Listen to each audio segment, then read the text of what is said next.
Hello and welcome to Yahoo Finance's coverage of Berkshire Hathaway's annual meeting live from the CenturyLink Center in Omaha, Nebraska. I'm Andy Serwer here with my co-host Jen Rogers. We're also joined by Miles Udland, who will be heading into the meeting shortly. If you like this show, please hit the subscribe button and the bell. Thank you. We are just about 30 minutes away from Warren Buffett and Charlie Munger taking the stage. Investors and Buffett fans were lined up early here, and we mean early. Wow. This is what it looked like, though, just around 6 o'clock this morning. That's about an hour before the doors even opened. And then here's the moment. The doors open, and those people make the mad dash to get the best seats. The running of the shareholders, Jen.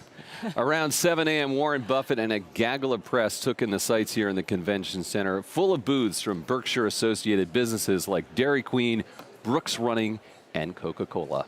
So Berkshire released its earnings last night, and Miles has been digging into the results. Buffett himself tipped his hat a little bit about some of the big news, revealing that he's taken a larger stake in Apple. What else have we learned? Yeah, we also have a very interesting quarter. So a little bit of a quirk here. The net loss attributable to Berkshire shareholders, $1.1 billion, but the operating profit, which strips out the loss, which was really attributable to that securities portfolio. Wells Fargo is down a lot. Coke shares were down almost 6%, was $5.3 billion. So Buffett himself was bracing for this rule. He had told shareholders in previous quarters, this is going to make our earnings essentially incomprehensible on a year-to-year or quarter-to-quarter basis. He said that these adjustments, which they're now required to report each quarter, are generally meaningless. This is the language that he used in the 10Q with respect to how you figure out Berkshire's overall value. So I think we'll talk about that a little bit in the meeting, just to sort of let shareholders know exactly what's going on. Here's why we're reporting a loss. And also going forward, I think the quarterly report might be even less, sort of incisive for Berkshire shareholders. Berkshire Hathaway is big, but not as big as the U.S. government and the tax code. Yeah, no joke. I like it incomprehensible to everybody but you. Everybody but him, I suppose. Right, that's true. We also have Yahoo Finance's Julia LaRoe. She's on the floor here in the convention center. Julia already got to walk around the floor today with Warren. What did you guys talk about? That's right, Jen. I did get a question in to the Oracle of Omaha as he made his way around to the different booths. And the question is, when are you going to make that move, make that acquisition with that $100 billion cash pile that you have? What has to happen? And he said that he's waiting for that phone call. So I asked him, well, what do you want to hear on that phone call? And he said he just wants to hear about a good business. Now, I also asked him about the moat. What is the moat for Berkshire Hathaway? And he says it's the culture, it's the management style. And as you know, he has a very hands-off management style. So if you're looking to be acquired, give Warren Buffett a call. That's what he wants. People always talking about what companies will Berkshire buy. Amazon, giant private companies, the Koch brothers. I mean, it's all out there. There are a lot of names, and there will definitely be a lot of questions about that, given all the cash that he is sitting with right now. Absolutely. All right, so moving on right now, we've got investors making their way into the arena. Capacity right now for that crowd inside expected to be 17,500. As we said, the line started before dawn here in Omaha, and we were there. Correction. We sent Miles. Miles Udland was there, meeting those very first investors in line. Take a look. All right, we are here with the first people in line, sort of. There's a few bullpens, but these guys were here. Mike and Mike, they're in from Long Island. They were here at about 3 o'clock this morning. Guys, good to talk to you. I appreciate it. Thank you. All right, so Mike, you are 20 years old. This is your fifth meeting. Tell me a little bit about why you got here first, why you come to these meetings, and what you hope to get out of them. Really, it's just all about the investment knowledge of Buffett. I mean, it's worth its weight in gold every minute you could listen to it. And it's almost, he's a shining idol on a hill in terms of capitalism and what this country represents. And I think it's just a great event overall. And Mike, Dad, how long have you been a shareholder? I've been a shareholder since '09. Fortunately enough, I bought it in January '09 and haven't looked back ever since. All right, great. And have you guys usually gotten here first? Is this the first time you've come in super early? We normally come here around the same time every year. Normally get a spot right up front. So what time are you here today? We're here at 3 a.m. And what have you been doing over the last 3 hours? It's about 6:11 right now. Walking around, keeping loose, chilling in my chair, reading the letter a little bit. It's been a lot of fun. Meet a lot of great people. All right. And Mike, if there's one kind of thing that you hope to maybe impart to other fathers out there, other sons that are thinking about coming or haven't come, what would you say to them? I would say it's a great experience. You definitely should do it. It's basically Woodstock for capitalists, and it's great collegiality of the meeting. You meet great people online and so on, and just the investment wisdom. It's memories that'll last a lifetime. Great. Thanks, guys, so much, and enjoy the meeting today. Will do. I love that, young Mike, keeping loose. You know what they say about this meeting, it's a marathon, it's not a sprint, so you got to be flexible. The whole weekend. The whole weekend. Warren Buffett has said that he thinks attendance here at the Berkshire Hathaway annual meeting could break the record of 42,000 that was set a few years back. What's the trend with attendance been? Well, 3 years ago when they set that record, that was the 50th anniversary, Jen, of Berkshire Hathaway, so you'd expect a lot of people to come. Attendance was off the following year, 2016. That was the first year we live streamed. Was it our fault? And some people did blame us, said maybe people are staying home and watching us, but actually attendance has built 16, 17, and now to 2018. And Warren Buffett himself said that he thinks that our live stream has actually increased attendance because of the attention that we're bringing to it. I have to say, of all the years that I have been here, the line seemed incredibly long this morning, and multiple entrances had lines that were wrapping around. Yeah, and Mike, that was just awesome. I love that. They were you great. were out there. They were What's the first folder guys. So for if it? you know, the front of the arena is on 10th Street. That's a north-south street, and I was hearing that for the first time ever, that line actually went all the way to the south and then turned east around the corner. So that would be the longest line to kind of get in that main entrance. And then also walking around the convention hall yesterday, I mean, it was absolutely mobbed. The number of stands were just, there were lines to get into the exhibit. Right, like you were saying, Fruit of the Loom. Yeah, Fruit of the lining up Loom. for Fruit of the underwear Loom was my people. favorite. Fruit of the Loom, the line had to be 100 people long, and it went back 2 full booths. It went past the shoes, went all the way to the NetJet, which itself had a long line because people want to go in, look at the private jet. Seas Candy, as we know, always a mob scene. Always. Brooks Running is always one of the most crowded booths. But I mean, it took 20 minutes to do one lap of the floor yesterday. And just to be clear, this was the line to get into Fruit of the Loom, not even to buy anything. It was like a hot club. People are lined up. I got to say, I got some great deals in there. That's all I'll say. So it's interesting, too. So how does the math work? You know, there's 40,000 people here, but only 17.5 can fit into the arena. The overflow is over here shopping still in the convention center. Then there are other rooms here and across the street at the Hilton where people can view this, here watching on Yahoo Finance. And so, there's another 20,000 people spread about. So where do all these people come from? I mean, I've met people from all over the world. We wanted to find out a way that we could see this information in one place. Julia LaRoche now has moved to just below our stage with more on where everyone comes from. Julia.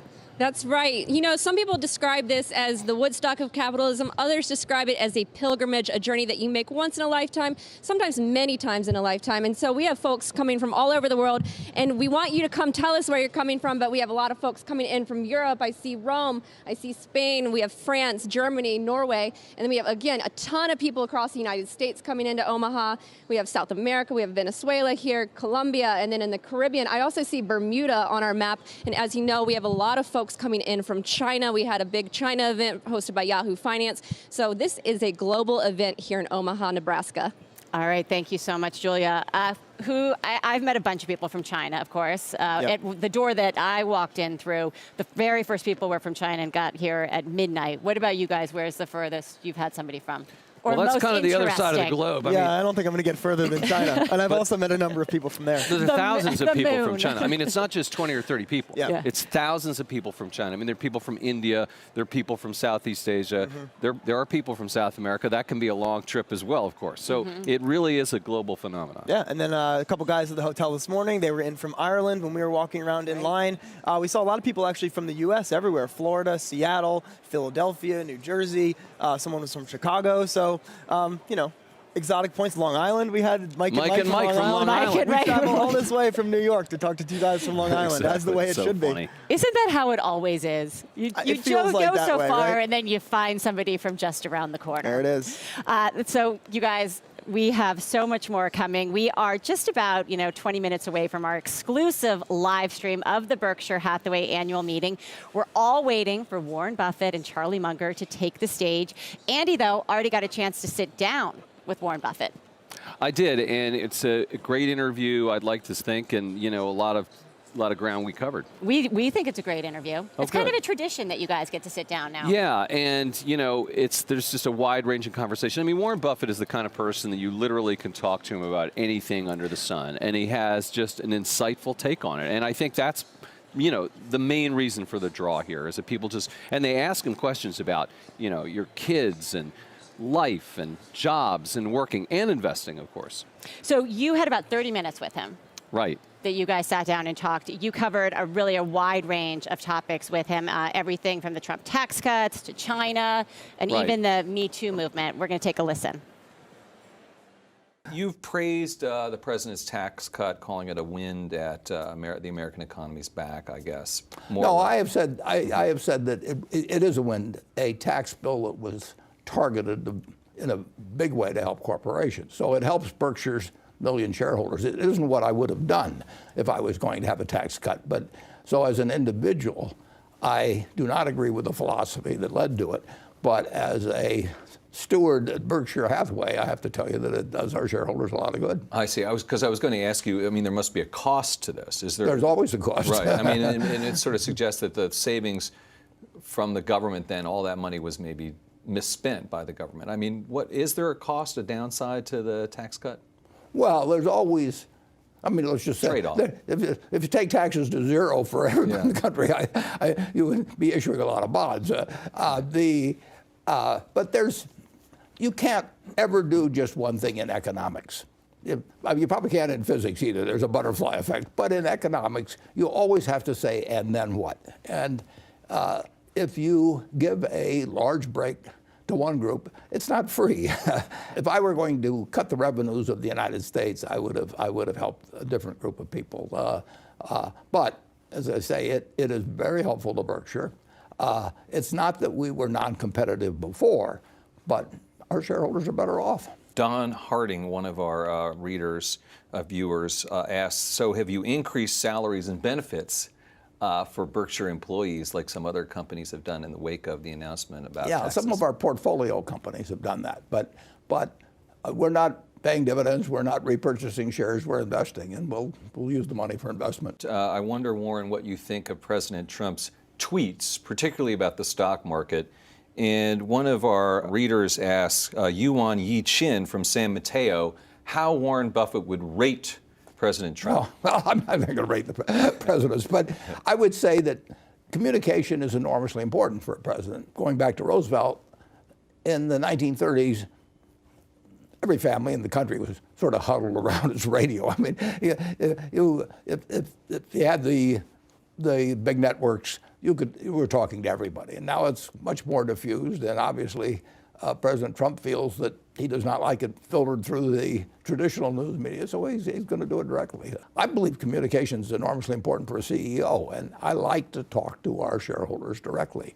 If I were frustrated with my ability to talk to the people I'm responsible for, I would try to figure out a way to do it directly, and obviously the president feels that way. So can we talk a little bit about the healthcare initiative? Have you told the story about how that came about? Did Jamie call you up on a conference call with Jeff?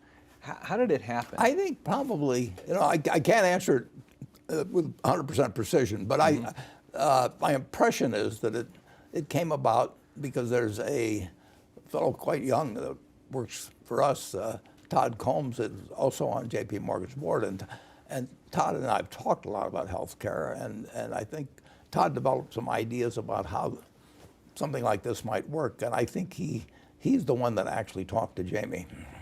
And is this really just for these three companies, or is it going to be a model for the rest of the healthcare system? What's the point? I hope if we can figure out a way to have better care at lower cost and stem the constant rise as a percentage of GDP, I hope every company in the United States steals the idea from us.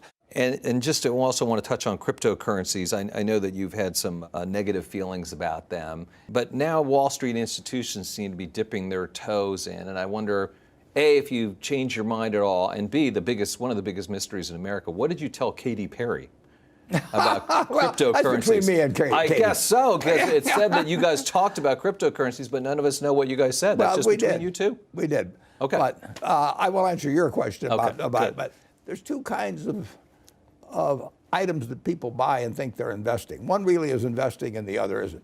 If you buy something, a farm, an apartment house, or an interest in a business, and look to the asset itself to determine whether you've done something, what the farm produces, what the business earns, and so on, you don't really care whether the stock market's open. You can do that on a private basis. In fact, you do it on a private basis if you buy a farm or apartment house generally. And it's a perfectly satisfactory investment. You look at the investment itself to deliver the return to you.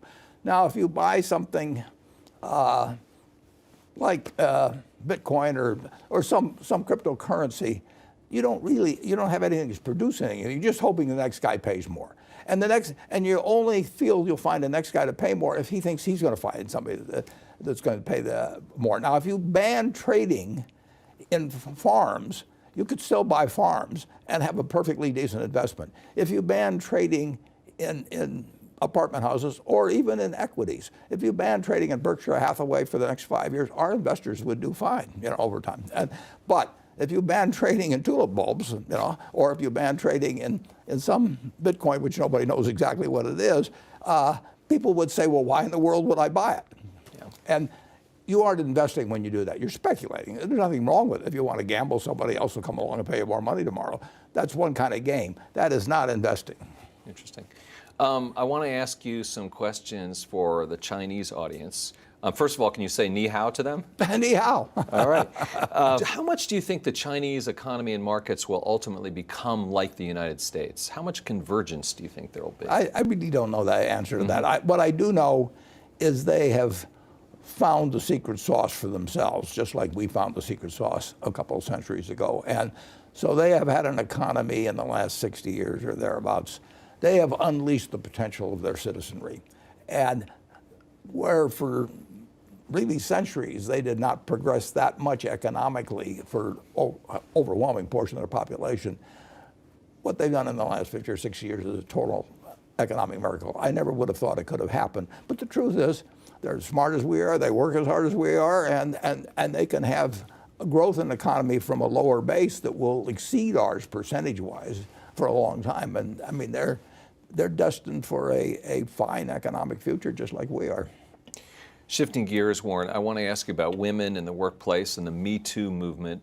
What role can men play to advance women in their careers in business and in the economy?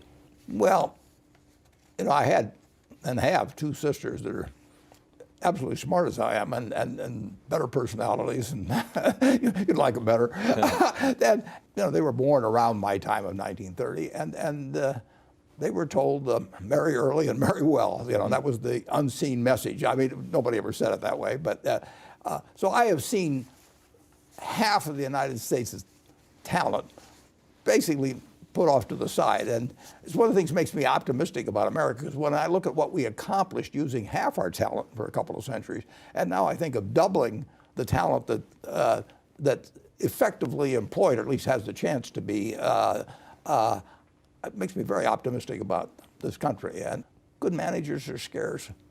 Talent is always rare, and you better use every bit of it that you can find it. Certainly the way I've felt personally all my life. Skip from Baltimore wants to know if you collect Social Security. I collect it, and my wife is now eligible, and she's supposed to be collecting, but she hasn't gotten her check yet. But we'll see whether she should be getting it here pretty soon. Teja from Columbus, Ohio asks, plenty of time left, Warren, but got to ask you, what do you want to be remembered for? As a teacher. Yeah, that would be very flattering if I would feel if that was on my tombstone, because I benefited terrifically from teachers. Not all teachers who were employed as teachers, but teachings of all kinds. But the people spending their time to pass along what they have learned. So a teacher, not a great investor. Yeah, well, I don't do anything in investing that's complicated. I've just been at it a long time. I mean, just look at it. If I just put that $114 in the S&P, I'd have $400,000 now. Well, I think there's a little more to it than that. Scott from Papillion, Nebraska says, how do you tell the difference between reasonable and unreasonable fear? So in other words, the stock's down, maybe it should be down, Or a stock's down, maybe it shouldn't be down? Well, you just keep looking at the facts. I mean, you're looking at a business. That's the important thing. You know, you don't look at a stock chart. I looked at stock charts for years. I used to have a lot of fun doing that. I was kind of groping around for a philosophy. You look at the business. I mean, how you decide if you own a half interest with some buddy of yours in a McDonald's store, how do you decide, you know, whether it's a successful investment? Well, if the snow's 2 feet out and there's no business today, do you say, well, I made a terrible deal? No, you look at how it's performing as a business over time, how it's doing versus the competition, you know. All right, Warren Buffett, thank you very much for all of your time. Great talking to you. Okay, thanks for having me. It's amazing how long you can talk to him and still have more questions. There's more to come today. Yeah, exactly. And that's because he has this wisdom that people really seem to gravitate towards. And I'll tell you, there was a lot more to that interview. We're going to put the whole thing up after this weekend. You can watch that. But one of the most popular parts, because we did a piece on it, was how you could have made essentially $400,000 in the stock market. And he tells the story of investing $114 in the market in 1942 when he was an 11-year-old kid. And if you had just left it there and let it compound, not even put any more money in, it would be worth $400,000. What is that, 76 years later? Now, you may not want to wait that long, but say you just wait 50 years and also say you're putting money in every month. It's just amazing how many people don't do that, and they should. I'd wait. What stood out to you? Well, I mean, of course, he mentioned Bitcoin, and I'm sure he will get questions on that today. Probably not from the analysts or the journalists, but likely from shareholders. And we know he takes a majority of those questions, especially in the afternoon, from shareholders. And I thought it was very interesting, especially in light of this morning's results from Berkshire Hathaway, where it seemed disappointing because of this accounting change. But the point is, you know, the operating profits are good. There's a real underlying business if you're buying Berkshire Hathaway. What you think of the business is your own decision. But with Bitcoin, I mean, he made the point pretty simply. You're hoping someone else pays more. And Dan Roberts had broken out that post earlier. A lot of people had read that. I'm sure that a lot of people didn't like his response to that, but it's been a pretty common refrain. I mean, he hasn't said a lot of positive things about Bitcoin in the past, but I thought that was a very measured and simple way to lay it out, that you think this thing is worth this price and hoping that someone will buy it at a higher price, but there's no underlying business or cash flow impacting the value of Bitcoin. He's a very optimistic guy, but on Bitcoin, not so much. Even this morning telling CNBC it's rat poison squared. See, that's more inflammatory, I think, than just saying the usual. Yeah. He's a good quote. And, you know, it also speaks to this whole point. You know, one of the most important metrics for him is book value. Yeah. And you know what the book value of Bitcoin is? No. Zip-diddy-doo-dah, right? I mean, no book. Come on. No, right? no book.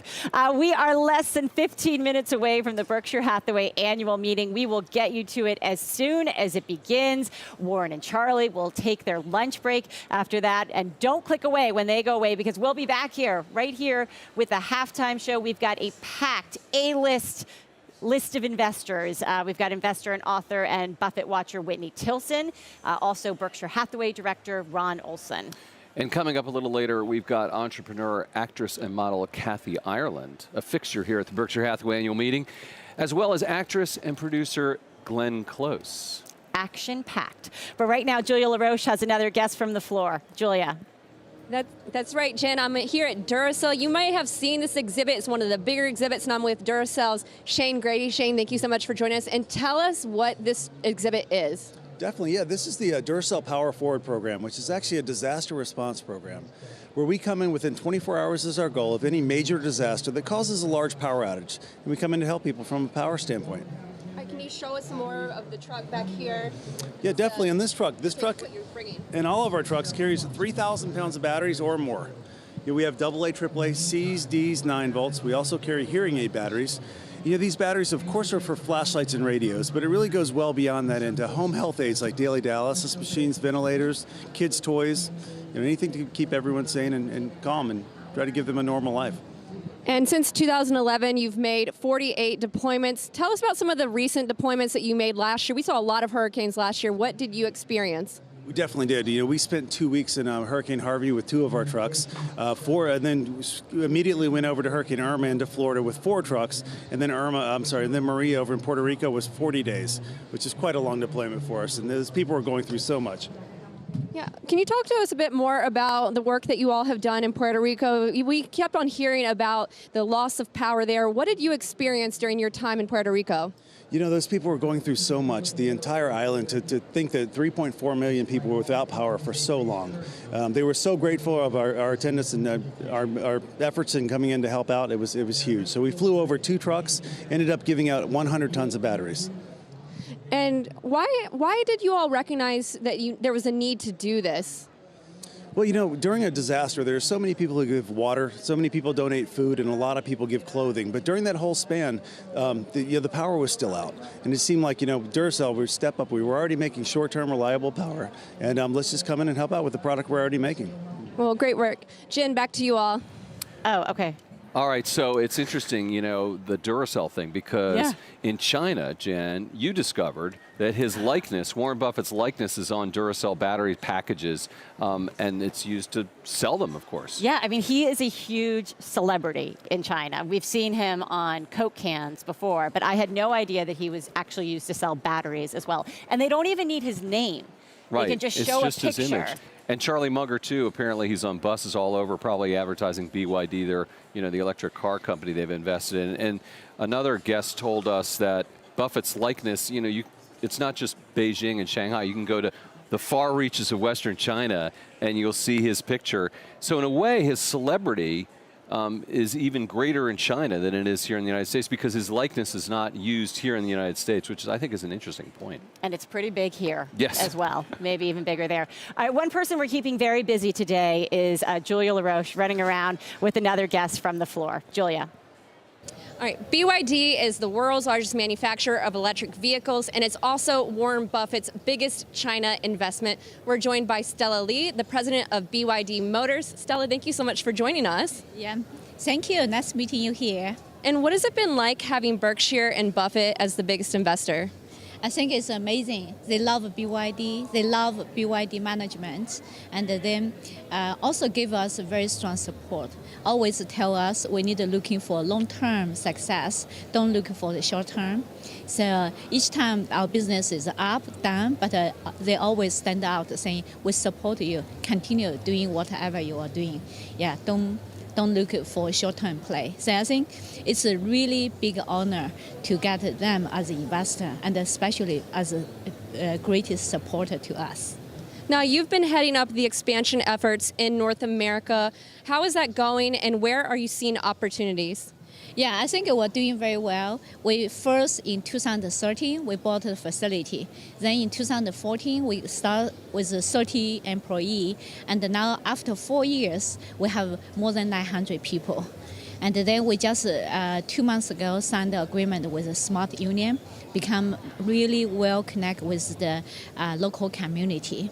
So that's only the first baby step for our expansion here. So I think we'll continue really pushing forward, changing the bus industry to set up target, really help industry to be 100% zero emission in next 5 to 10 years. And then same times, we introduce our electric trucks here.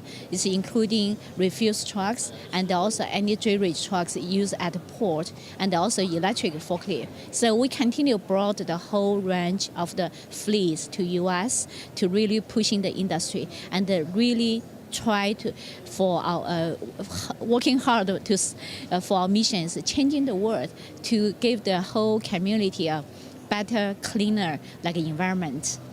Well, we know BYD is very well known in China, and you do have the buses, as you mentioned. That's what you're best known for, and you've been expanding in California. Where else in the U.S. can we find some of the BYD electric vehicle buses? Yeah, one thing I want to remind you, I already continued 3 years. BYD is the world's largest consumer EV car company in the world. Just the difference, our majority market is in China. And so far, the biggest market is in China. So we still want to focus on Chinese market to increase the sales volume, and then maybe working some target to someday to achieve 1 million electric cars. And then our expansion is very selectively in some country, not to go to every other country. We didn't have a plan to come to U.S. yet. And how about the passenger car? I'm curious about the opportunity in the U.S. because, again, you're known for the buses. Are you going to be bringing electric vehicle passenger cars, especially when we start seeing Ford, getting rid of some of those cars in their fleet and focusing more on SUVs and trucks? Is this an opportunity for you all? Yes, maybe some days. And also this time, like in April, just 2 weeks ago, like there's a Beijing Auto Show, BYD first time unveiling our concept car for EV. It's attract a lot of attention. I think it's a very best, very sexy, stylish design. So this was the contribution came from our like a chief designer, like a Wolfgang Egger's result. So he brought like a global talent designer join BYD, and we will continue to introduce very attractive like a EV from the design and to the market. Plus, BYD first time introduced we call the D-Link, this kind of technology. So you're sitting in the car, then our like a instrument central is more like is a big large phone, iPhone. You can even rotating this pad to like play any all the app you have. So our car has become more intelligent now. So we're talking about a lot of internet company invest for passenger car with stylish design, with all the high tech. But the BYD is also leading the curve as an auto manufacturer. We make a very sexy, stylish design, plus make our cars more intelligent, and will feature all the like a smart function you have in the phone into the car. So that's also attract a lot of attention. Yeah. All right, Stella Lee, president of BYD Motors, thank you so much. And back to you guys. Thanks so much, Julia. So we're getting close, just about 5 minutes until the meeting really gets underway. And for those of you unfamiliar with how things work here at the meeting, right now, investors are in the arena and they're being treated to a short film that the company puts together every year that is full of celebrity cameos and a lot of funny moments. Yeah, we can't show you the whole thing, but we do have just a little bit to give you some flavor. And this is really the first time any part of the annual meeting video has been allowed to be seen outside the arena. And the reason why is because a lot of celebrities and Hollywood movie stars are in this, and they don't want to, you know, they're doing it just for a private screening, essentially. Right. They don't want it to get out on the internet. So let me explain what's going on here. And Warren Buffett really wanted everyone here watching the stream to see this. It's Charlie Munger attempting to open up a box of See's peanut brittle, and he's getting more and more anxious here and frustrated because Lord knows you want to get to that peanut brittle. And what's going to happen, and the reason why it's important for you to see this is because what's going to happen is when Charlie and Warren walk out onto the stage of the arena, Warren's going to give him some peanut brittle, and probably the whole arena will erupt in applause. So it's sort of an inside joke, and we're setting it up for you so you understand what the inside joke is here, if you follow that. Yeah, you all get to be part of this with us. It is hard to open these. You need a knife to open a box of See's peanut brittle, full stop. And Lord knows I've opened up a lot of those boxes. And hopefully we'll have a few when we get back to New York next week. Yeah, well, it's right over there. Right We're over going to buy there. some, Miles. A lot of See's I candy. don't know who's responsible. I still owe you a birthday present from yesterday. I'll take a box of Birthday peanut brittle. Right? Oh, yeah, it was Miles' you got birthday. Him a present, I and did. I didn't. got him a little golf diary from Right. Borsheim's. I owe him some peanut brittle. So now you're in on the joke. So when they come out, that's what we are going to be expecting a little reveal of. There's a lot of eating at this event, if you don't know. They eat that peanut brittle on they stage the eat whole the peanut time. brittle. They're drinking soda. It's not the healthiest diet ever. So when they come out, they get questions. And the first question is a big deal, right?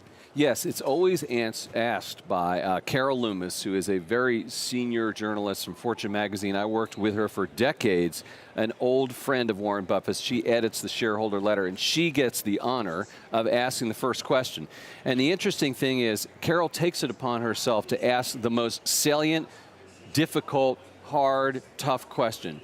She really works it and thinks about it. So I want to ask you guys, Miles, what do you think Carol Loomis, and she won't tell us what it is. Right. What do you think Carol Loomis's first question is going to be? So I think what she'll do is I think she will dredge up an old quote from Warren Buffett about Apple, why he didn't like the company, why he would never buy it. I think she'll recite it to him and then ask, well, Warren, what happened? You now own over 200 million shares of the company. You own 5% of the world's largest company. It's the biggest stock holding in Berkshire Hathaway's portfolio. And she'll say, What the hell? Are you a hypocrite? Right? Right. All right, I like the Apple idea. It's Now, what do you definitely think? top of mind.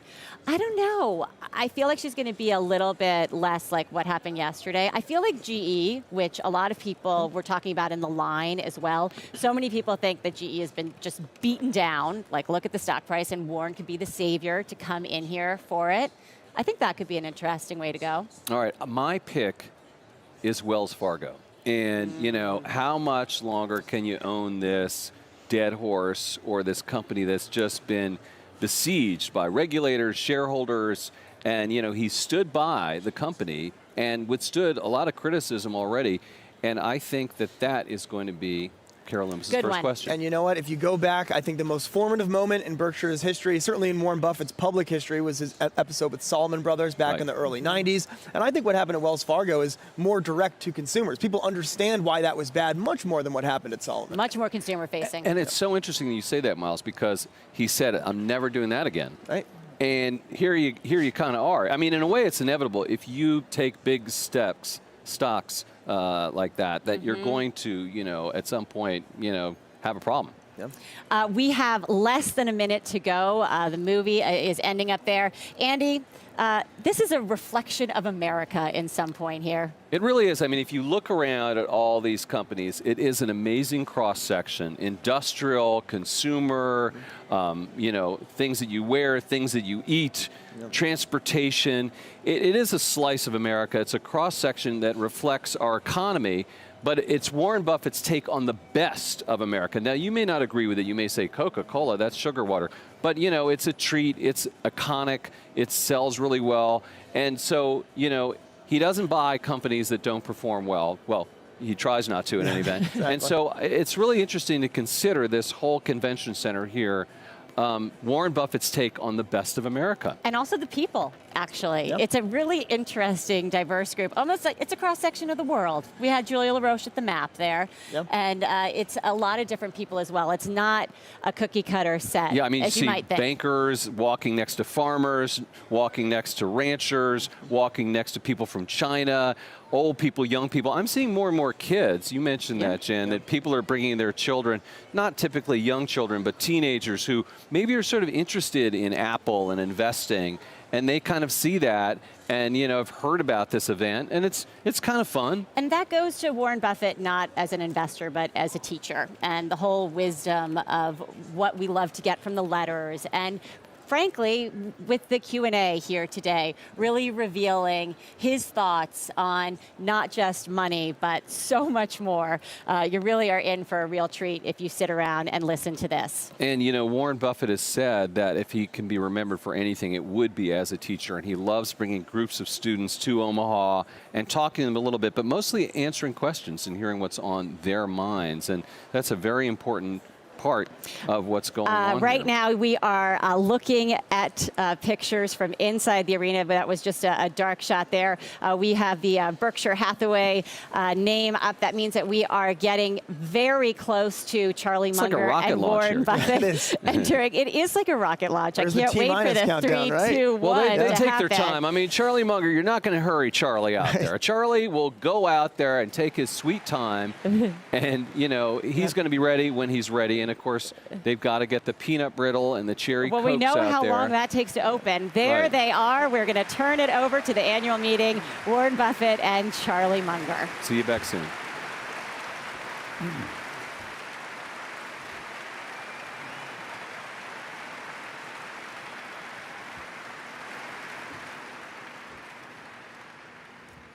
Good morning.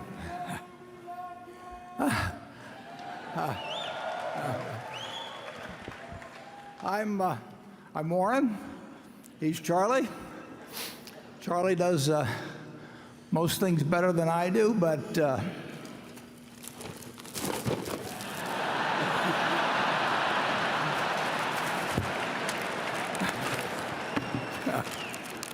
one's a little tough.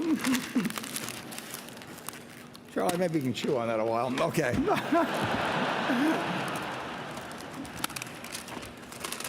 At the formal meeting that will begin at 3:45, we will elect 14 directors.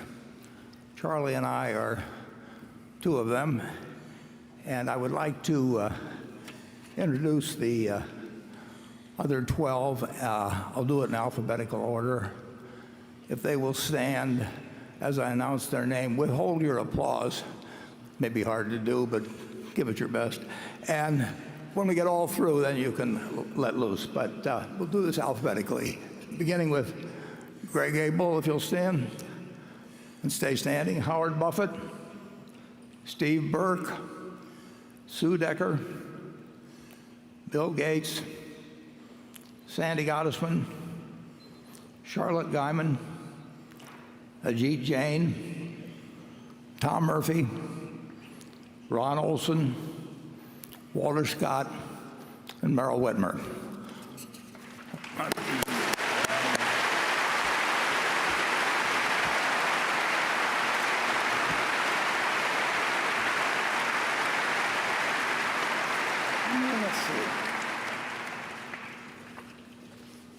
This morning, we posted both our earnings and our 10Q, and if we can put up slide 1, you can take a look at what was reported. And as I warned you in the annual report, a new accounting rule was introduced at the beginning of this year, and it provides that our equity securities, whether we sell them or not, are marked to market every day. So we can have a gain or loss of a couple $2 billion in our equity securities portfolio, and that day, according to the accounting principles now in effect, which are a change,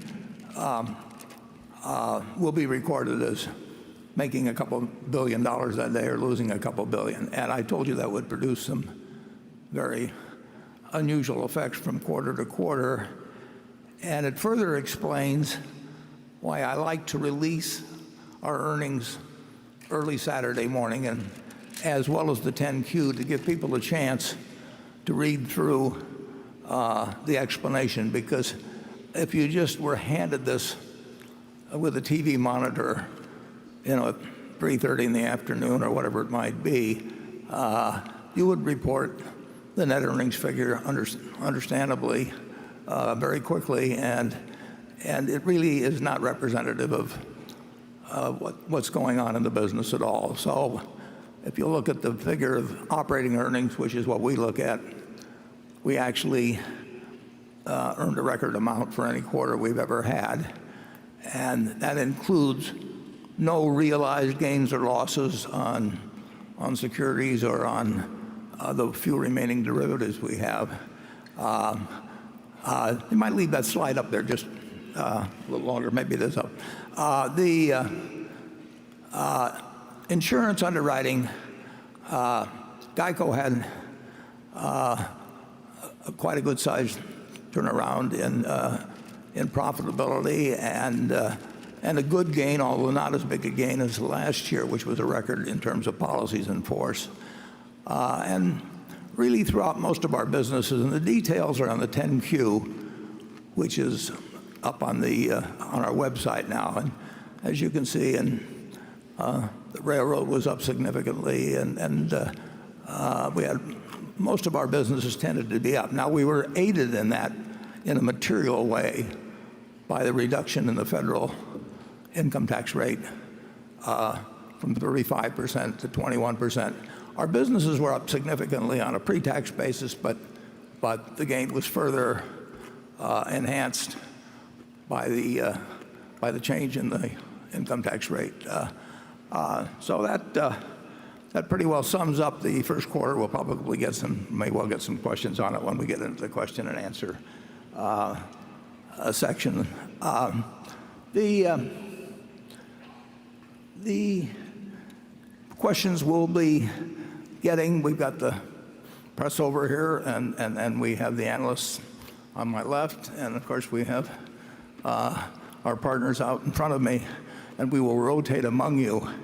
And the questions we get as we go through the next 6 hours or so will understandably relate to a lot of current events. We may get asked, and we don't know the questions, but we may get asked, about Fed policy or whether we're seeing any inflation or whether business is speeding up or down or the threats we may face competitively in our businesses as we go along. And anything goes on the questions, except we won't tell you what we're buying or selling. But it really can be a question sometimes of confusing the forest with the trees. And I would like to just spend just a couple of minutes giving you a little perspective on how you might think about investments as opposed to the tendency to focus on what's happening today or even this minute as you go through. And to help me in doing that, I'd like to go back through a little personal history, and we will start. I have here a New York Times of March 12th, 1942. I'm a little behind on my reading.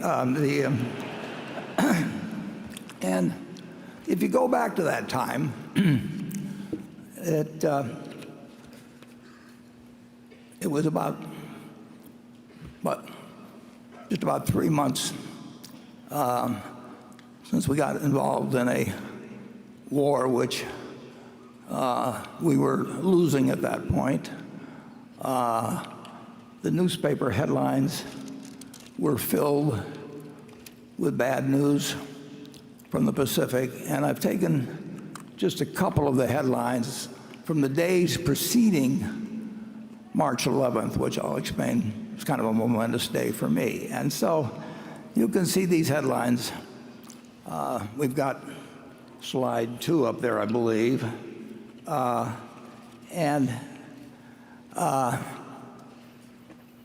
We were in trouble, big trouble, in the Pacific. It was only going to be a couple months later that the Philippines fell, but here we were getting bad news. We might go to slide 3 for March 9th. I hope you can read the headlines anyway. The price of the paper is 3 cents, incidentally. Let's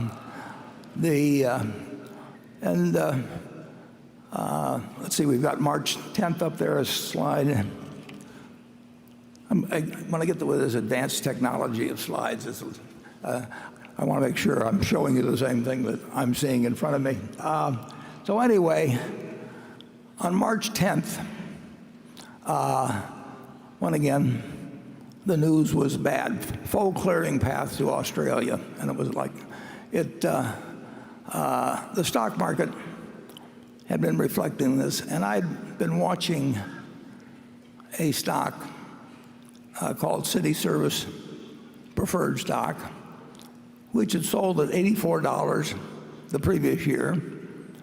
It had sold at $55 the year before, early in January, 2 months earlier. And now it was down to $40 on March 10th.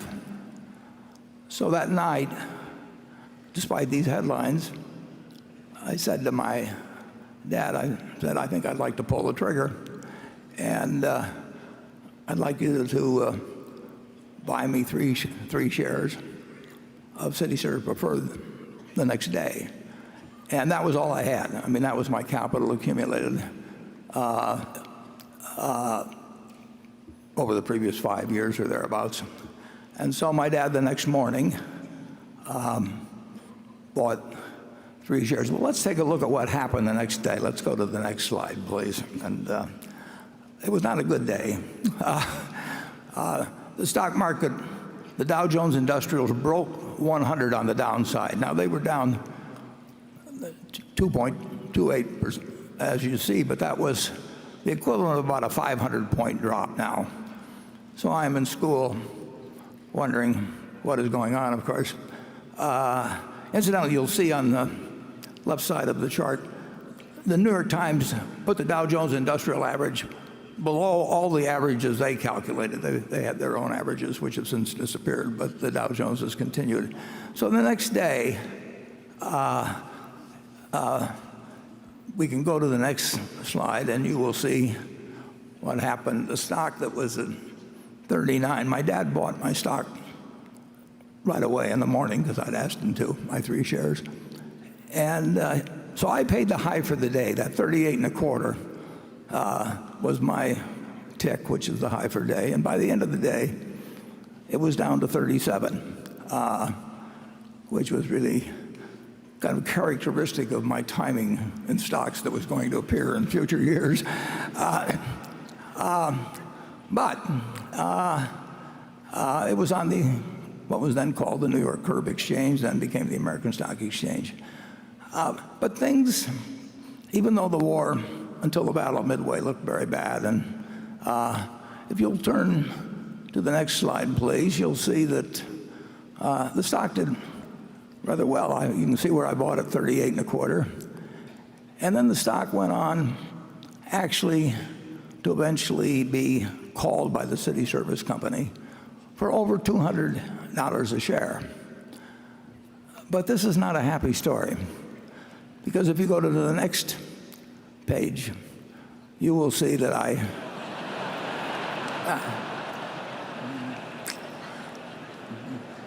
well, as they always say, it seemed like a good idea at the time.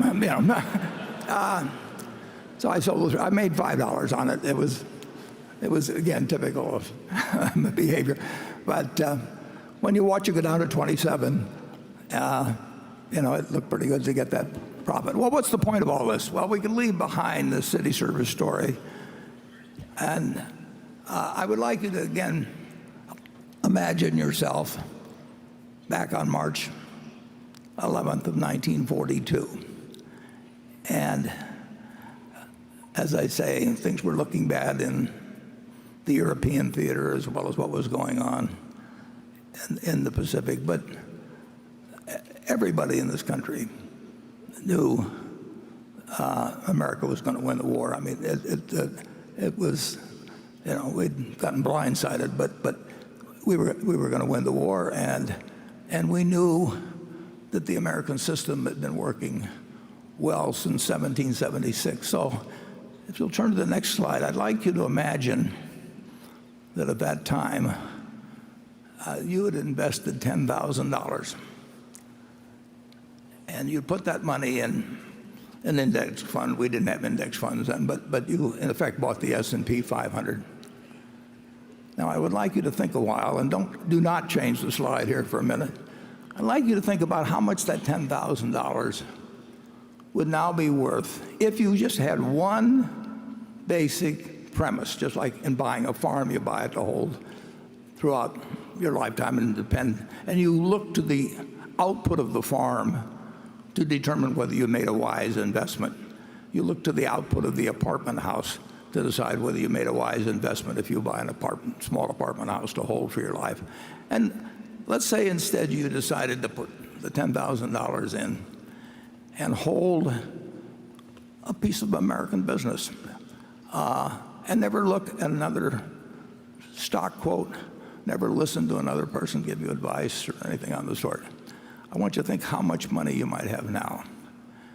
And now that you've got a number in your head, let's go to the next slide and we'll get the answer. You'd have $51 million and you wouldn't have had to do anything. You wouldn't have to understand accounting. You wouldn't have to look at your quotations every day like I did that first day. I'd already lost $3.75 by the time I came home from school. All you had to do was figure that America was going to do well over time, that we would overcome the current difficulties, and that if America did well, American business would do well. You didn't have to pick out winning stocks. You didn't have to pick out a winning time or anything of the sort. You basically just had to make one investment decision in your life. And that wasn't the only time to do it. I mean, I could go back and pick other times that would work out to even greater gains. But as you listen to the questions and answers we give today, just remember that the overriding question is, how is American business going to do over your investing lifetime? I would like to make one other comment because it's a little bit interesting. Let's say you'd taken that $10,000 and you'd listen to the prophets of doom and gloom around you, and you'll get that constantly throughout your life.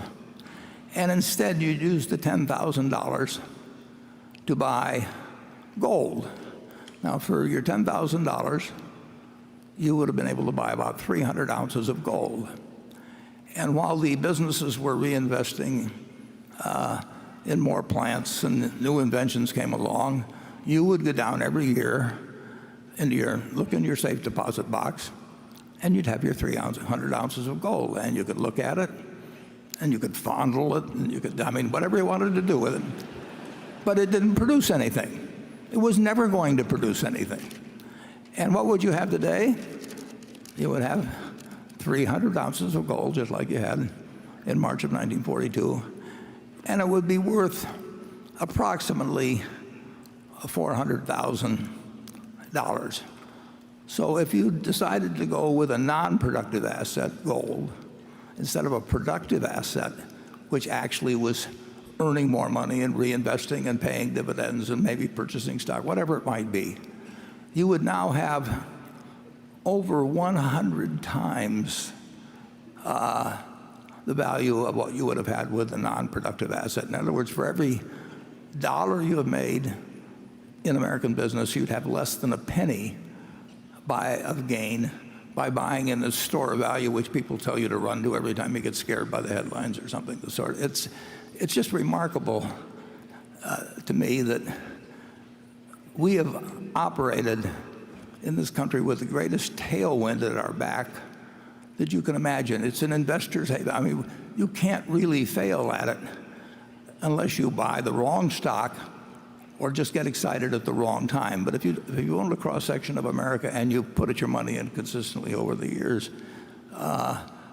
there's no comparison against owning something that's going to produce nothing. And frankly, there's no comparison with trying to jump in and out of stocks and pay investment advisors. If you'd followed my advice, incidentally, or this retrospective advice, which is always so easy to give, if you'd follow that, of course, there's one problem about it.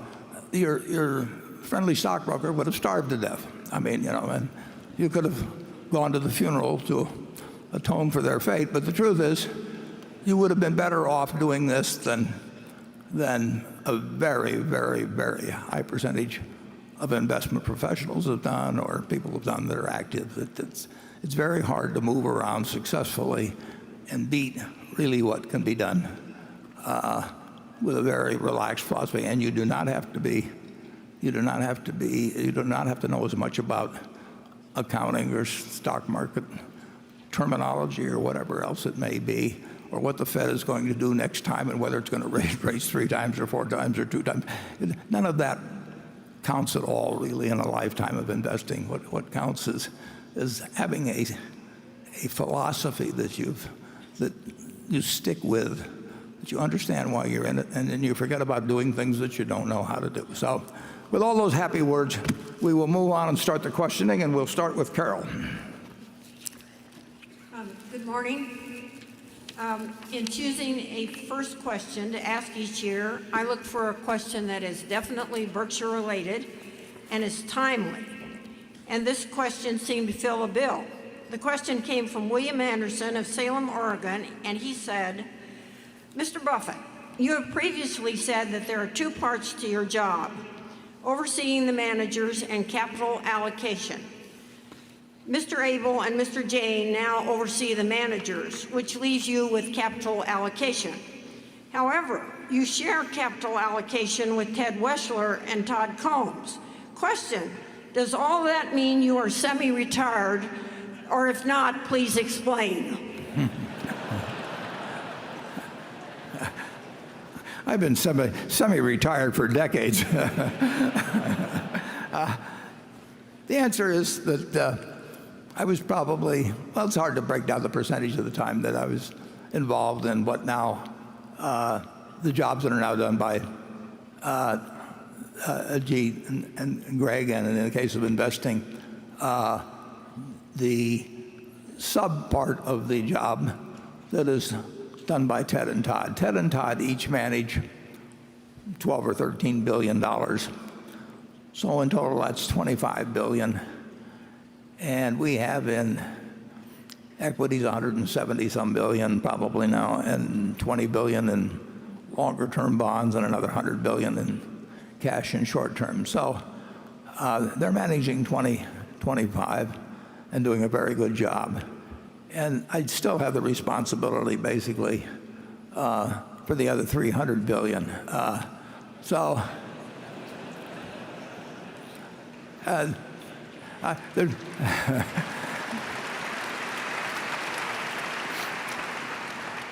I think Charlie will tell you, in fact, I'd like him to comment, nothing's really changed that much.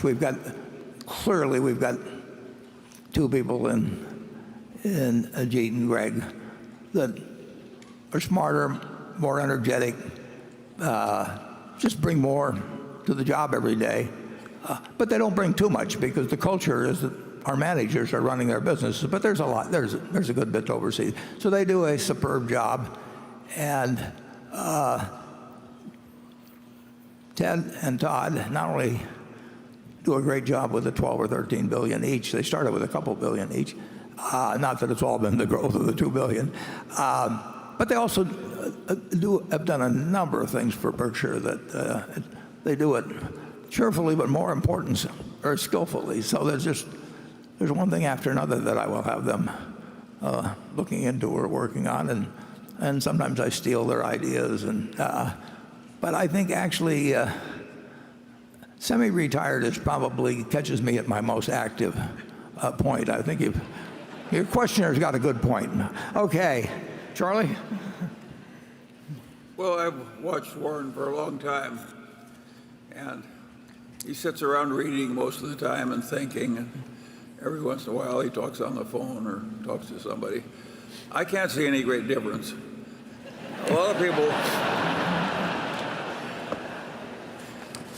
part of the Berkshire secret is that when there's nothing to do, Warren is very good at doing nothing.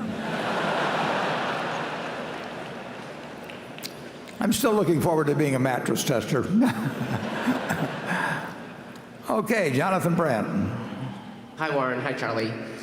Given the growth in airplane build rates, it seems surprising that Precision Castparts isn't doing better on the top or bottom line. I understand the issue with the bumpy transition from old to new programs, but I've also heard from industry sources that Precision's market position is not as strong as it used to be amid intensifying competition and some technological disruption. What does Precision need to do to solidify and strengthen its preeminent position with its aerospace customers so that it can deliver the growth you expected when Berkshire acquired it? More generally, 2 years after the acquisition, what is your outlook for that business? Give me the last part again, the outlook. More generally, 2 years after the acquisition, what is your updated outlook for that business longer term? Well, longer term, I think, and in the reasonably shorter term, it's a very, very good business. I mean, you mentioned aircraft, but we get into other industries, but certainly aircraft's the most important.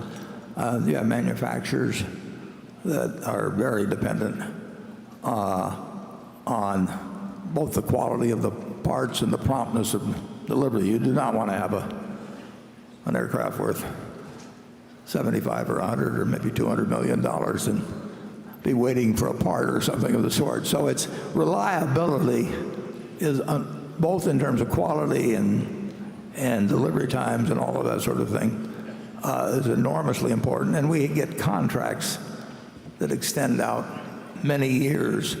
And sometimes we will get them well before the plane even starts in production. So there's very long lead times.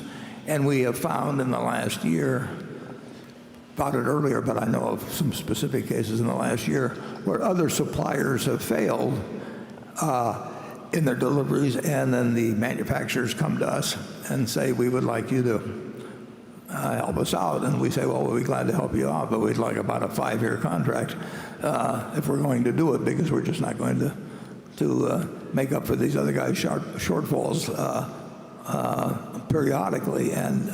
But that sort of thing has a very long lead time. The business is a very good business. One thing you will see their earnings charged with is about $400 million, a little over $400 million a year of intangible, non-deductible, in that case, amortization of goodwill, which is not an economic cost in my view. We have a significant amount of that through Berkshire, but by far the largest amount is related to the Precision acquisition. So whatever you see, you can add about 400 million. That, in my view, is not an economic expense, but the accountants would argue otherwise. But it's our money, so we'll take my view. Mark Donegan, who runs that operation, is incredible. And he has been not only, he's a fabulous manager. I wouldn't have bought it without him in charge. He also has been very helpful to us in other areas. And he loves to do it, so you can't beat him.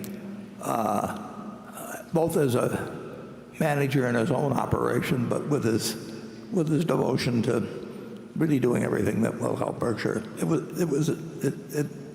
It's a very good acquisition with very long tails to the products that are being developed. Charlie? Well, I think we'd buy another one just like it tomorrow if we had the chance. Yeah, that's the answer.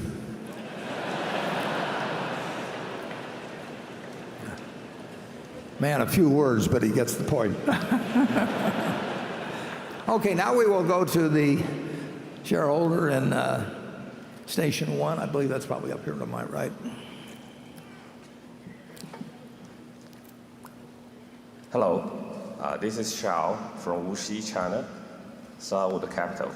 I've been in the meeting for 12 years. Wish you and Charlie good health, so we could see you both run the meeting for 12 more years. Thank you. Quick question. We know both you and China delegations, U.S. and China delegations are in China for intense discussion on so-called trade war. Let's go one step beyond the trade war. Do you think there's a win-win situation for both countries, or the world is just too small for both to win, and we have to revisit your 1942 chart again? Thank you. Thank you. I'd like to just mention one thing. In August, I'm going to be 88, and that will be the 8th month of the year, and it's in a year that ends with an 8, and as you and I both know, 8 is a very lucky number in China. So if you find anything over there for me, this is the time we should be acquiring something.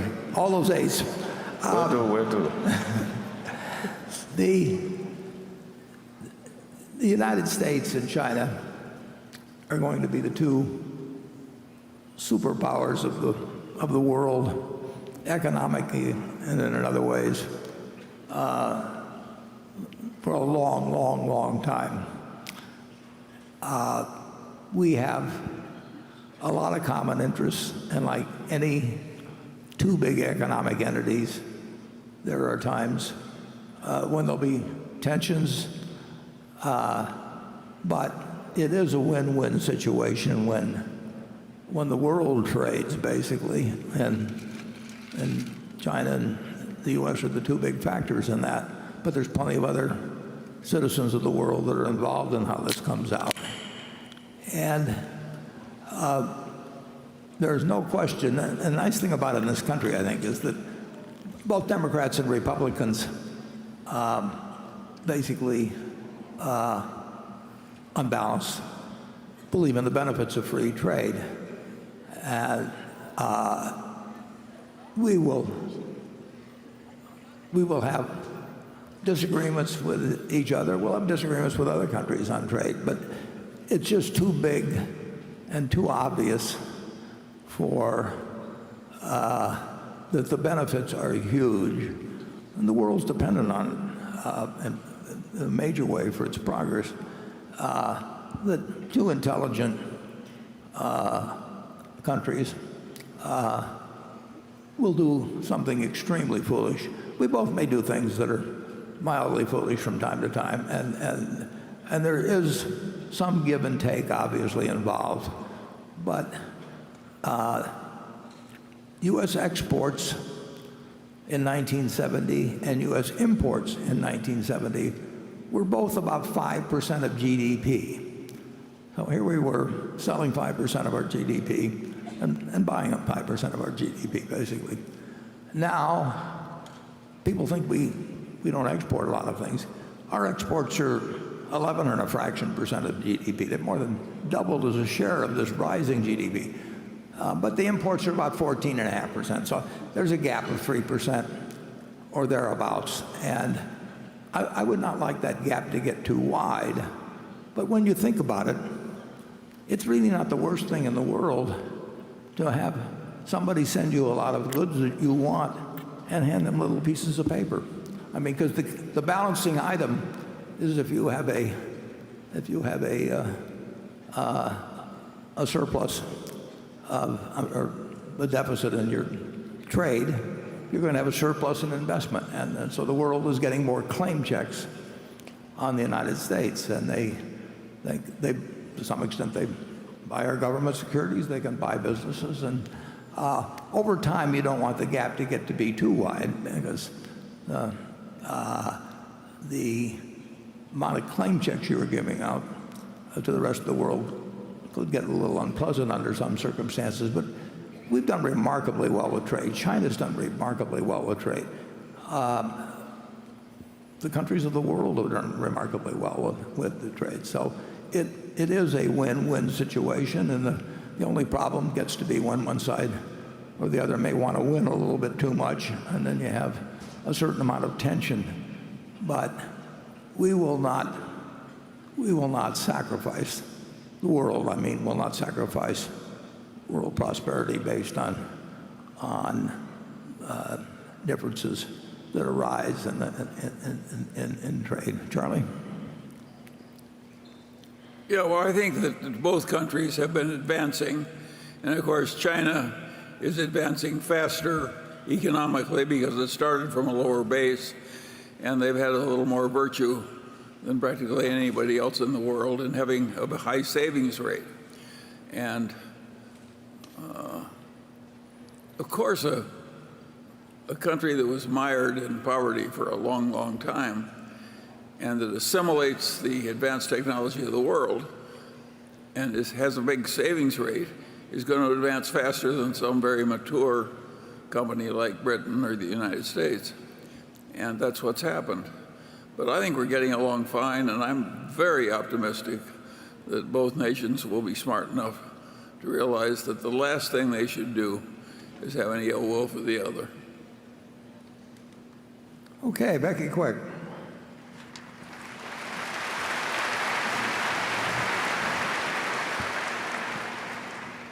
This question comes from Kirk Thompson. He says, Warren, in this year's annual letter to shareholders, you referenced both cheap debt and a willingness by other companies to leverage themselves as competitive examples as to why it's hard to get more acquisition deals done.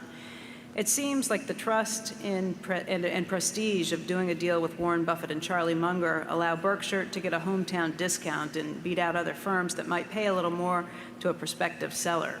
Have you given thought to having other Berkshire managers have more public exposure so future generations of successful business owners continue to bring deal opportunities to Berkshire like they have in prior decades?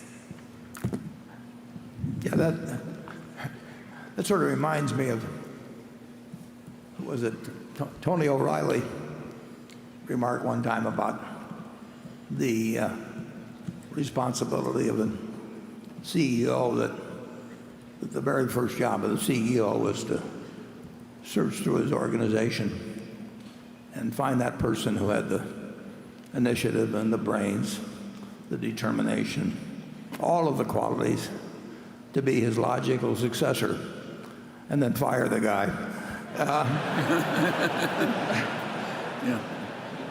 There's no question. I think the reputation of Berkshire as being a very good home for companies, particularly private companies, a good home for companies. I don't think that reputation is dependent on me or Charlie. It may take a little, there'll be a little testing period for whoever takes over in that respect. But, basically, we've got the money to do the deals. We'll have the money to do the deals subsequently. People can see how our subsidiaries operate in the future. And the truth is that I think some of the other executives are getting better known. But there will be I'll tell you this, if things get bad enough, you don't have to worry. They'll be calling us no matter what. So I do not worry about the so-called deal flow, which is a term I hate, but I don't think I think that's dependent on Berkshire and not dependent on me. And, as I've mentioned, my phone isn't ringing off the hook with good deals, so that apparently this big winning personality or something is not delivering for you. So it may be the next person will be even more, get even more calls. Berkshire, the reputation belongs to Berkshire now, and we are, for somebody that cares about a business that they and their parents and maybe their grandparents lovingly built over decades, if they care about where that business ends up being after, for one reason or another, they don't want to keep it or can't keep it in the family, we absolutely are the first call, and we will continue to be the first call, whether Charlie or I answer the phone or somebody else does. Charlie? Well, a lot of the subsidiaries have for a long time already been making all kinds of acquisitions with people they know and we don't. So it's already happening. And in fact, it's happening more there than it is at headquarters. So don't tell them, Charlie. You're getting your wish. And it is weird that about 99% of the public companies that change hands in terms of control change hands in a sort of auction presided over by an investment banker. And the people that buy are usually just leverage it to the gills, and then if it starts doing a little better, they re-leverage it. And that money is coming out of the charitable endowments and pension plans who are making these highly leveraged investments in all these companies changing hands at very high prices. Sooner or later, this is not going to work perfectly. Yeah. And it's going to have an unpleasant episode. And I think we'll be around and in good shape at that time. There was one fellow who came to me many years ago, and he had a wonderful business. And he had been worried because he had seen a friend of his die, and the problems that arose later when the managers, to some extent, tried to take advantage of the widow, and it became a disaster. So he said he thought about it a lot the previous year, and he decided he didn't want to sell the business to a competitor who would be a logical buyer, because they would fire all of his people, and the CFO that would remain, and all up and down the line, they'd all be the acquirers people. He didn't want to do that to his people. And then he thought, and he didn't want to sell it to a private equity firm because he felt they'd leverage it up. He never liked the leverage that much, and then they'd just resell it later on to somebody, so it would be totally out of control of what he wanted to do. And he wanted to keep running it himself. So he said, Warren, he said, He said, it isn't that you're such a great guy. He says, you're the only one left. So Berkshire will continue to be the only one left in many cases. Gary Ransom. Good morning. Warren, in your annual letter, you wrote about the potential for a $400 billion natural catastrophe event, something out in the tail of the loss distribution.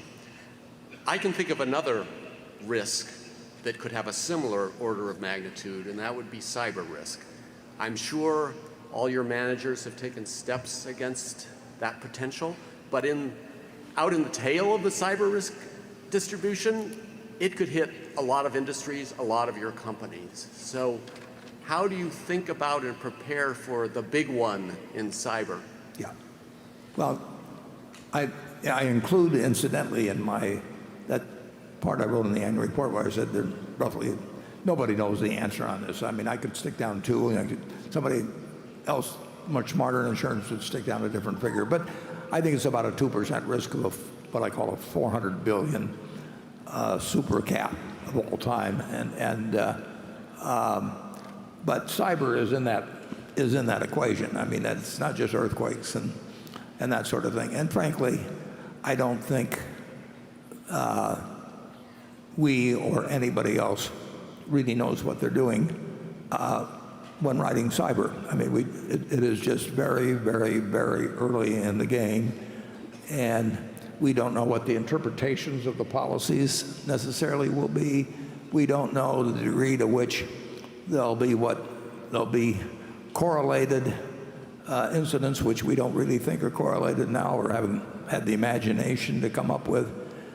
We know that every year when I go and hear these people from the CIA or wherever it may be, they tell me that the offense is ahead of the defense and will continue that way.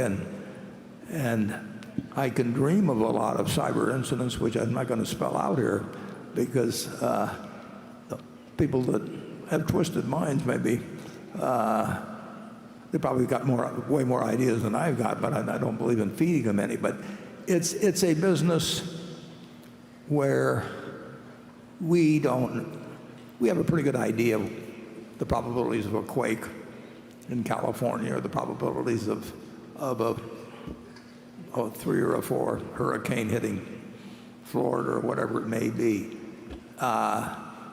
We don't know what we're doing in cyber, and we try to keep, we don't want to be a pioneer on this.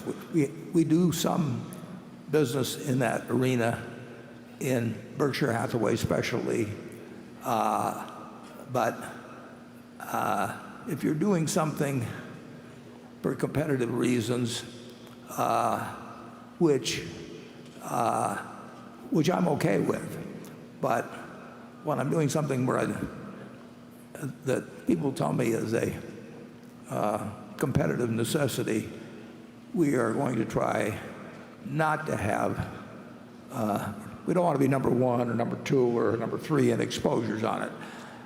And I'm sure we are not in cyber, but I think anybody that tells you now that they think they know in some actuarial way either what general experience is likely to be in the future or what the worst case would be, I think is kidding themselves. And that's why, that's one of the reasons I say that a $400 billion event has roughly a 2% probability per year of happening. Cyber is uncharted territory, and it's going to get worse, not better. And then the question is whether if we have a whole bunch of $25 billion commercial limits out there, whether there's some aggregation that we didn't foresee, or that the courts interpret those policies differently, then they are generally going to give the benefit of the doubt to the insured. So you're right in pointing that out as a very material risk, which didn't exist 10 or 15 years ago, and will be much more intense as the years go along. And all I can tell you, Gary, is that that's part of my $400 billion and my 2%. But if you've got a different guess, it's just as likely that yours is right than mine on that. Charlie? Yeah, well, something that's very much like cyber risk is you got computers programmed to do your security trading, and your computer goes a little wild from some error. And that's already happened at least once, where somebody just was fine one morning, and by the afternoon they were broke because some computer went crazy. We don't have any computers we allow to go big automatically trading securities. I think generally Berkshire is less likely than most other places to be careless in some really stupid way. I do think if there's a mega cat from cyber, let's say it hits 400 billion, I do not think we'll have more than a 3%. No, we'll get our share. But it will destroy. What will destroy a lot of companies? We will actually, if we had a $12 billion loss, I would think, except for the new accounting rule, but I would think from what I call operating earnings, we would probably still have a reasonable profit that year. I mean, we are in a different position than any insurance company I know of in the world in our ability to handle the really super cat. Okay, shareholder from station 2. I point out that the main shareholder to my right here has almost all his net worth in one security. That's likely to be more carefully managed than some public place with people just passing through. Yeah, you don't want a guy that's 64 and is going to retire at 65. Yeah. A lot of decisions you really don't want him or her to be making. Yeah. Station 2.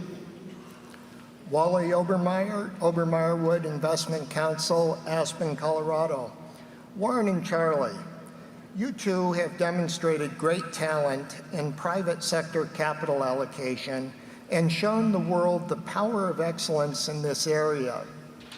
Do you think there is a similar opportunity for outstanding capital allocation in the public sector at both the state and federal levels?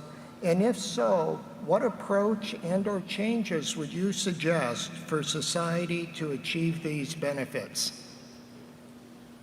That's too tough. Why don't we go on to a new question?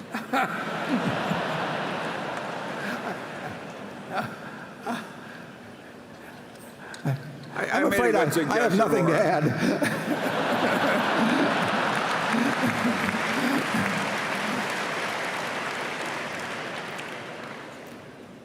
I don't mean to be unfair to somebody asking a question, but it is unfortunately an entirely different game, and the electorate, the motivations are different, the terms of the reward system is different. I mean, everything is different, and if we knew how to solve that, we wouldn't. We can't add anything to what you had. I'm sorry on that. Okay. Andrew? Hi, Warren. This question comes from Paul Speaker of Chicago, Illinois. I believe he may be here today. He writes, one of your more famous and perhaps most insightful quotes goes as follows. Should you find yourself in a chronically leaking boat, energy devoted to changing vessels is likely to be more productive than energy devoted to patching leaks. In light of the unauthorized accounting scandal at Wells Fargo, of its admission that it charged customers for duplicate auto insurance, of its admissions that it wrongly fined mortgage holders in relation to missing deadlines caused by delays that were its own fault, of its admission that it charged some customers improper fees to lock in mortgage interest rates, of the sanction placed upon it by the Federal Reserve prohibiting it from growing its balance sheet, and of the more than recent $1 billion penalty leveled by federal regulators for the aforementioned misbehavior. If Wells Fargo Company is a chronically leaking boat, at what magnitude of leakage would Berkshire consider changing vessels? Yeah, well, Wells Fargo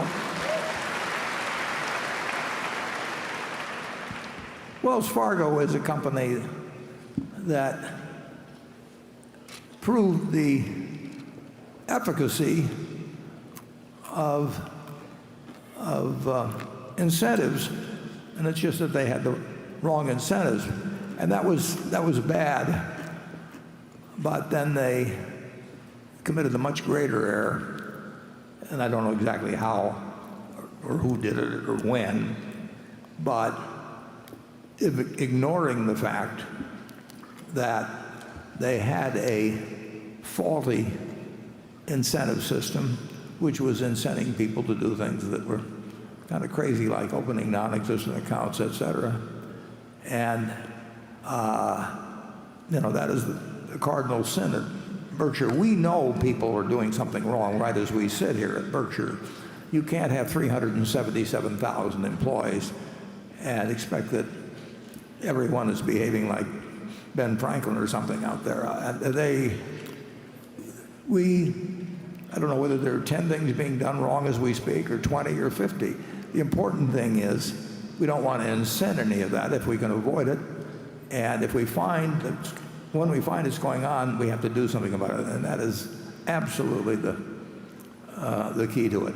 And Wells Fargo didn't do it, but Solomon didn't do it.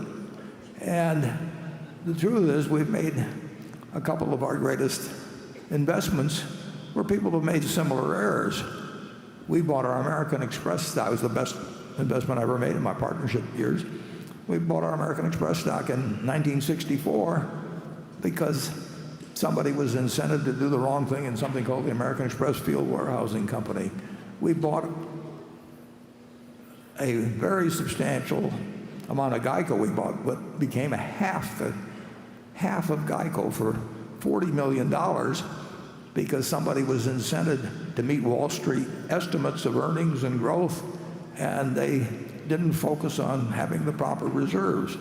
And that caused a lot of pain at American Express in 1964. It caused a lot of pain at GEICO in 1976. It caused a layoff of a significant portion of the workforce, all kinds of things. But they cleaned it up. They cleaned it up, and look where American Express has moved since that time. Look at where GEICO has moved since that time. So the fact that you are going to have problems at some very large institution is not unique. In fact, almost every bank has, all the big banks have had troubles of one sort or another, and I see no reason why Wells Fargo, as a company from both an investment standpoint and a moral standpoint going forward, is in any way inferior to the other big banks with which it competes.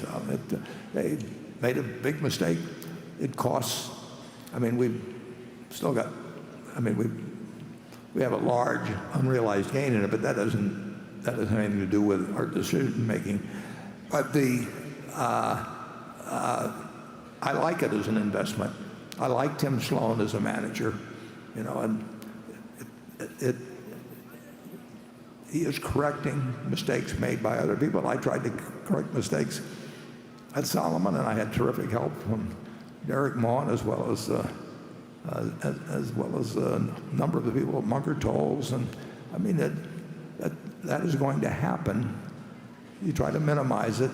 Charlie says that an ounce of prevention isn't worth a pound of cure. It's worth about a ton of cure.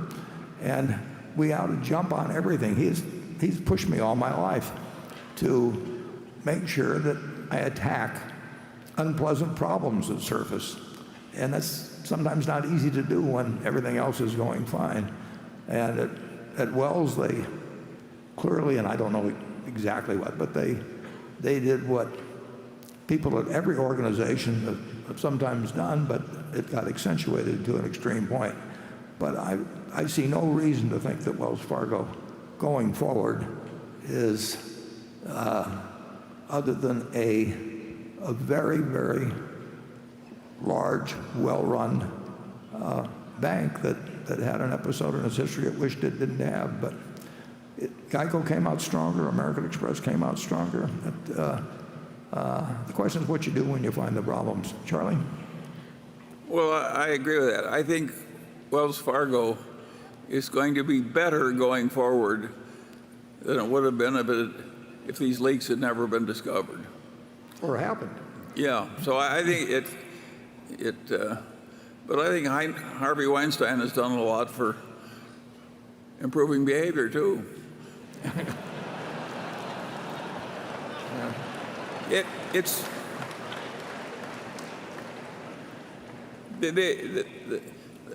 was clearly an error And they're acutely aware of it and acutely embarrassed, and they don't want to have it happen again. No, if I had to say which bank is more likely to behave the best in the future, yeah, it might be Wells Fargo, of all of them. This New York Times that I have here from March 12, 1942, if you go toward the back of it, in the classified section, you have one big section that says help wanted male, and another one that says help wanted female. You know, was the New York Times doing the right thing in those days? You know, I think the New York Times is a terrific paper, but people make mistakes, and you know, the idea of classifying between taking ads and saying, well, we'll take them and divide them up between men and women, what jobs we think are appropriate, you know, or the advertiser thinks appropriate.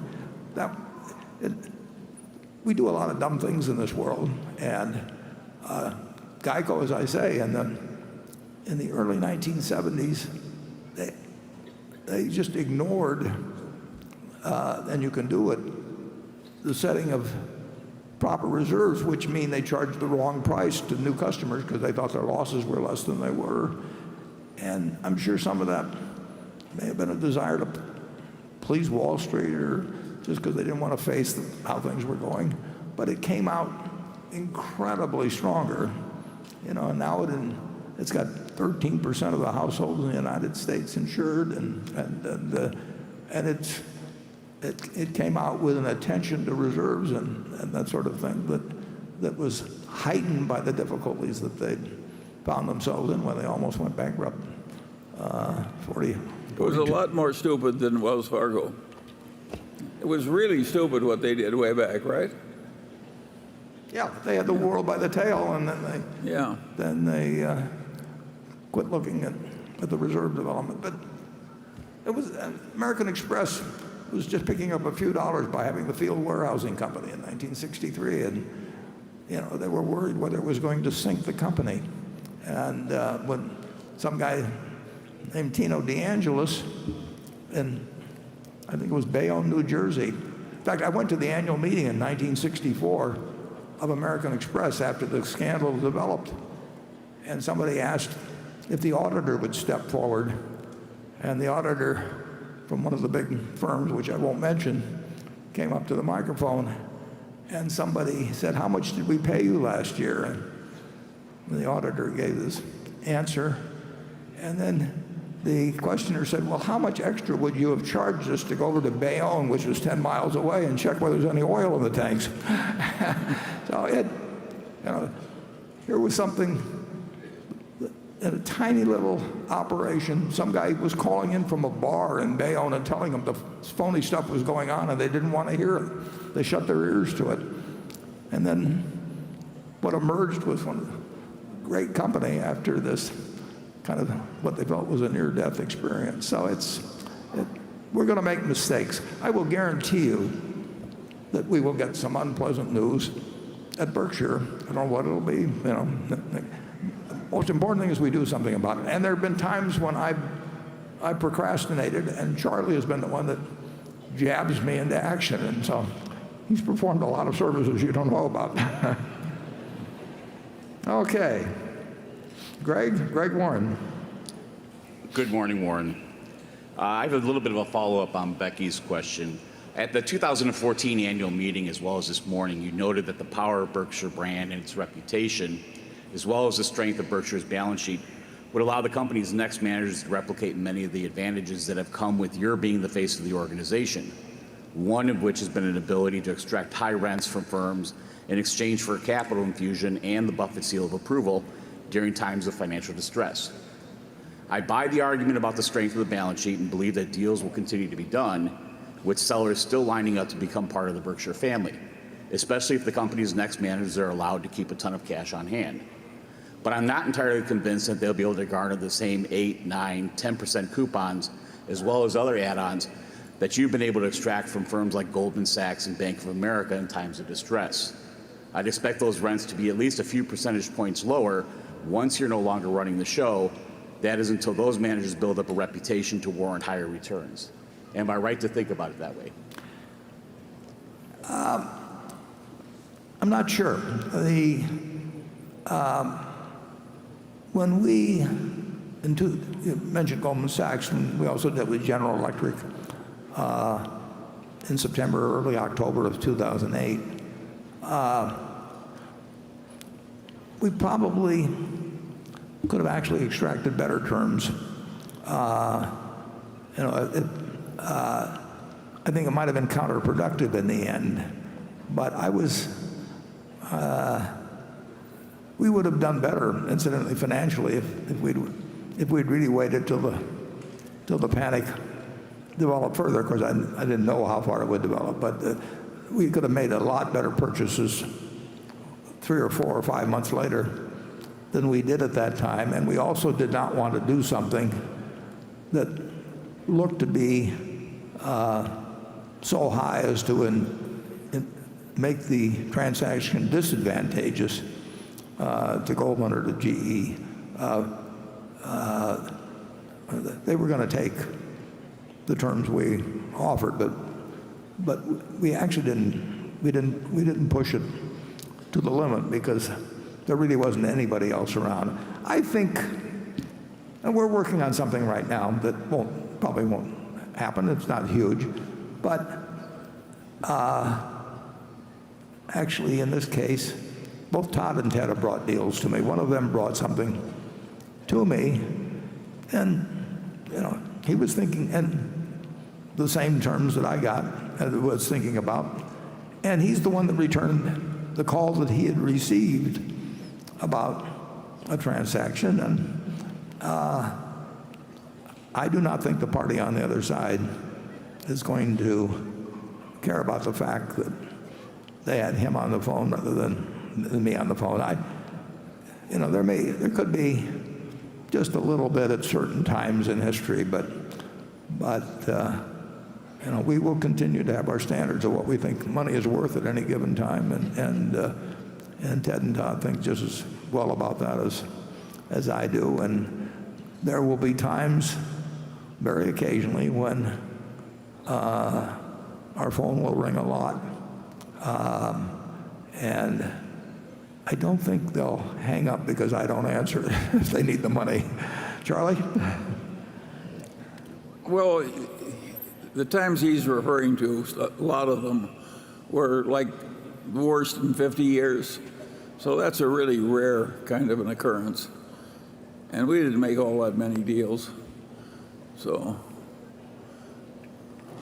I think he's right that it'll be harder for us to make similar deals in the future. Yeah, the problem is the sums involved now, more than the problem of deciding what the proper term should be. And sometimes we can get what we think is appropriate, and sometimes most of the time today we can't. But you may see a transaction or two that, not in terms of buying business, but in terms of securities, that strike you as perfectly decent ways to invest Berkshire's money, and they may well have come through Todd or Ted instead of directly to me. I like to think I'll be missed a little bit, but you won't notice it. Okay, station 3. I'm John Lichter from Boulder, Colorado. Mr. Buffett, are you still involved in pricing decisions at See's Candies and the Buffalo News? And with what other Berkshire subsidiaries do you take more than a hands-off approach? Yeah, you're correct that at one time, and for quite a while, both Charlie and I took part in the pricing decisions at See's Candy, and certainly for some years, particularly when the question of the survival of the Buffalo News was really in question, I definitely took part in those decisions. In both cases, we had good managers, but we still we thought those decisions were important. But it's been a long, long time, very long time, since we participated in anything like that. I can't I can't tell you what the per pound price is for See's candy, which is because people, and you're invited to join this group, send me free candy from time to time, and I can't tell you the prices at the Buffalo News. I mean, all I know is it's very, very, very hard to move up prices on advertising generally. So no, the only thing is Ajit and I talk frequently, and if there's some very big risk, if somebody wants a $5 billion cover on a chemical plant, some way excessive loss of over $3 billion or something, we have a certain amount of fun with him deciding on the price in his head, and I decide in my head, and then we compare notes. It's the kind of risk that you really can't look up in a book and see actuarially what it's the parameters are fairly likely to be. I enjoy thinking through the pricing of that, and I particularly enjoy comparing it with Ajit. So these are just oddball situations, but we do that sort of thing, and we've done it for 3 decades, and it's part of the fun of my job. The candy prices, if you got to complain about those, you have to go to Charlie. Well, the answer is Warren is still doing it in talking to Ajit, but that's because Ajit likes it that way. We have a very peculiar place where Warren's contact with the various people elsewhere in the organization largely depends on what they want, not what he wants. The CEO That's very unusual, and it's worked beautifully. The CEO of one of our most successful subsidiaries, I may have talked to, unless I saw him here and just said hello, I probably talked to him 3 times in the last 10 years. And he does remarkably well. He might have done even better if I hadn't talked to him those 3 times. And on the other hand, Ajit and I talk very, very frequently, and he's got the kind of business. Hey, I know more about the insurance business. I know about a good many of the other business, and it's interesting, and we are evaluating things that you don't look up in a book. I mean, actuarial talent is not what's important in the things that Ajit talks to me about. It's plenty important throughout our insurance operation, but in these particular cases, we're making judgments, and his judgment's better than mine, but I just like to hear about them. They're interesting propositions. Okay, Carol. This question comes from a Berkshire shareholder named Jack Sozowski. He's a well-known accounting expert who for many years has written the Accounting Observer. Mr. Buffett, in this year's shareholder letter, you have harsh words for the new accounting rule that requires companies to use market value accounting for their investment holdings. For analytical purposes, you said, Berkshire's bottom line will be useless. I'd like to argue with you about that. Shouldn't a company's earnings report say everything that happened to and within a company during an accounting period? Shouldn't the income statement be like an objectively written newspaper informing shareholders of what happened under the management for that period, showing what management did to increase shareholder value and how outside forces may have affected the firm? If securities increased in value, surely the company and the shareholders are better off. And surely they're worse off if securities decreased in value. Those changes are most certainly real. In my opinion, ignoring changes in the way that some companies ignore restructuring costs is censoring the shareholders' newspaper. So my question is, how would you answer what I say? Well, my answer to the question asked what my answer would be to what he said. I would ask Jack, if we've got $170 billion of partly owned companies which we intend to own for decades and which we expect to become worth more money over time, and where we reflect the market value in our balance sheet, does it make sense to every quarter mark those up and down through the income account when at the same time we own businesses that have become worth far more money in most cases and become, since we bought, you name the company, just take Geico, an extreme case. We bought half the company for $50 million roughly. Do we want to be marking that up every quarter to the value and having it run through the income account? That becomes an appraisal process. There's nothing wrong with doing that in terms of evaluation, but in terms of a value, and you can call it gain in net asset value or loss in net asset value. That's what a closed-end investment fund or an open-end investment fund would do. But to run that through an income account, if I looked at our 60 or 70 businesses or whatever number there might be, and every quarter we marked those to market, we would have obviously a great many, in certain cases where over time we'd have them at 10 times what we paid. But how quarter by quarter we should mark those up and run it through the income account, where 99% of investors probably look at net income as being meaningful in terms of what has been produced from operations during the year, I think would be, well, I can say it would be enormously deceptive.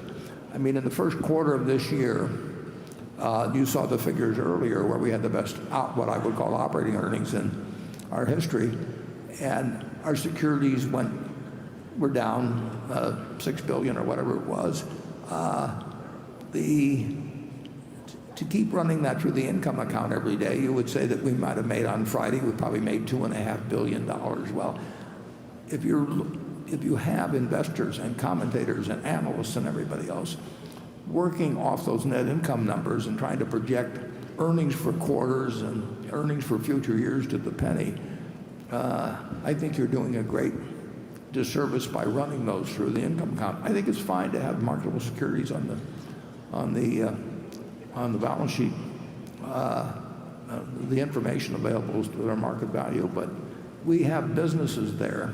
If we never would do it, but if we were to sell half, we'll say, of the BNSF Railroad, we would receive more than we carried for, and we could turn it into a marketable security, and it would look like we made a ton of money overnight. Or if we were to appraise it every 3 months and write it up and down, it could lead to all kinds of manipulation, but B, it would just lead to any investor being totally confused. I don't want to receive data in that manner, and therefore I don't want to send it out in that manner.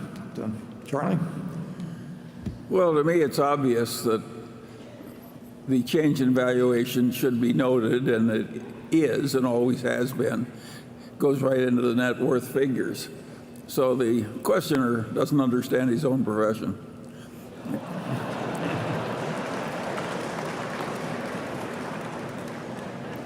I'm not supposed to talk that way, but it slips out once in a while.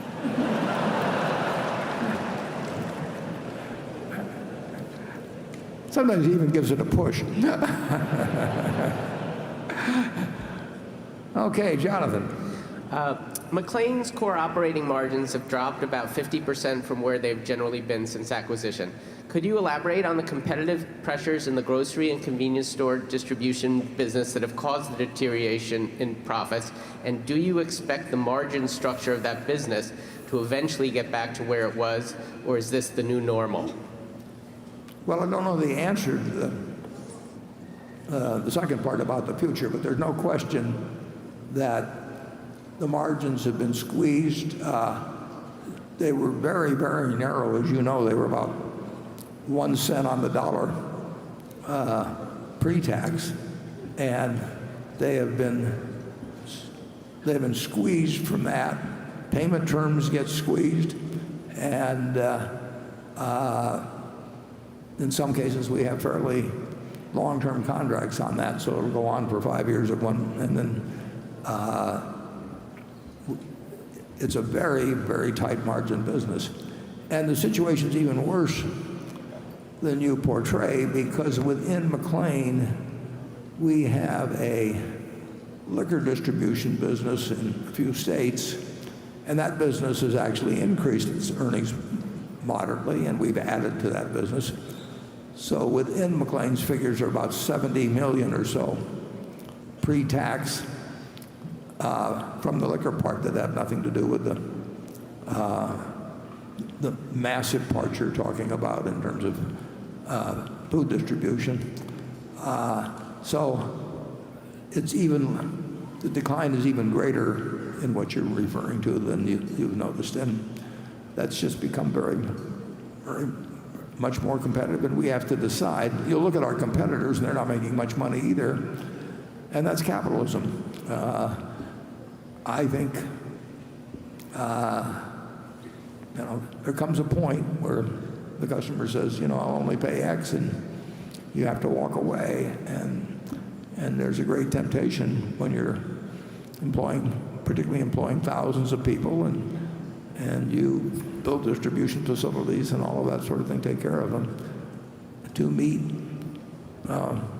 what you'd like to term as irrational competition. But that is capitalism, and you're right. The earnings went up quite a bit from the time we bought it, and we're still earning more than then, and we've earned a lot of money over time. But as they say, a fair amount of that is actually coming from liquor distribution activities in about 4 states that we purchased, very well run, and we will do our best to get the margins up. But I could not give you a really. Your guess is almost as good as mine, or better than mine maybe, as to what margins will be in that distribution business 5 years from now. It's a very essential service. We do $40-some billion, and we move more of the product of all kinds of companies that names are known to you than anybody else. But when you get Kraft Heinz, for that matter, or Philip Morris, or whomever it may be, on one side of the deal, and you get Walmart and some other 7-Eleven on the other side of the deal, sometimes they don't leave you very much room in between. Charlie? I think you've described it very well. Okay. Station 4. Good morning, Charlie and Warren. I know that seems a little bit out of order, but I'm a huge fan of yours, Charlie, mostly for your 25 cognitive biases. I'm from Seattle, Washington. I run a one-person digital marketing firm that specializes in Facebook ads and email marketing. I use these a lot. Your breakdown of Coca-Cola was really, really solid, and I use that as reference when looking to how to understand the mechanics of my clients' products and how to promote them. So I'm fairly certain that your cognitive biases work for internet-related companies. Now that you're partnering with Amazon on healthcare, I'm curious, have you started to understand how to apply these biases to internet-related companies? Or is there another set of tools you use to decide if you understand a business? Because you guys talk a lot about not investing in businesses that you don't understand. Well, healthcare we don't plan to start healthcare companies or necessarily insurers or anything. We simply have 3 organizations with leaders that I admire and trust, and we mutually goes around all 3, and we hope to do something which Charlie correctly would probably say is almost impossible, to change in some way a system which was taking 5% of GDP in 1960, and now it's taking close to 18%. And we have a hugely non-competitive medical cost in American business relating to any country in the world. The countries there were some countries that were around our 5% when we were at 5%, but we managed to get to 18 without them going beyond 11 or so. Literally in 1960, we were spending $170 per capita on medical costs in the United States, and now we're spending over $10,000. And every dollar only has 100 cents, so there is a cost problem. It is a tapeworm in terms of American business and in its competitiveness. We have fewer doctors per capita. We have fewer hospital beds per capita, fewer nurses per capita than some of the other countries that are well below us. And you've got a system that is delivering $3.3 trillion. That's almost as much as the federal government raises. It's delivering $3.3 trillion or some number like that to millions and millions and millions of people who are involved in the system, and every dollar has a constituency. It's just like politics. And whether we can find the chief executive, which we're working on now and which I would expect we would be able to announce before too long, but that's a key part of it, and whether that person will have the imagination and support of people that will enable us to make any kinds of significant improvements in a system which everybody agrees is sort of out of control on cost, but they all think it's the other guy's fault generally. We'll find out. It won't be easy, but it is not the motivations are not primarily profit making. We want to deliver.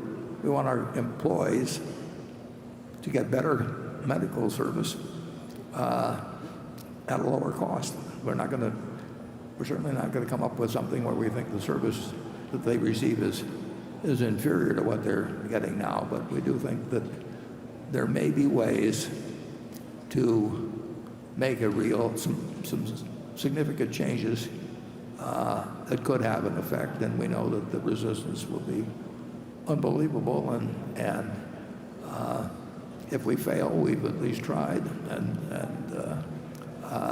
But the idea is not that I will be able to contribute anything to, in some breakthrough moment by reading a few medical journals or something, changing something that is embedded in the medical system. But the idea is maybe the three organizations which employ over 1 million people and which, after we announced it, we had a flood of calls from people who wanted to join in, but there isn't anything to join into now. But they will if we have come up with any ideas that are useful. Whether we can bring the resources, bring the person, and the CEO is terribly important, and then bring the person, support that person, and somehow figure out a better way for people to continue to receive better medical care in the United States without that 18% going to 20 or 22%, in the lifetime of, our children or something of the sort, because there are only 100 cents in the dollar, and we will see what happens. It's, if you were a actuarially figuring, you would not bet on us, but I think there is some chance we will do something. There's a chance, nobody can quantify it, that we can do something significant, and we are positioned better than most people to try, and we've certainly got the right partners, so we will give it a shot and see what happens. Charlie?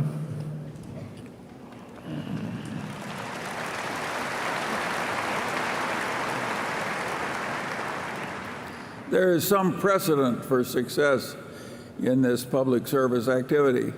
If you go back many decades, John D. Rockefeller I, using his own money, made an enormous improvement in American medical care. Perfectly enormous. In fact, there's never been any similar improvement done by any one man since that marvels it. So Warren, having imitated Rockefeller in one way, is just trying another, and maybe it'll work. Rockefeller incidentally lived a very long time, so I actually am trying to imitate him 3 ways there. We'll see what happens, but we're making a lot of progress, and I think we'll probably have a CEO within a couple of months, but if we don't have one, we're not going to pick somebody just because we want to meet any deadline or anything like that. We've got these wonderful partners. We don't have a partnership agreement among us. Somebody started drawing up one in a legal department, and the CEO just put a stop to it. You do have places that have a lot of resources, and while we all have our share of bureaucracy, we can cut through it if we've got something that we really think makes sense. And we will get the support. We'll get a lot of resistance too, but we will get the support of a lot of American business if we can come up with something that makes sense. But if it was easy, it would have already been done. There's no question about that. It's not easy. No. But it should be tried. Okay. Becky? This question comes from David Rolfe, who is with Wedgwood Partners and has been, the company has been shareholders in Berkshire since 1989. The stock is currently the largest holding in their stocks, 18 stocks. He asks this question. Over the past 2 years, you have listed the individual fund-to-funds performance from protege partners. When will you start showing the annual performance on $25 billion that Ted and Todd manage? Can you state if either Ted or Todd has beaten the S&P 500 index over the last 5 years? Yeah. Both. We'll probably never report their individual performance. But you can be sure that I have an enormous interest in, as does Charlie, in how much we think they contribute to Berkshire, and they've been terrific. They not only have the intellect and the record, but they are exceptional human beings. And Todd has done a tremendous amount of work, for example, on the medical project, and Ted is. I've given him several things, and he's done them better than I can do them. So the record since inception, and I'm measuring it, Ted came later than Todd, a year or so later. But the record since inception is almost identical, both for the two managers from their different inceptions, and matching the S&P. And they've received some incentive compensation, which they only get if they beat the S&P. And as I say, they're just slightly ahead. That really hasn't. It's been better than I've done, so naturally I can't criticize it. They were two very, very, very good choices. Charlie? You did report it in a previous year. You just didn't do it this year. But now you have your report. No.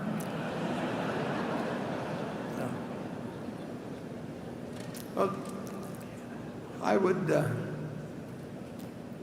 The problem that all of us has is size. It's harder to run even $12 or $13 billion, frankly, than it is to run $1 billion. And if you're running $1 million or something of the sort, it's a whole different game. You'd agree with that, wouldn't you, Charlie? Of course. Yeah. Okay. Just like any good lawyer, you never ask them a question unless you think you know the answer they're going to give. Okay, Gary. My question's on Geico. Last year you promised growth and delivered.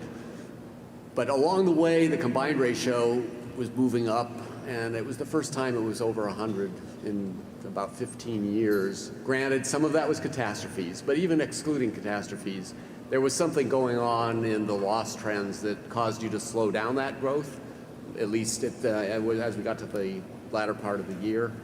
And I wondered if you could tell us what was going on. And I did look this morning too, so it looked like the first quarter settled down a little bit, but I'd still like to know about the fourth quarter. Yeah, sure. The only thing I differ with the question, I'm sorry, when you say it causes a slowdown, we didn't want to slow down the growth. I mean, you're looking at a guy here that has never wanted to slow down the growth at GEICO. The growth did slow down, but it wasn't because we wanted it to. Our prices that led to the underwriting loss, we'd have been slightly in the black without the catastrophes, but if we hadn't have paid our light bills, we might have been in the black too. I mean, this except for stuff doesn't mean much in insurance, as far as I'm concerned. If you look at the first quarter, our margins were around 7%, which is actually a little more than we aimed for. And I've received the the preliminary figures for April, and they're similar. So the underwriting gain or margins are perfectly satisfactory now, and we'd love to get all the growth we can, and we will gain market share this year, and we gain market share. When Tony took over the place, it was in 1993, it was 2 and a very small fraction percent, and it'll be 13% of the 13% of the households in the country now, and we will keep gaining share. We will keep writing profitably most of the time, and every now and then our rates will be slightly inadequate, modestly inaccurate, and inadequate, I should say, or we'll have maybe some big losses on hurricanes or something of the sort, or we'll have a Sandy in New York.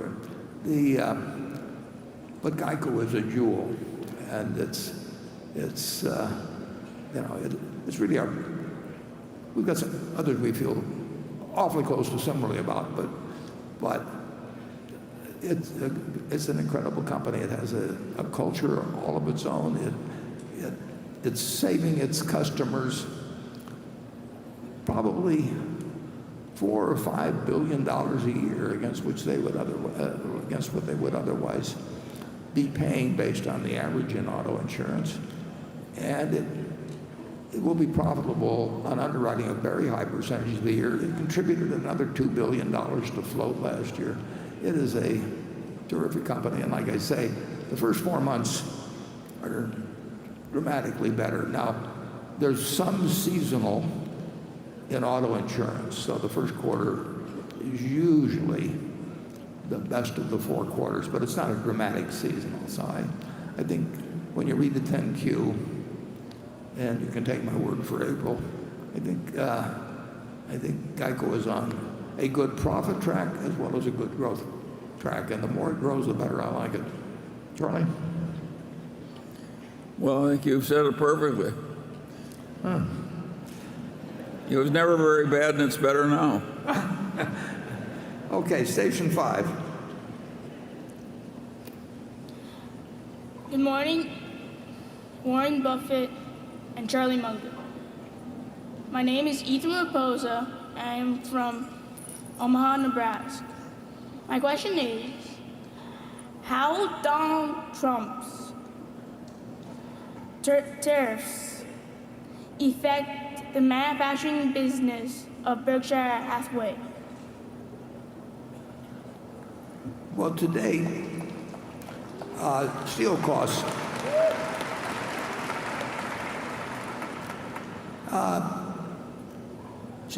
we've seen steel costs increase somewhat, but as I said earlier, I don't think the United States or China, there'll be some jockeying back and forth, and there'll be something that leaves some people unhappy, but I don't think either country will dig themselves into something that precipitates and continues any kind of real trade war in this country. We've had that in the past a few times, and I think we've we've learned a general lesson on it. But there will be some things about our trade policies that irritate others, and there'll be some from others that irritate us, and there'll be some back and forth. But in the end, I don't think we'll come out with a terrible answer on it. Charlie, I'll let you. Well,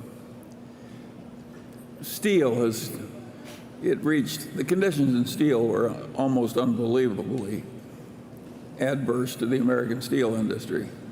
You know, even Donald Trump can be right on some of this stuff. The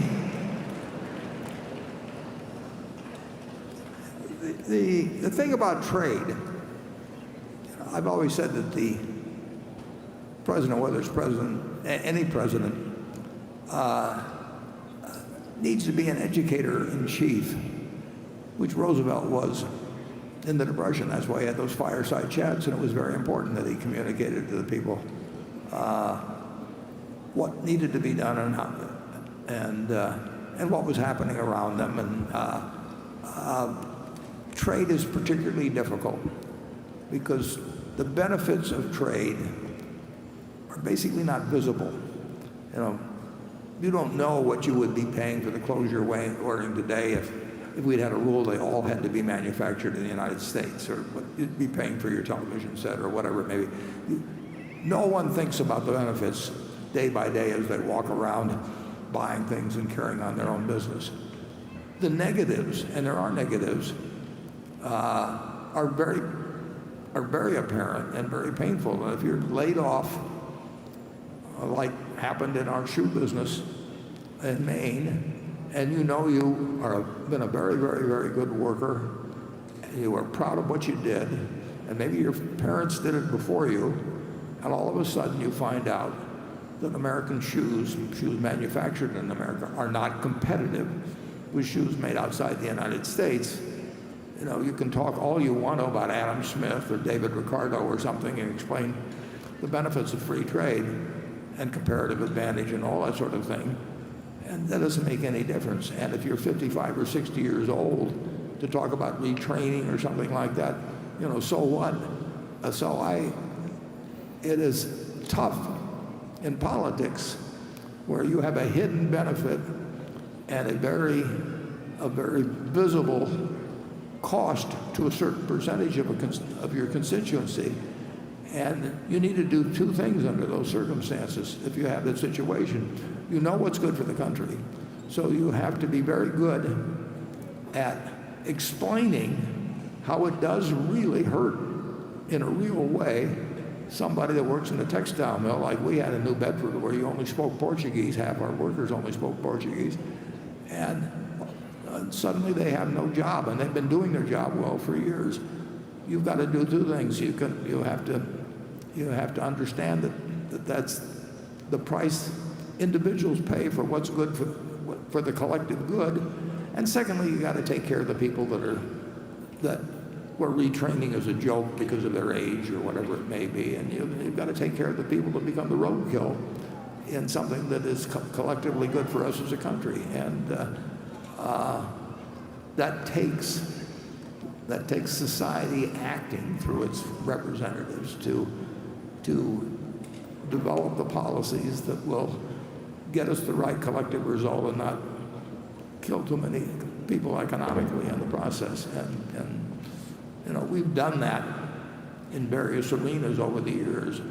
The people in their productive years do help take care of the people that are too old and too young. I mean, every time a baby is born in the United States, you know, we take on an obligation of educating them for 12 years. It'll cost $150,000 now, you know. We have a system that has a bond between the people in their productive years and the ones in the young and old, and it gets better over time. Far from perfect now, but it has gotten better over time, and I believe that trade properly explained and with policies that take care of the people that are roadkill is good for our country and can be explained. But I think it's been a tough tough sell to a guy that made shoes in Dexter, Maine, or worked on a loom in New Bedford, Mass, or works in the steel mill in Youngstown, Ohio. So.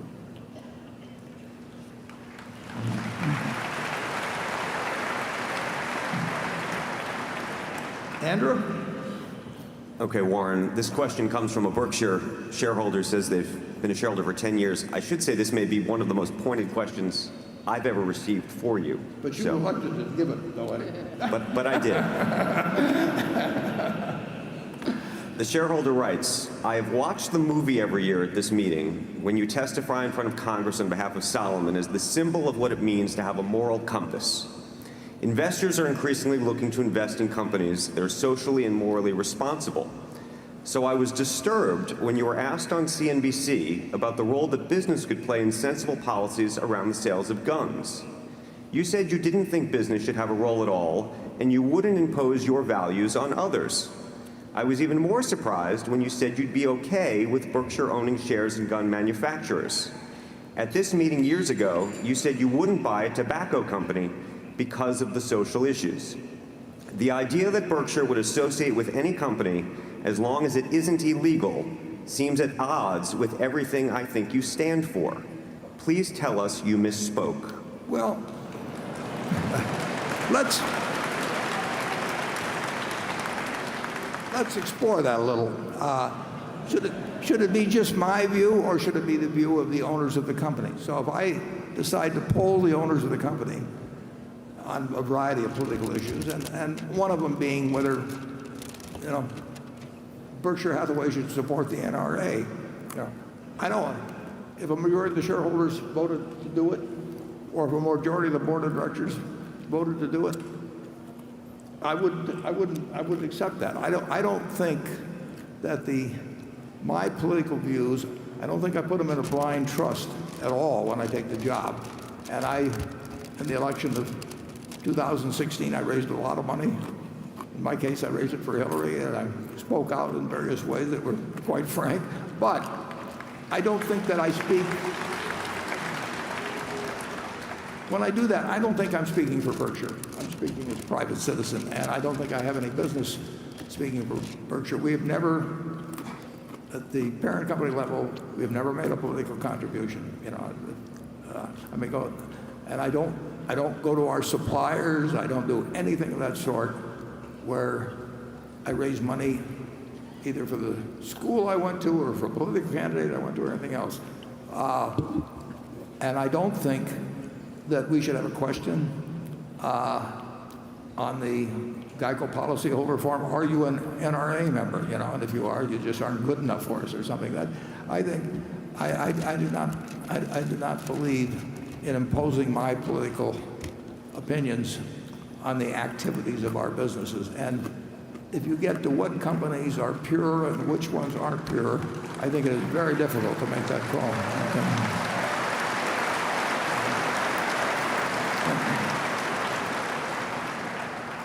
I think with that response, I'm almost afraid to call on Charlie, but go ahead, Charlie.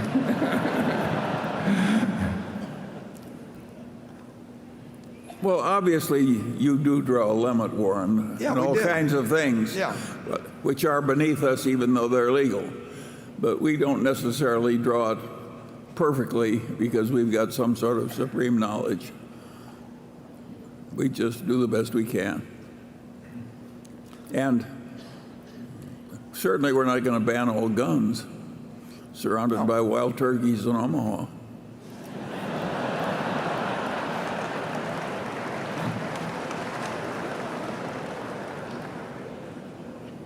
Okay, Greg. Warren, this question is also based on something you said more recently, so I can't guarantee it's going to be any easier. You recently noted that you prefer share repurchases over dividends as a means for returning capital to shareholders should Berkshire's cash balances continue to rise and hit the $150 billion threshold you noted as being difficult to defend to shareholders at last year's annual meeting. While I understand the rationale for not establishing a regular dividend, a one-time special dividend could be a useful option for returning a larger chunk of Berkshire's excess capital to shareholders without the implied promise to keep paying a regular dividend forever. The drawback with the special dividend, though, is that it would lead to an immediate decline in book value and book value per share, whereas a larger share repurchase effort, while depressing book value, would reduce Berkshire's share count, limiting the impact on book value per share. If we do happen to get a few years out and Berkshire does hit that $150 billion threshold, because valuations continue to be too high, both for acquisitions and for the repurchase of company stock, would you consider a one-time special dividend as a means for returning capital to shareholders? Well, if we thought we couldn't use capital effectively, we would try to figure out the most effective way of returning capital to shareholders. And you could, I would have probably, I think it'd be unlikely we'd do it by a special dividend. I think it'd be more likely we'd do it by a repurchase if the repurchase didn't result in us paying a price above intrinsic value per share. We're never going to do anything that we think is harmful to continuing shareholders. So if we think the stock is intrinsically worth X, and we would have to pay some multiple, some modest multiple even above that to repurchase shares, we wouldn't do it because we would be hurting continuing shareholders to the benefit of the people who are getting out. But we will try and do whatever makes the most sense, but not with the idea that we have to do something every day because we simply can't find something that day. We had a vote, as you know, I don't know, a few years back on whether people wanted a dividend, and the B shares, so I'm not talking my shares or Charlie's or anything, but the B shares voted 47-1 against it. So I think through self-selection of who become shareholders, I don't think shareholders world or countrywide on all stocks would vote 47-1 at all. But we get self-selection in terms of who joins us, and I think they expect us to do whatever we think makes the sense for all shareholders. And obviously, if we really thought we never could use the money effectively in the business, we should get it out one way or another. And you've got a bunch of directors who own very significant amounts of stock themselves, and you can expect them to think like owners. That's the reason they're on the board, and you can expect the management to think like owners, and owners will return money to all of the owners if they think it makes more sense than continuing to look for things to do. But we invested in the first quarter, maybe you have to look it up on the, well, certainly through April, probably close to $15 billion or something like that net. So, and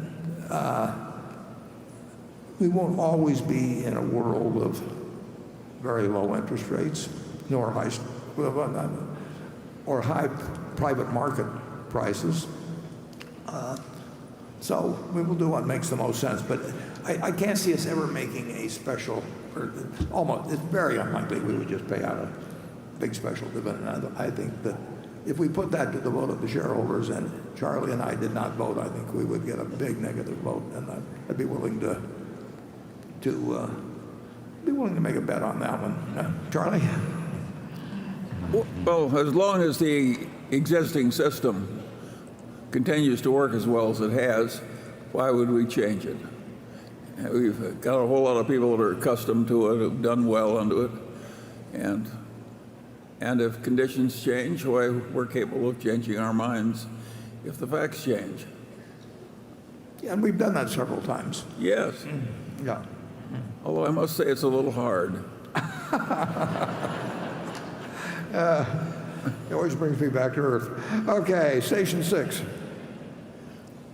Hi, good morning, Mr. Buffett and Mr. Munger. My name is Steffi Yu from Horizon Insights, a China-focused research firm based in Shanghai.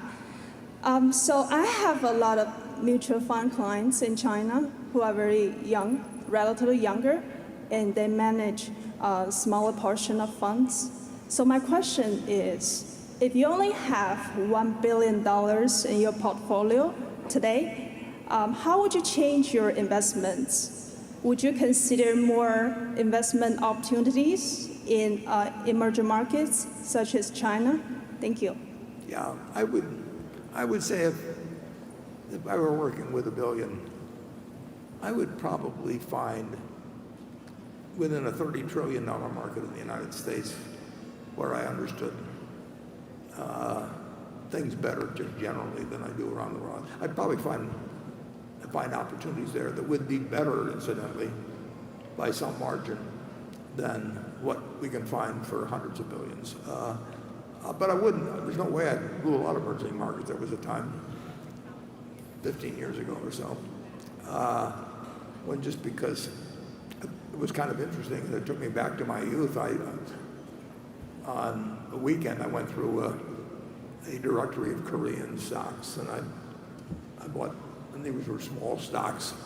Well, they were small by the standards of either Korean or American business. They were big companies, but I found 15 or 20 and that were statistically cheap, and bought some of each one myself. And there are opportunities with smaller amounts of money to do things that we just can't do. And but my first inclination always would be to comb through things in the United States, but I'd comb through in other countries. I probably wouldn't get into very small markets because there can be a lot of difficulties even in market execution and taxation, a lot of things. You can find, if you can't find it in America and China and Britain and a few other places, you're probably not going to find it someplace else. So you may think you found it, but it may be a different game than you know. Our problem is size, not geography. Charlie? Well, I already have more stocks in China than you do as a percentage, so I'm with the young lady. Okay, well, you want to name names? Do these stocks have names? No, I don't. Carol. This question, and I should just add one thing. You will find plenty of opportunities in China. Charlie would say you've got a better hunting ground than even a person with similar capital in the United States. Would you agree with that? Yes, I do. Yeah.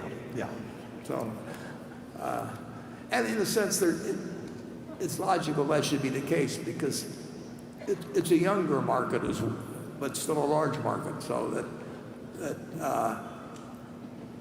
markets probably work toward efficiency as they age.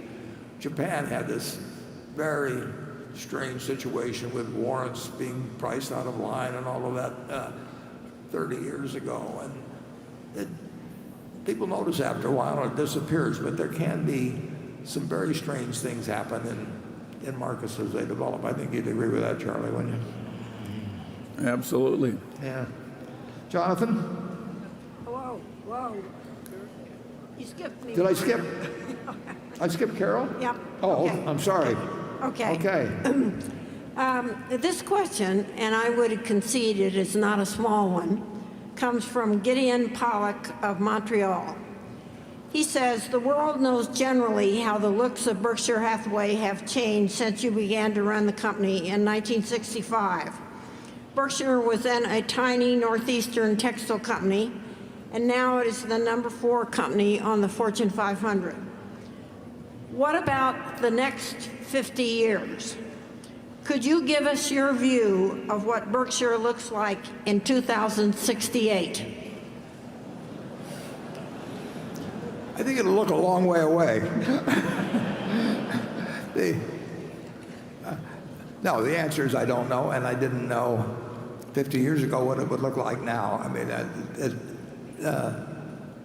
it will be based on certain principles, but where that leads, we will find out, and we'll have people that are thinking about different things than I am, and we'll have a world that's different.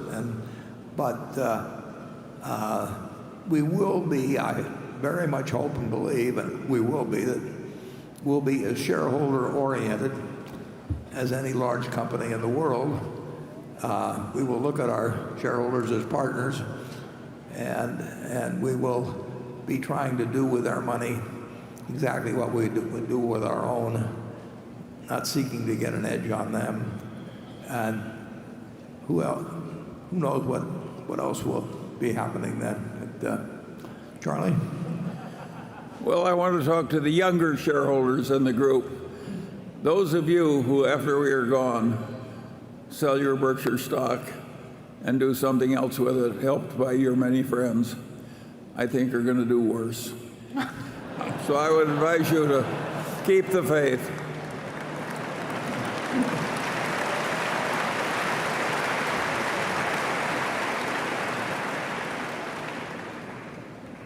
Well, by the way, some of that has already happened in many families. I'll give his answer next time now that I see it get all the applause. Jonathan. Duracell's $82 million of pre-tax profits in 2017 were still well below what it earned as a subsidiary of P&G. Can you clarify or quantify to what extent transition costs or purchase price accounting impacts at the segment level were still temporarily a burden last year? Or is it possible that the GAAP earnings contribution simply reflects a commoditization of the category given the entry of Amazon into the battery market? I did see that Duracell's earnings were up in the first quarter. Is that a sign of a more meaningful contribution in 2018 and beyond as you finish right-sizing the manufacturing footprint and acquisition-related charges fall away? Yeah, Duracell should be earning more money than it is now, and will be. And as you mentioned, it's well on its way there, but it's not earning. It's not earning an appropriate amount now based on the history of the company. I was around when I was on the board of Gillette when Gillette bought Duracell, and I've seen what it does when it isn't managed to its full extent, and I saw what Jim Kiltz did with it at Gillette when he ran it, and there were a lot more transition problems in the purchase. For one thing, there's a lot of rules connected with our swap of our stock in P&G for Duracell. There are a lot of things that you cannot do that made sense to do in that period of transition from P&G's management to ours. But Duracell, the brand is strong, very strong. The product line is very strong. So, and we are making more money, and we should, and I believe we will, earn really what the property is capable of earning. We should be earning that relatively soon. But you're absolutely right that it is, from a profit standpoint, is underperforming. We're making a lot of changes, and some of those are involved in jurisdictions, countries where it is really expensive to change in terms of employment payments that have to be made if a plant is changed or something of the sort. But I like the Duracell deal absolutely as well as when we made it. Charlie? I like it better than you do. No, Duracell is a very, it's our kind of business. Yeah, it is. Okay, station 7. Good morning. I have a question related to the bond market, the U.S. Treasury bond market. My name is Ole Larsen. I live in the San Francisco Bay Area, and I never worked in the financial industry. I started out buying penny mining stocks on the Vancouver Stock Exchange, and then a decade later I got married, and my wife convinced me to buy Berkshire shares.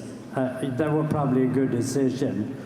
So So my question is, I read the newspapers about the Federal Reserve and the inflation numbers, and there must be an increased supply of treasury bonds that must go to auction. And my question is, what do you expect that to impact yield or interest rate? Yeah, the answer is, I don't know. And the good news is nobody else knows, including members of the Federal Reserve and everyone. There are a lot of variables in the picture. And the one thing we know is we think that long-term bonds are a terrible investment. And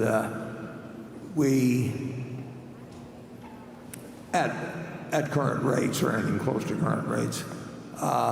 So basically all of our money that is waiting to be placed is in treasury bills that I think have an average maturity of 4 months or something like that at most. The rates on those have gone up lately, so that in 2018, my guess is we'll have at least $500 million more of pre-tax income than we would have had from the bills last year. But they still, it's not because we want to hold them, we're waiting to do something else, but long-term bonds, they're basically at these rates. It's almost ridiculous when you think about it, because here the Federal Reserve Board is telling you we want 2% a year inflation, and the very long bond is not much more than 3%. And of course, if you're an individual and you pay tax on it, you're going to have some income taxes to pay, and let's say it brings your after-tax return down to 2.5%.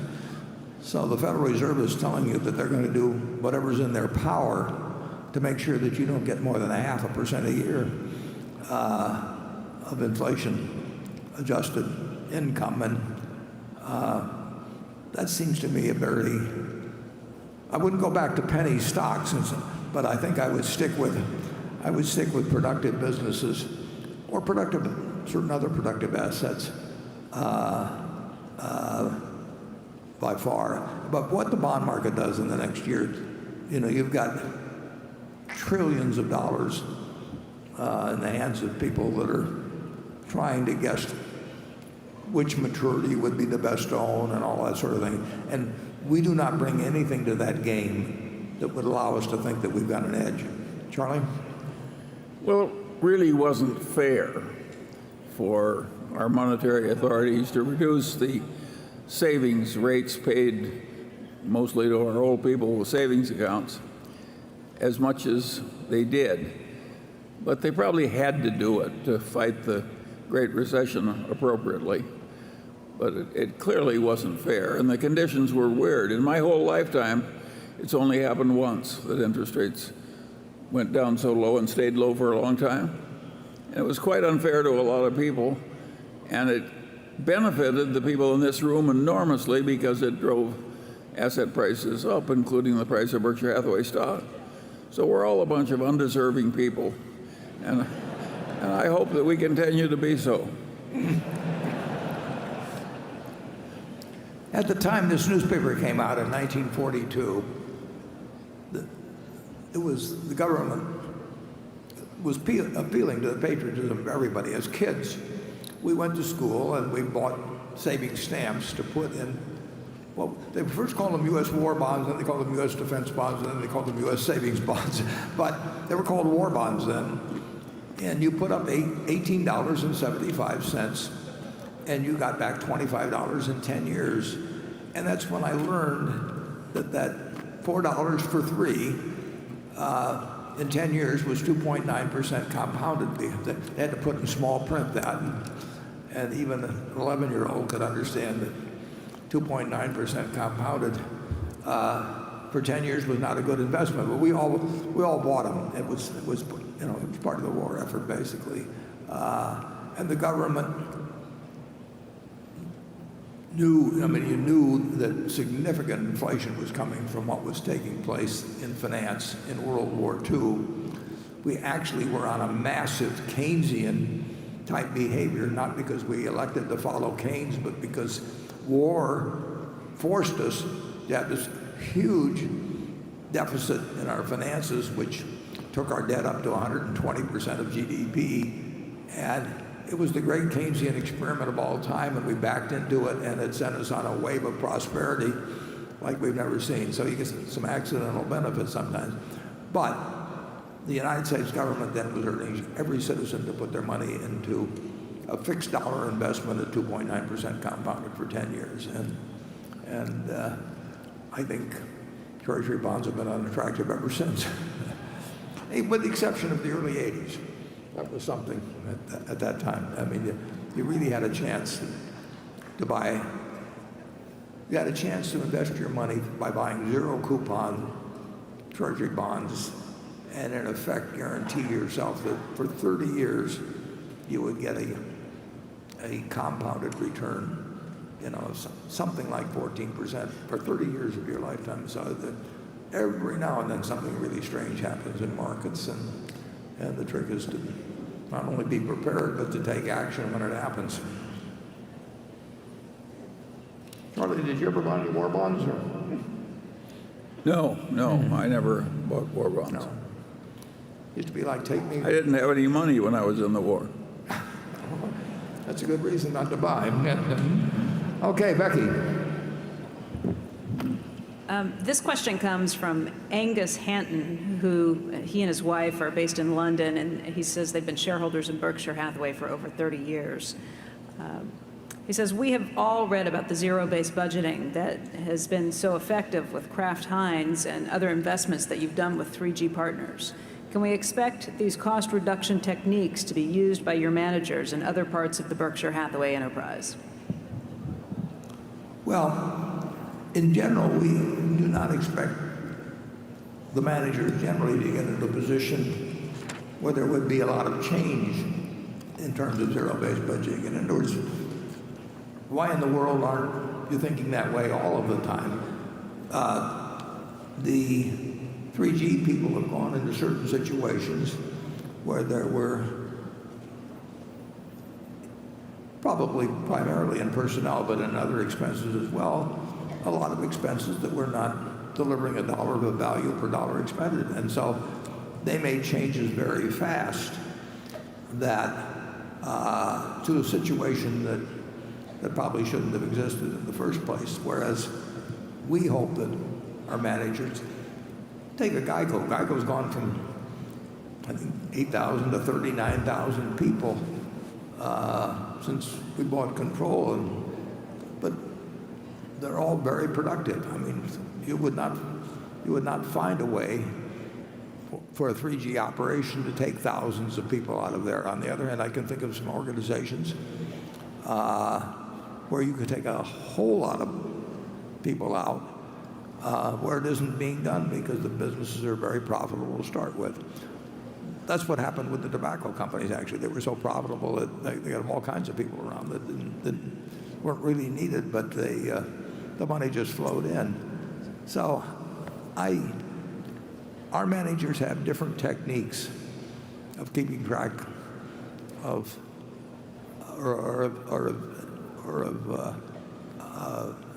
trying to maximize customer satisfaction at the same time that they don't incur other than necessary costs. And I think probably some of our managers may well use something that's either zero-based budgeting or something akin to it.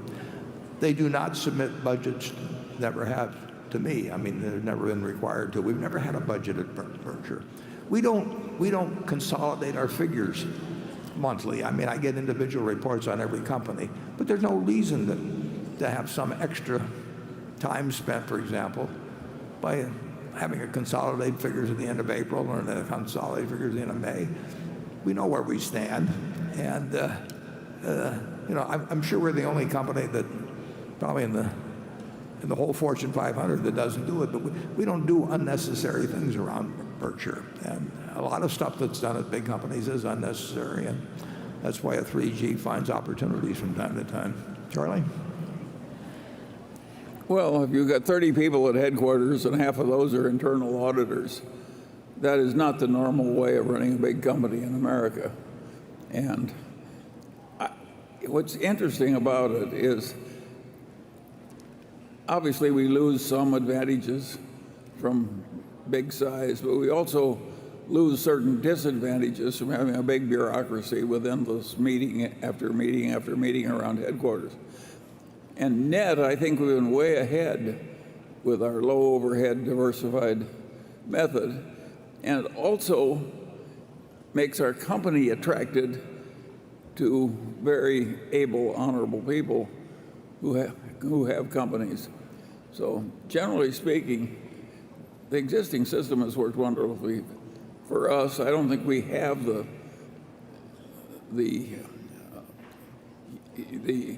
employment that could be cut effectively that a lot of other places have. And I think our methods have worked so well that we'd be very unlikely to change them. Yeah, I think at headquarters you could say we have kind of sub-zero based budgeting, and we hope that the example at headquarters is to a great extent emulated by our. But it isn't just the cost reduction. I think the decisions get made better if you eliminate the bureaucracy. Oh, yeah. I think a bureaucracy is sort of like a cancer, and it functions sort of like a cancer. And so we're very anti-bureaucracy, and I think it's doing us a lot of good. In that case, we're quite different from, say, Anheuser-Busch at its peak. Okay, Gary. My question is on small commercial, and specifically direct small commercial. You seem to have some websites that enable buyers to purchase small commercial insurance directly. Buy Berk is one of them. It's a very competitive, fragmented market, but what is your strategy for that market? And then can you ultimately Geicoize the small commercial market? Well, we'll find out. I mean, it's a very good question because that's exactly the question we ask ourselves. And we have this incredible company at Geico, which has gone direct in the personal auto field and is, first started at 1936. And there's no question in my mind that over a lot of years, and maybe not so many years, something like small commercial, anything that takes cost out of the system, makes it easier for the customer, is going to work over time if you've got a system that was based on something that had more layers of agency costs and that sort of thing. So we are experimenting, and we'll continue to experiment on something like small commercial, workers' comp, whatever it may be. We'll try and figure out ways to take cost out of the system, offer the customer an equivalent product or better at lesser price, and we'll find out what can be done and what can't be done. And we're not the only ones doing it, as you know. But we are not going to. We've got some managers that are going to be quite, I'm sure, enterprising on that, and we back them. And we expect some to fail, and if a few succeed, we'll have some very good businesses, and the world is going in that direction. So you can expect us to try and go with it. Charlie? Well, if it were easy, I think it would have happened more fast than it has. It will happen as we go along. I mean, it wasn't easy in auto. I mean, when you think about it. No, it wasn't. No, I mean, it was a system with all kinds of extra costs to go back to the turn of the 19th century into the 20th. I mean, it was built on fire insurance and strong general agencies, and that slopped over into auto when the auto came along in 1903 from Ford or whatever. And So it grew within a system that really wasn't very efficient compared to what was available. But it took State Farm initially to go to a direct or a captive agency system, and then it took USAA, and then later Geico, and then later Progressive to go to direct systems that are even more efficient and consumer friendly. And the same thing is going to happen to some degree in all kinds of industries, and certainly small commercial. It could happen, but it will be slow. It takes an amazingly long time. I mean, but the battle doesn't always go to the strong and the race to the swift, but that's the way to bet, as they say. So, okay, station 8. Austin Merriam from Jacksonville, Florida. Mr. Buffett, with the recent news of the partnership between you, Mr. Bezos, and Mr. Diamond to challenge the healthcare industry and the self-admitted difficulties you are running across, this would lead me to believe the industry has higher barriers to entry than may have originally been hypothesized, a larger moat, if you will. Would that justify a higher earnings multiple for established players in the industry, such as PBMs, for example? Well, just though the system may have a moat against intruders, it doesn't mean that everybody operating within the system has individual moats, for one thing. Now, we are, if this new triumvirate succeeds at all, we are attacking an industry moat. And I'm defining industry very broadly, healthcare, not just healthcare insurers or this or that. We're trying to figure out a better way of doing it, and making sure that we're not sacrificing care, and the goal is to improve care. And like I say, it's a lot bigger than a single company's moat. It's bigger than a component of the industry's moat. The moat held by the whole system, since it interacts in so many ways, is actually, that's the moat that essentially has to be attacked, and that's a huge moat. And like I say, we'll do our best. But I hope if we fail, I hope somebody else succeeds. Charlie? Well, I suspect that eventually, when the Democrats control both houses of Congress and the White House, we will get single-payer medicine. And I don't think it's going to be very friendly to many of the current PBMs.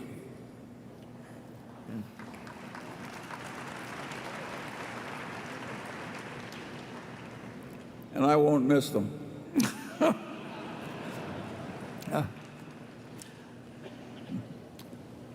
Andrew?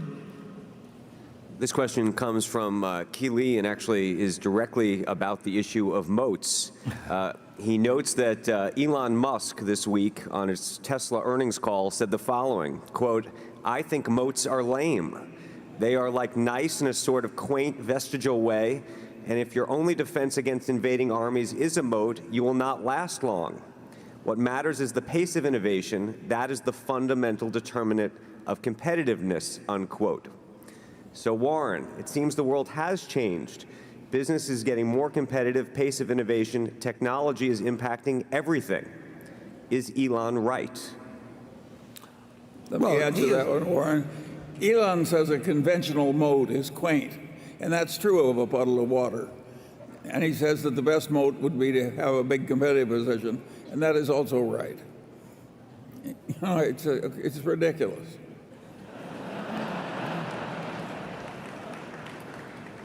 Warren does not intend to build an actual moat.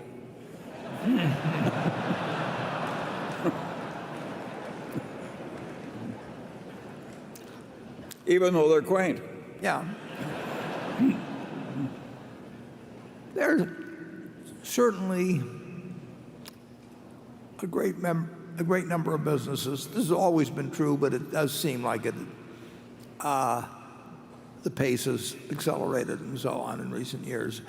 There's been more moats that have become susceptible to invasion than seemed to be the case earlier. But there's always been the attempt to do it.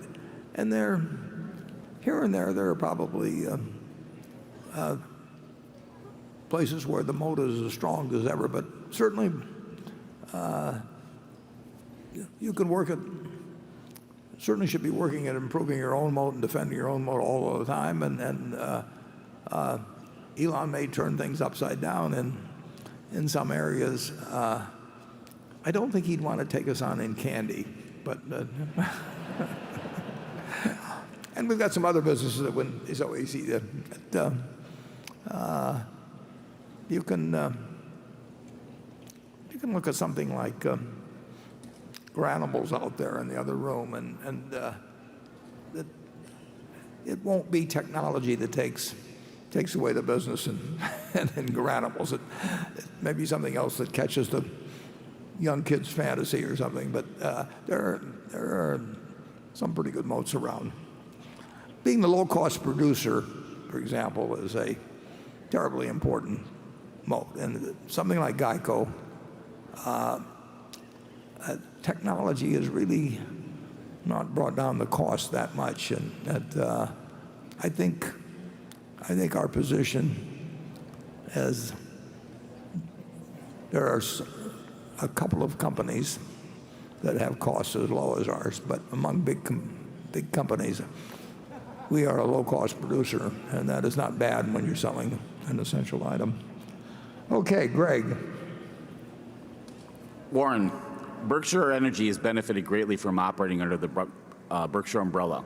By not having to pay out 60 to 70% of earnings annually as a dividend, the company was able to amass $9 billion in capital the past 5 years and closer to $12 billion in the past 10. Money that could be allocated to acquisitions and capital spending, especially on renewables. While tax credits for solar energy don't run out until next year, we've already seen a dramatic reduction in Berkshire Energy's capital commitment to solar projects. And even though spending on wind generation capacity is projected to be elevated this year and next, it does wind down in 2020 as the wind production tax credits are phased out. Absent a major commitment to additional capital projects, it looks like Berkshire Energy's expenditures in 2021 will be its lowest since 2012, leaving the firm with more cash on hand than it has had in some time. Do you think it is likely at that point that Berkshire Energy starts funneling some of that cash up to the parent company? Or will it be earmarked for debt reduction or just be left on the balance sheet as dry powder for acquisitions? Yeah,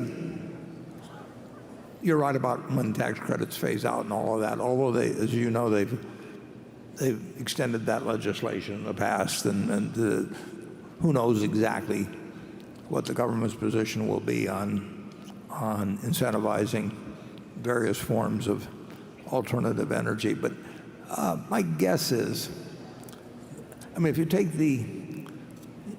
the logical expenditures that may be required in all aspects of the public, of electric generation and the utility business generally, I think there'll be a lot of money spent, and the question is whether we can spend it and get a reasonable return on it. And there again, we'll do what's logical. There are three shareholders basically of Berkshire Hathaway Energy. Berkshire Hathaway itself owns 90% of it, and Greg Abel and his family perhaps, and Walter Scott and again family members own the other 10%. And we all have an interest in employing as much capital as we can at good rates, and we'll know when it can be done and when it can't be done, and we'll do. There's no tax consequences to Berkshire at all. So, but the three partners will figure out which makes the most sense. But when you think of what might be done to improve the grid in the U.S. and the fact that we do have the capital, I wouldn't be surprised if we find good uses for capital in Berkshire Hathaway Energy and for a long time in the future. Charlie? Yeah, well, I think there'll be huge opportunities in Berkshire Energy as far ahead as you can see to deploy capital very intelligently. So I think the chances of a big dividend is approximately zero. Yeah. And we've not only got the money to an extent that virtually no utility company does, and we've also got the talent too. I mean, we've got a very, very talented organization there. So it's a big field, and we've got shareholders that are capitalists, and we've got managers that are terrific, and you would think we'd find something intelligent to do over time in the field. So far we have. I mean, we've owned it now for close to 20 years, and we've deployed a lot of capital, and so far so good. I mean, it's you look at the improvements that can be made in our utility system in the United States.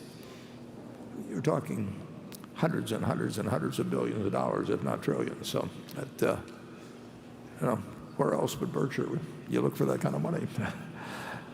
Okay, station 9. I'm Richard Surser from Tucson, Arizona. At Berkshire, what counts most are increases in our normalized per share earning power. And that was in your last letter. What is our normalized per share earning power, as you estimate it? Well, I would say that what you saw in the first quarter under these tax rates would probably be a reasonable guess. Obviously it depends on the economy in any given year. I would say that is a reasonable estimate, but we have firepower we haven't used, and we'll have more firepower as we go along. So we do expect that normalized earning power to increase over time. And if it doesn't, one way or another, we're failing you because we're retaining those earnings. So I don't see anything abnormal in our earnings, figured now at a 21% federal rate. But as I look at the $5.25 billion in the first quarter, seasonally, insurance is better in the first quarter, but seasonally, most of our businesses, the first quarter is not the strongest quarter for us. I don't see anything abnormal in it. And then I think you should expect, we expect substantial capital gains over time in addition to what comes from the operating businesses. So how much you figure in for that, I would say that the retained earnings beyond dividends of our $770 billion of equities, in other words, how much they are keeping from us, but that our share of the earnings, which can be used by them, whether it's Apple or American Express or Coca-Cola or Wells Fargo or whatever, our share is in many billions of dollars annually. And one way or another, we think that those dollars will benefit us as much as if they'd been paid out. Now, in certain cases they won't, but in certain cases they'll excel the amount in terms of market value created. So there's many billions of dollars we are not showing in our earnings that is being retained by our investees. And one way or another, I think we'll get value received out of those. So you can take 20 or 21 billion under present tax rates, present economic conditions, and then we should get something from that, and we should get more when we get 100 billion of cash invested, and we should get more as we retain earnings. So we hope it adds up to a bigger number as we go along. Charlie? Well, I don't think our shareholders are going to see another increase in net worth of $65 billion in a single year. They may have to wait a while for another. But I don't think that, I think eventually another will come, and then another. Just be patient. Yeah, we don't regard the present situation as as disadvantageous, except we'd like to get more money out. But we like the businesses we have. We like the businesses that we own part of. We are not reflecting in the way we look at earnings. The dividends we get from those partially owned companies falls far short of what they're going to contribute, in our view, to Berkshire's overall earnings over time. We wouldn't own those stocks otherwise. And you also like the Apple and airline stocks you've recently purchased better than the cash you parted with. Absolutely, yeah. And that's quite a lot. Yeah. Okay, we won't pursue that further. Carol? This question is from Daniel Kane of Atlanta. Your annual letter this year pointed out that Berkshire has become a leader in real estate brokerage in the United States. Congratulations. That is a significant feat in less than 20 years. But let me mention a sticky point. If fees charged by stock market active managers are a drag on investor performance, I would argue that real estate commissions are no different and perhaps more detrimental, especially when one considers the lifetime effects of large, foregone upfront cash flows and the power of compounding interest. I would be pleased to hear your rejoinder on the points I've raised. Well, the purchase of a home is the largest financial transaction for a significant percentage of the population that they make, and a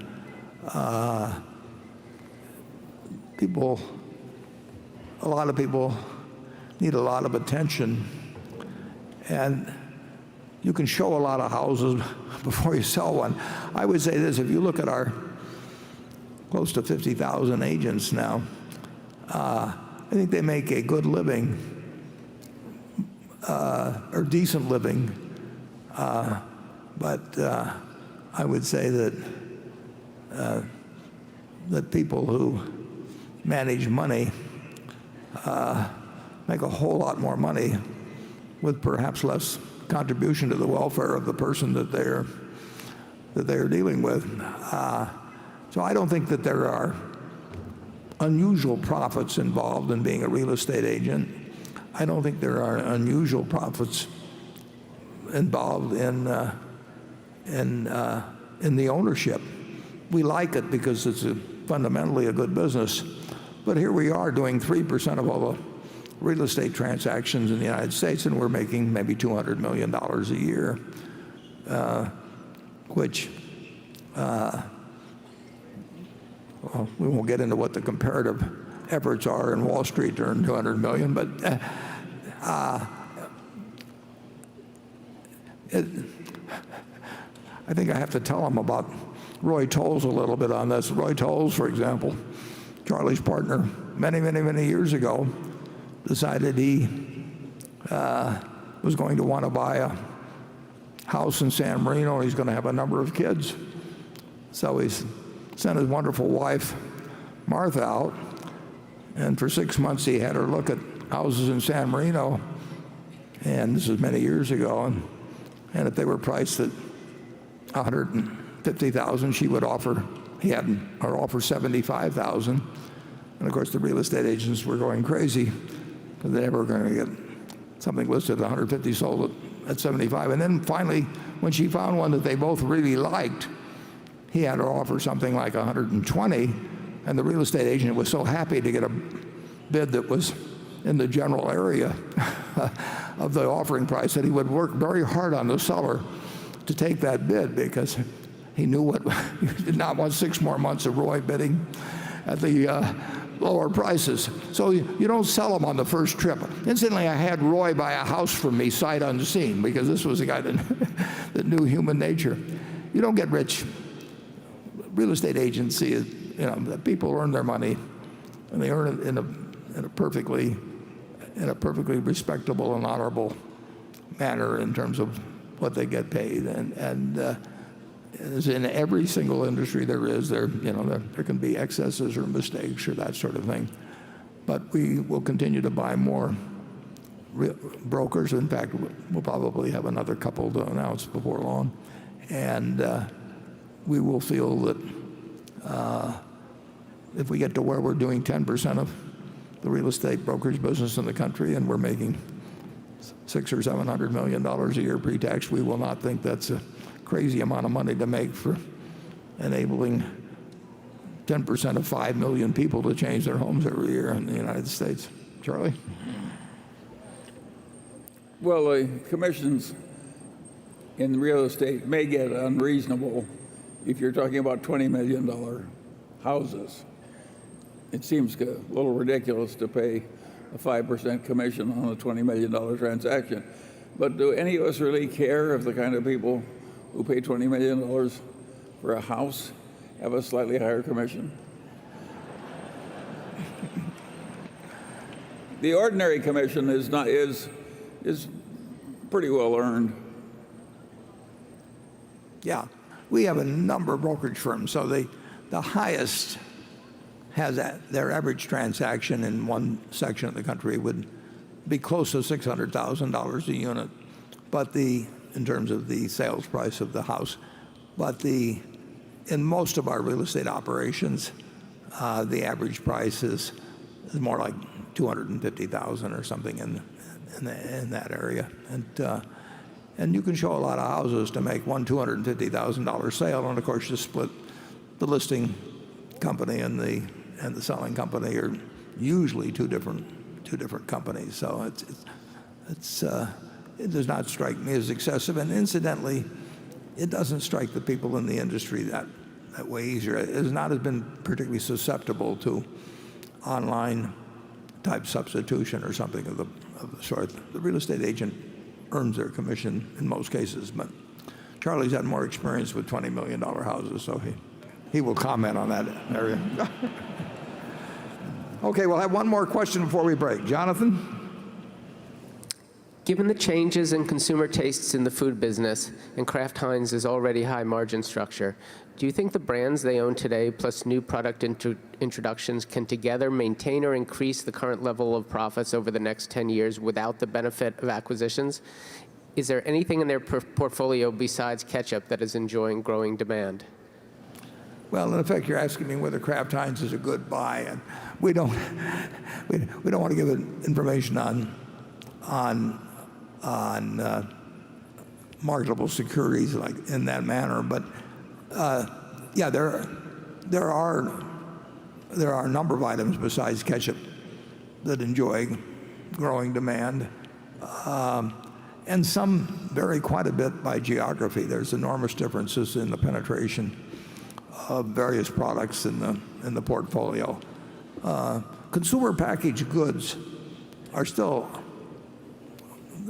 a terrific business in terms of return on invested assets, and but the population worldwide grows fairly smallly and at a fairly minor rate, and people are going to eat about the same amount, and there is some more willingness to experiment, or go for organic products of the sort.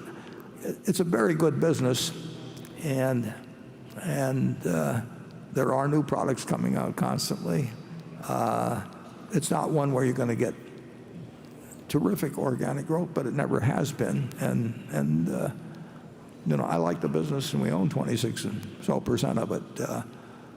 But there are a number of items within Kraft Heinz that enjoy fairly healthy growth.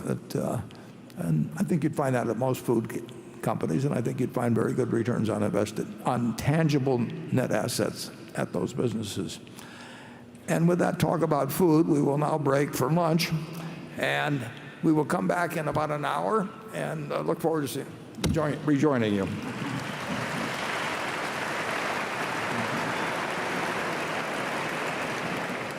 Hello and welcome back to Yahoo Finance's coverage of Berkshire Hathaway's annual meeting live from the CenturyLink Center in Omaha, Nebraska.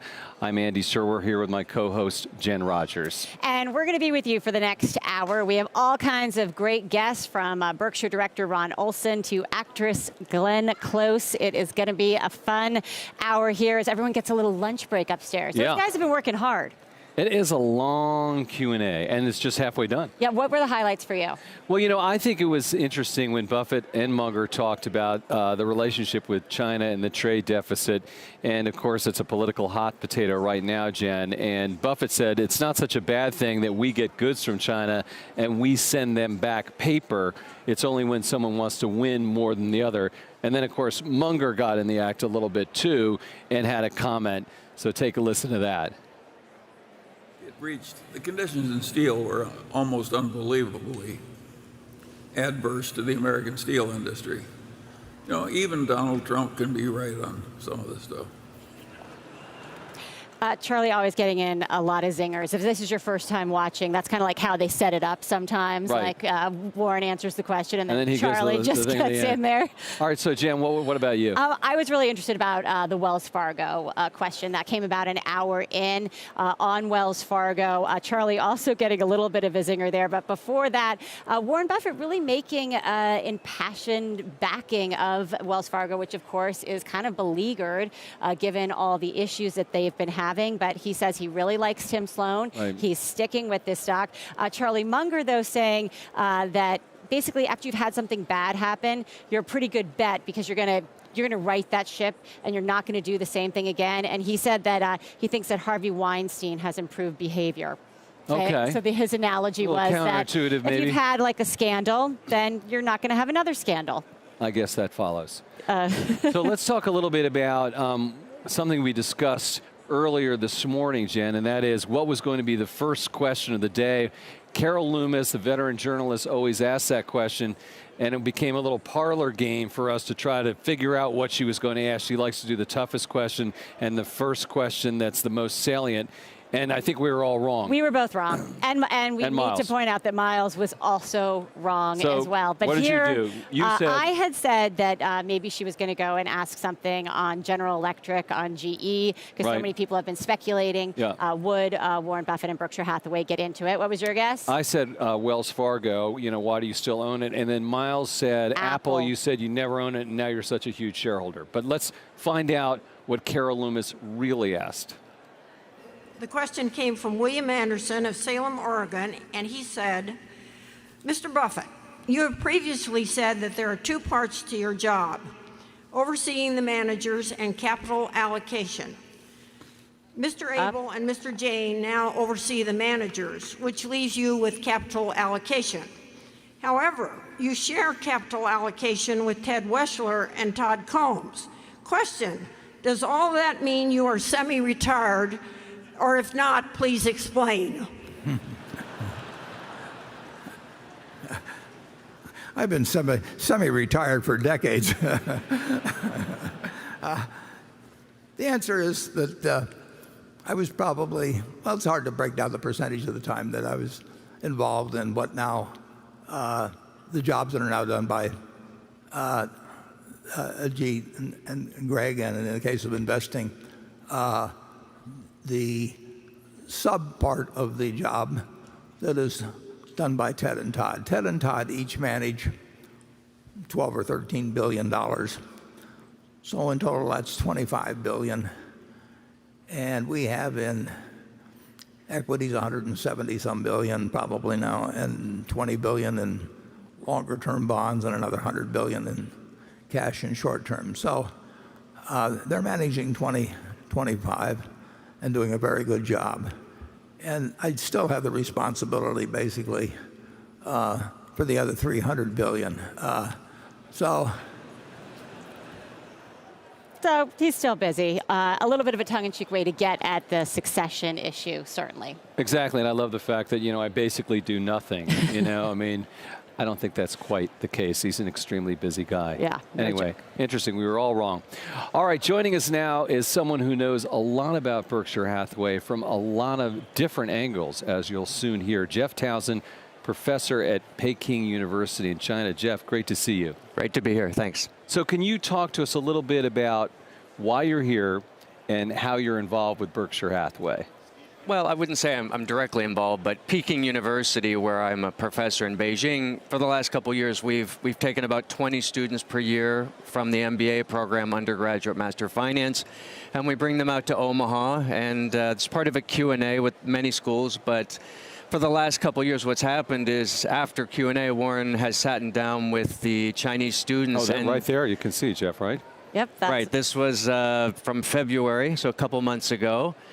And he spent a couple hours each time just talking and having lunch with the students from China. And I mean, the students are ecstatic. They're on the edge of their seat. They bring questions prepared. They write up the whole thing in English and Chinese. It goes out on social media, and it's turned into a really nice thing for the last couple of years. I think for a while, Warren Buffett and Charlie Munger have been hugely popular, idolized in China. That relationship seems to be going both ways now, though. We had Charlie Munger talking about China. Talk to us about Berkshire Hathaway's, the possibilities for them in China. Like, how big can it get? Right. I mean, both times Warren has made comments about certainly the Berkshire companies that are in China, Coca-Cola, Dairy Queen. I mean, there's a Dairy Queen 2 blocks from my house. They use Warren's picture in the marketing. We keep hearing this. So Duracell and Coke and Dairy Queen. Now, I don't know any other country where the Dairy Queen does this. And, you know, every cherry Coke can in China, or most of them, it seems, have his face on there. So you go any little store, little village, and you'll see his face everywhere. So, you know, the Berkshire companies are doing well, and it helps that he is so well known, revered, admired. You know, outside of that, I mean, I've heard him say comments in the past that he was looking at various companies in China, real estate, insurance, the areas you'd expect. And that had a lot to do with just the scale of Berkshire. There's not that many markets they can go to at this point to make the size of acquisitions they want. So it's U.S. and China, maybe 1 or 2 others. Do you think it'd be difficult, Jeff, for him to buy a really big company in China just because of the regulatory environment that we're in right now? Well, right now is sort of an interesting situation, particularly this year. And they alluded to this, you know, talked a little bit about it. You know, my take is pretty much the same, that, you know, China and the U.S., when it comes to business, is basically marriage without the possibility of divorce. There may be some arguments from time to time, but neither party's going anywhere.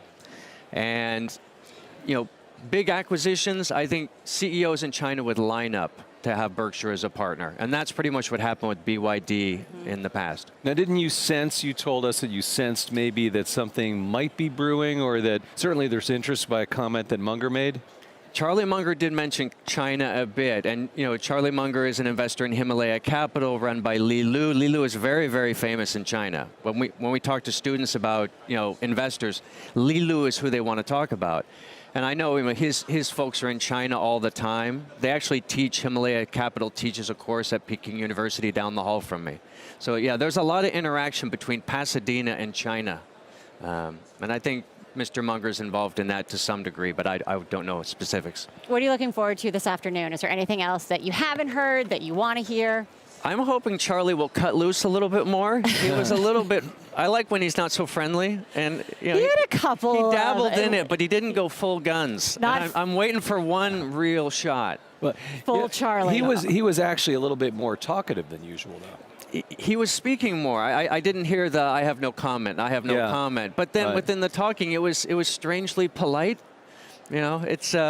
A couple times he said, I don't want to answer that question, or, you know, to Warren. But we got, maybe the gloves will come off. It was a little bit. There were a couple zingers, but I mean, I want like 100%, like both barrels, at least one time. And Jeff, you've also been affiliated with Columbia University, which has ties to Buffett over the years. Can you talk about that? Well, I went to business school there, and you know, there's a long history of Ben Graham, Warren Buffett, a lot of the value investors, Mario Gabelli, they were, you know, he's here as well, and there's a contingent from Columbia Business School here, which is pretty much every year. You know, a lot of what I'm doing in China, I teach about legendary investors, Warren Buffett, Ben Graham, Seth Klarman, Phil Fisher, and I'm pretty much copying Columbia Business School. I mean, I'm taking the curriculum they have developed over 60 years and sort of readapting it to China. And The classes are very, very popular. I don't think it's me. I think the subject matter is very, very popular. But he's pretty popular, Yeah, right? I mean, you're really not picking yourself up here. You're like one of the most popular people on LinkedIn in China, right? The only social network there is. I think I'm number one, but I don't know what that means. You know, it doesn't mean they like what you're saying. It just means someone's clicking at some point. That may not. It's pretty good. Be all it's cracked up to be. All right, Jeffrey Townsend, Peking University, thanks Thank so you. much. Now we want to give you a quick peek at an event we held here in Omaha yesterday with a group of Chinese investors. I'm really honored to be here today. Actually, we did international collaborations with a lot of Chinese academic institutions, private sectors over the past probably 15 years. And thanks to our leadership, actually our visionary leadership from our Chancellor Gold. And we have been working on this, spend a lot of efforts and resources to develop this area. So during the past 15 years, we have a relationship with Chinese Academy of Sciences, Tianjin Cancer Hospital, Shanghai Tongji universities, and others, a lot of them. And then we have, during the past 15 years, with the assistance from Chinese Scholarship Council, we have trained about more than 250 PhD students here, and many visiting scholars from China. A lot of them are physicians. So personally, I have been engaged in training of more than 85 physicians from China. Most of them has been returned to China to their home institutions, and then they learned what they have learned here and applied all this into to China to patients. All these 85 physicians, they came from more than 30 different hospitals. Those 30 different hospitals are distributed across the country from 18 different provinces in China. And then let's do a simple math. So in China, the hospitals usually pretty big. Each hospital about 2,000 beds. And then 30 different hospitals, we're talking about 60,000 beds, hospital beds. And then so our trainees, they are taking care of hundreds of thousands of patients. From those hospitals, they have 60,000 beds. In comparison, the hospital in University of Nebraska Medical Center, which is the largest hospital in Nebraska, they only have 600 beds. So that's about 100-fold differences. So University of Nebraska Medical Center and the Buffett Cancer Center really make a significant impact on the patient care in China. During the same process, we also recruit a lot of patients, actually based on the patients coming to Buffett Cancer Center. So being treated here in the U.S. I'm wondering, like, how is the Buffett brand, because you have that name as well, thanks to this large donation. Does that help draw not just students, but also patients here? Yes. Thanks for Buffett family's huge donation, and then thanks to our leadership. So we really brand our names to China. 10 years ago, may not have many people know Omaha, whereas Nebraska is. And then, however, right now, if you go to China, a lot of cities, you know Nebraska. A lot of patients coming to us for treatment, for diagnosis. We have seen increased number of patients who come to Buffett Cancer Center. One is based on Buffett's name, and then the second one, we have very strong nationwide renowned lymphoma leukemia programs. Obviously, trade with China is a huge issue. Do you have any thoughts on that in terms of tariffs, et cetera? Yes, I do. Now, I think we have to be honest, and I'll just level with this audience that we do have some concerns working with China, because I was a Air Force member for almost 30 years, and we know that there is cyber activity going on. So I think the president was right to raise a concern to President Xi, saying we are having some of our technical secrets taken through cyber, and then we have some trade issues. I think countries deal honestly with each other in that regard. So I think that I don't fault the president for making this an issue, but tariffs itself, what I have learned that there's always secondary and tertiary effects that you can't really plan for. So I'll give you an example. Well, if we put tariffs on China's raw steel, and China makes about 50% of the world's raw steel, but not on manufactured steel, well, our manufactured steel companies now are paying much higher for their costs, and we've become non-competitive in the world in our manufactured steel. And actually, Chinese manufactured steel is now cheaper. So I don't think that was the intent of our president, but I think anytime you deal with tariffs, there are winners and losers in your own country, even if there's not retaliation. So it may help out the raw steel producers, but it hurts the manufactured steel producers. So I'm not a fan of tariffs. I think it hurts people in an unexpected way, and then it leads to retaliation moves. So we know that we now have some retaliation on our soybeans and meat products. So I think there's better ways to deal with this than tariffs. I think it's right that we make this an issue and have a discussion with our counterparts. But tariffs itself, I believe, ends up being counterproductive. It hurts our own consumers in both countries, frankly. Right. Are there ways then to accomplish these goals? I mean, prior presidents have tried. I mean, people talk and but there hasn't been much headway. On the other hand, trade between China and the United States, on an absolute basis, never mind surpluses or deficits, continues to expand, right? Right. So how do you address it? There may be other ways like working through the financial sectors and going that route. But I would say this, we need to partner with China when it comes to North Korea. And so I think it's challenging to say we want to work with President Xi and trying to denuclearize North Korea, that I think is a threat not only to the Korean Peninsula, but also a threat to China, Japan, the whole region, and America. I think we have a common ground to work on this, and I think we should maybe put our emphasis there. And I think we're trying to do this, and then we're trying to do tariffs. I think because we need China's help to deal with North Korea and really limiting North Korea's access to imports and exports and financial support. It's hard to do that while we're also punishing China at the same time. So I think that I would have put my emphasis on trying to partner with China to deal with North Korea. That's my view. And interesting, the congressman's talking about trade with China, but he has to keep his eye also on trade relations with Canada and Mexico and NAFTA, because there are implications for the district, I'm sure, and then also with Europe as well. And we're also trying to negotiate all that stuff at the same time, right? So we just renegotiated an agreement with Korea, and I think it was the president did a good job with that. We ended up getting a better agreement, and I think both countries are happy.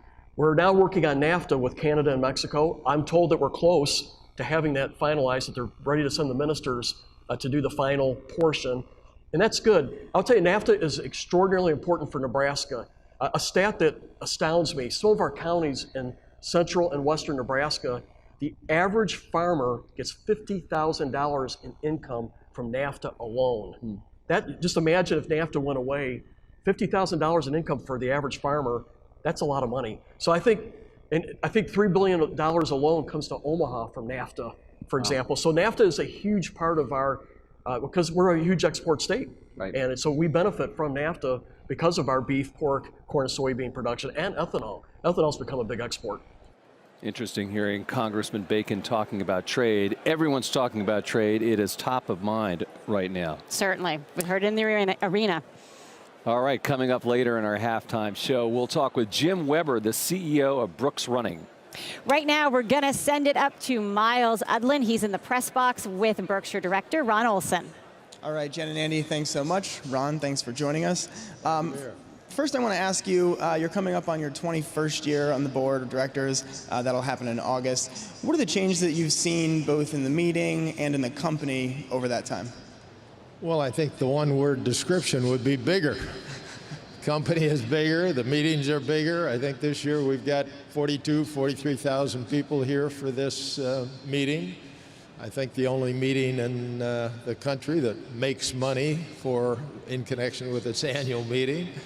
The businesses have continued to grow, those we had 20 years ago. And those that we've acquired since. So, as Warren has clearly reported year after year, we continue the process step by step, and we don't have any magic. It's a slow, steady, constant focus on becoming more so. All right, and a question that I think has come up a lot in the media, and a question that I think a lot of shareholders have, is succession at the company. Who will replace Warren? A couple of moves have happened over the last few years. Todd and Ted have come on as investment managers, and then we've had Ajit and Greg join as vice chairman of the board.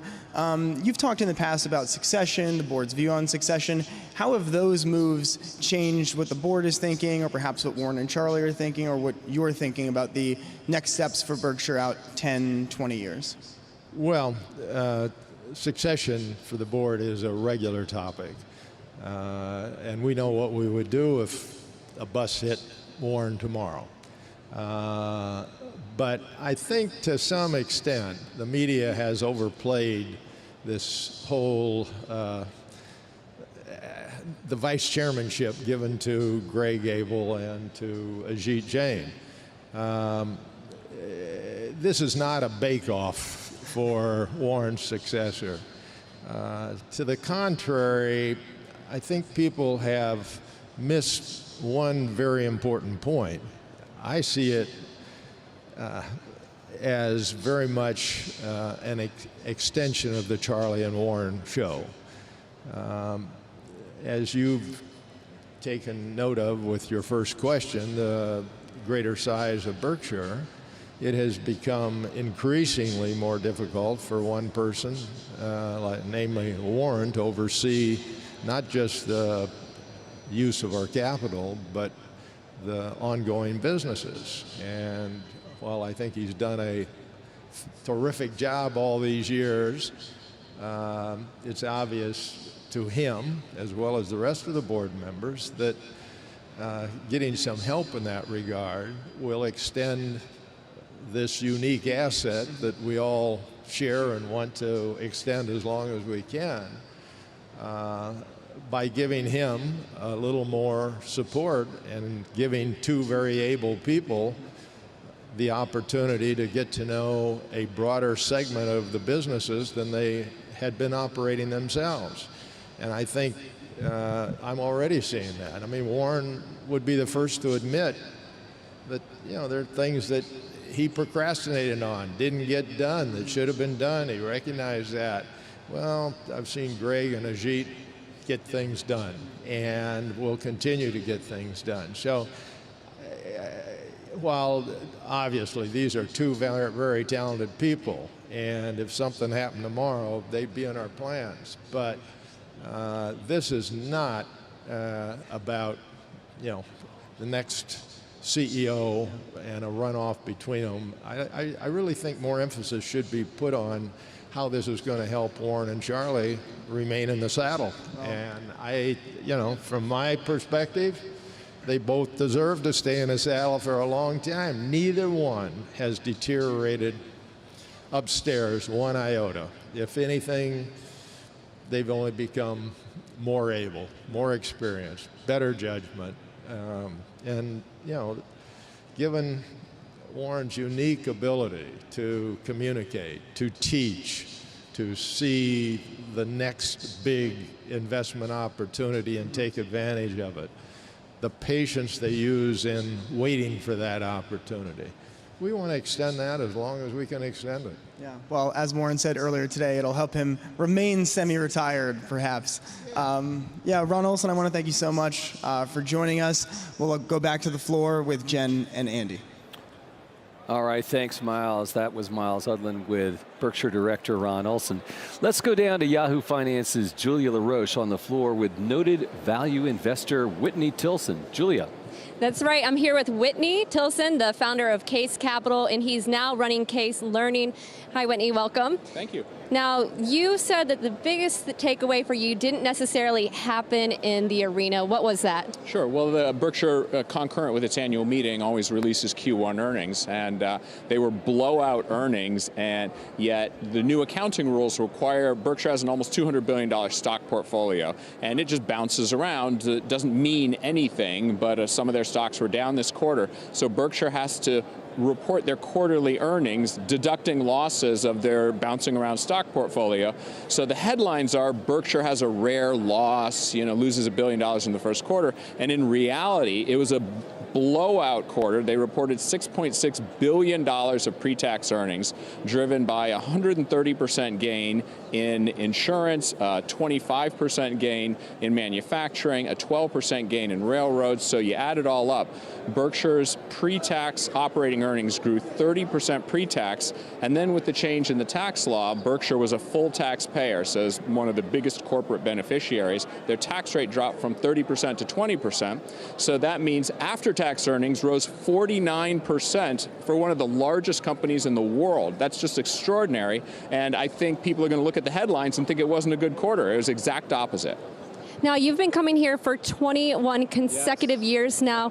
So now you're not in the money management business now, but you're helping teach folks, the next generation. Yes. What do you get out of coming here? Yeah, well, initially I came here because I was learning value investing. I was running my own little fund, and so I was coming here for investing lessons. And what I realized, though, over 21 years is I think I've gotten more out of these meetings and going to other, like Charlie Munger's old Westco meeting, et cetera. I've learned more from these old guys outside of investing. That's made a bigger difference in my life. They've just been great role models, and the things they teach about developing good habits and being super high integrity, never going close to any ethical lines. And Charlie's always riffing on avoiding calamities. He always says, all I want to know is where I'm going to die, so I never go there.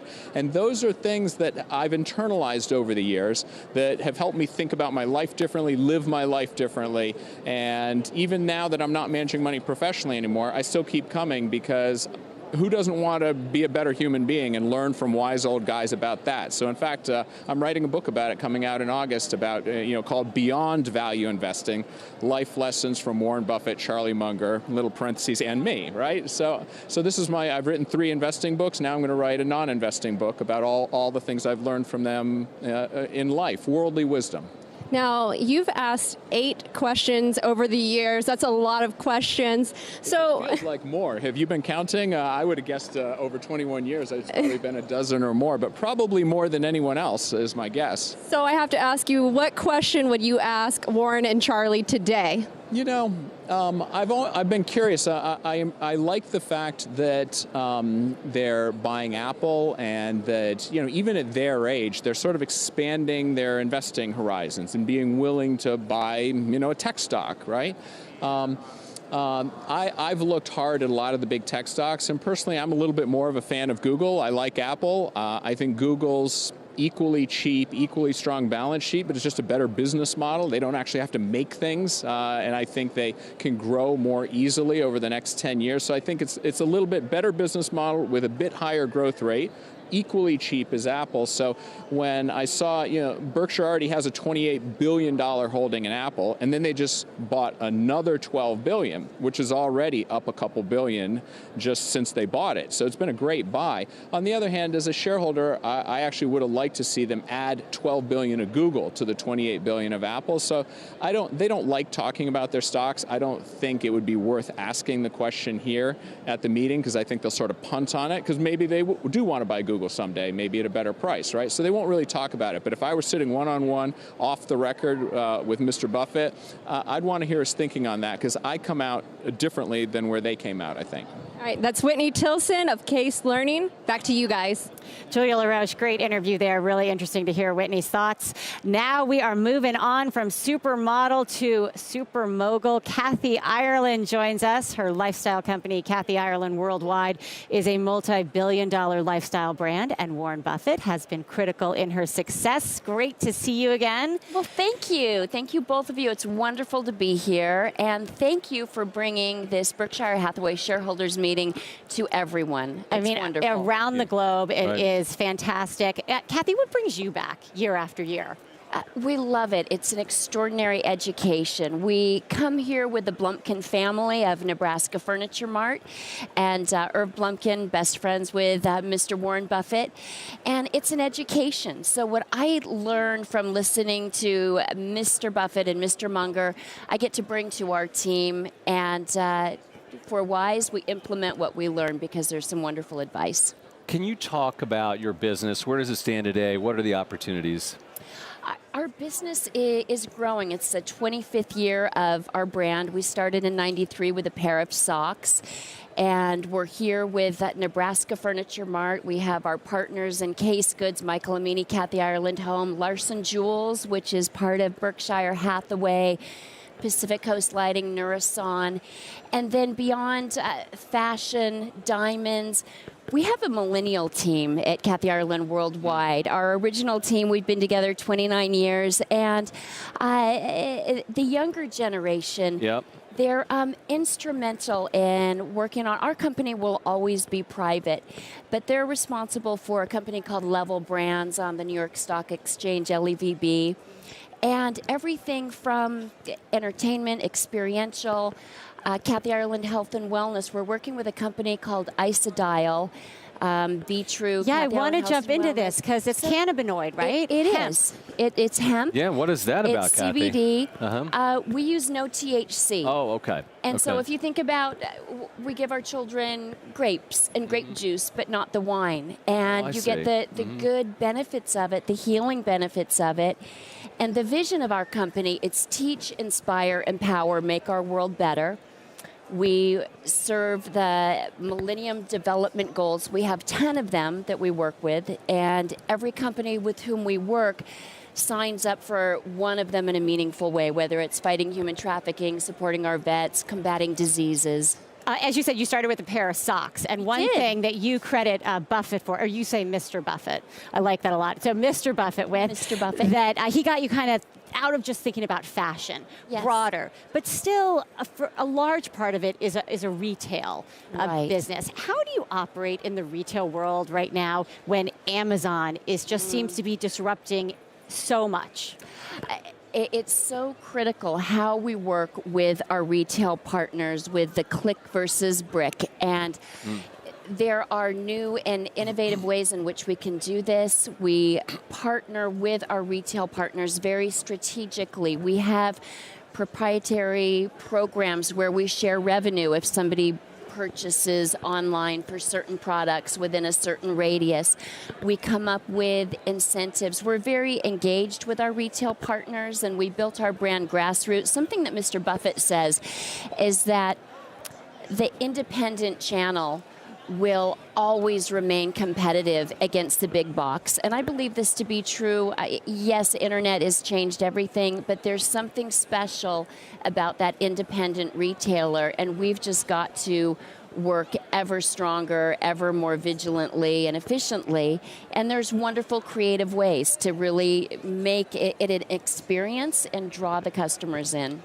Kathy, shifting gears a little bit, I want to ask you about the Me Too movement, both from your former career as a model and now as a female executive. Do you see this as a real reckoning for America in a time where we need to change behavior? You know, I was speaking with a young lady, 15-year-old girl, here on the floor today, Cecilia, who shared with me that she wants to be a model. And something that I shared with her is be alert, and yes, I do see this movement growing, and I think it's wonderful that we're having these conversations, because unfortunately there will always be predators out there, and it's so important for young people to understand their value and to put boundaries in place to protect them, because they will be challenged, and to, first of all, try everything not to put yourself in a compromising situation, but get out of there if you are in one. And something I'm so grateful for in my life is to have parents who always encourage me that I could do anything for a living, and to walk away from a situation that would dare to compromise. Kathy Ireland, running the gamut from Me Too to Amazon to Mr. Buffett. It's great to see you here. Well, thank you. Thank you so and again, much. Thank you for bringing this to the world. We so appreciate Thanks, it. Thank Kathy. you. Let's head back to the arena right now, and Miles Udlin, who is with Robert Miles, a noted Buffett authority and author. Thanks, Jen. Bob, thanks so much for joining us. I want to first ask, you've been coming to this meeting for a long time. We heard Ron Olson talk about how it's mostly just gotten bigger. What's your view on how you've seen it change over the years? Well, it indeed has gotten bigger, like Ron said, but I'm also seeing for the last few years, a very large Asian contingency discovering Warren Buffett. It's being translated simultaneously in Mandarin, so obviously that's translating into more attendance. Mm-hmm. So I want to talk a little bit about your work and your study of Warren Buffett. You teach a class about what you call the genius of Warren Buffett. As a manager, now a lot of people, I think, view Warren Buffett as an investor. Do you think that those two skills are a lot different? Do you think they're related? And how would you define his managerial prowess against his skills as an investor? Actually, he's wildly heralded as the greatest investor ever to live, but he's also should be known for being the greatest manager. His most proudest accomplishment, he told me, was that in 47 years of being CEO of Berkshire Hathaway, he has not lost one subsidiary CEO to a competitor, and that's his most proudest accomplishment. And when I asked him how he would measure his successor, he said if he or she too could say, I never lost a sitting CEO of a subsidiary business to a competitor. Now, how would you, maybe one or two principles that you have found in your work that Buffett tends to follow that maybe created the situation where he didn't lose a CEO for almost 5 decades? Well, this is a group of managers who don't want to be micromanaged. So he leaves them alone. They're able to call him as often or less as they wish, but they are to send a monthly financial statement, and that's the only requirement that he has of them. And any major capital expense that they are going to experience, he wants to know about. And every other year, he wants them to name their successor. If something happened to them, they have somebody to put in place to take over their role as CEO of the subsidiary business. Now, I want to, your book first came out, The Warren Buffett CEO, in 2002, I believe. Been 16 years since then. How, or has Buffett's view on managing not changed over that time, or has he made evolutions in the last decade and a half? Yeah, he says his investment principles are principles because they do not change. And what I have found in the CEOs that have been added since I wrote the book, they're the same cloth and fabric as all the ones that I profiled in the book. He tells them to forget that they've sold the business to Warren and to keep running the business as if this was the only asset they and their families owned. And he will forget he bought it, and he hopes they forget they sold it. Yeah, now speaking of CEOs, we have to talk about Warren Buffett, the CEO, and succession at Berkshire Hathaway. I think a lot of shareholders are thinking about it. A lot of people are discussing it, either here at the meeting or on the side leading up to it. So what's your view on succession? Maybe who do you think will be the next CEO of Berkshire Hathaway? And what are the changes that they've made in terms of bringing in Ted and Todd and adding members to the board in the last few years signal to you about where the leadership of Berkshire Hathaway might be headed? Well, he said early on that he really admired the GE model, where Jack Welch was put in place and given a 20-year runway of which to run GE. So he would like that model to be followed at Berkshire Hathaway. So it really depends when he retires, which he says will be about 5 years after his death. And then he's going to communicate to the board through regular seances. But it's already in place. His job will be split into 3 parts. There'll be a non-executive chairman of the board, most likely his son, Howard Buffett, who's on the board. There'll be a CEO in charge of asset allocation, already in place with Ted and Todd. And now there'll be a CEO in charge of operations, most likely to be Ajit and Greg, all depending on when he retires, which we as shareholders hope is a long, long time away. Yeah, sure. And now, very quickly, I want to get your thoughts on Apple, a company that Berkshire Hathaway didn't own just 2 years ago, and now it's one of their largest holdings. I think it's their largest holding, in fact. Added to it just yesterday, or news came out, they added to it yesterday. You were skeptical about a year ago of why they bought it. They've roughly doubled their stake since then.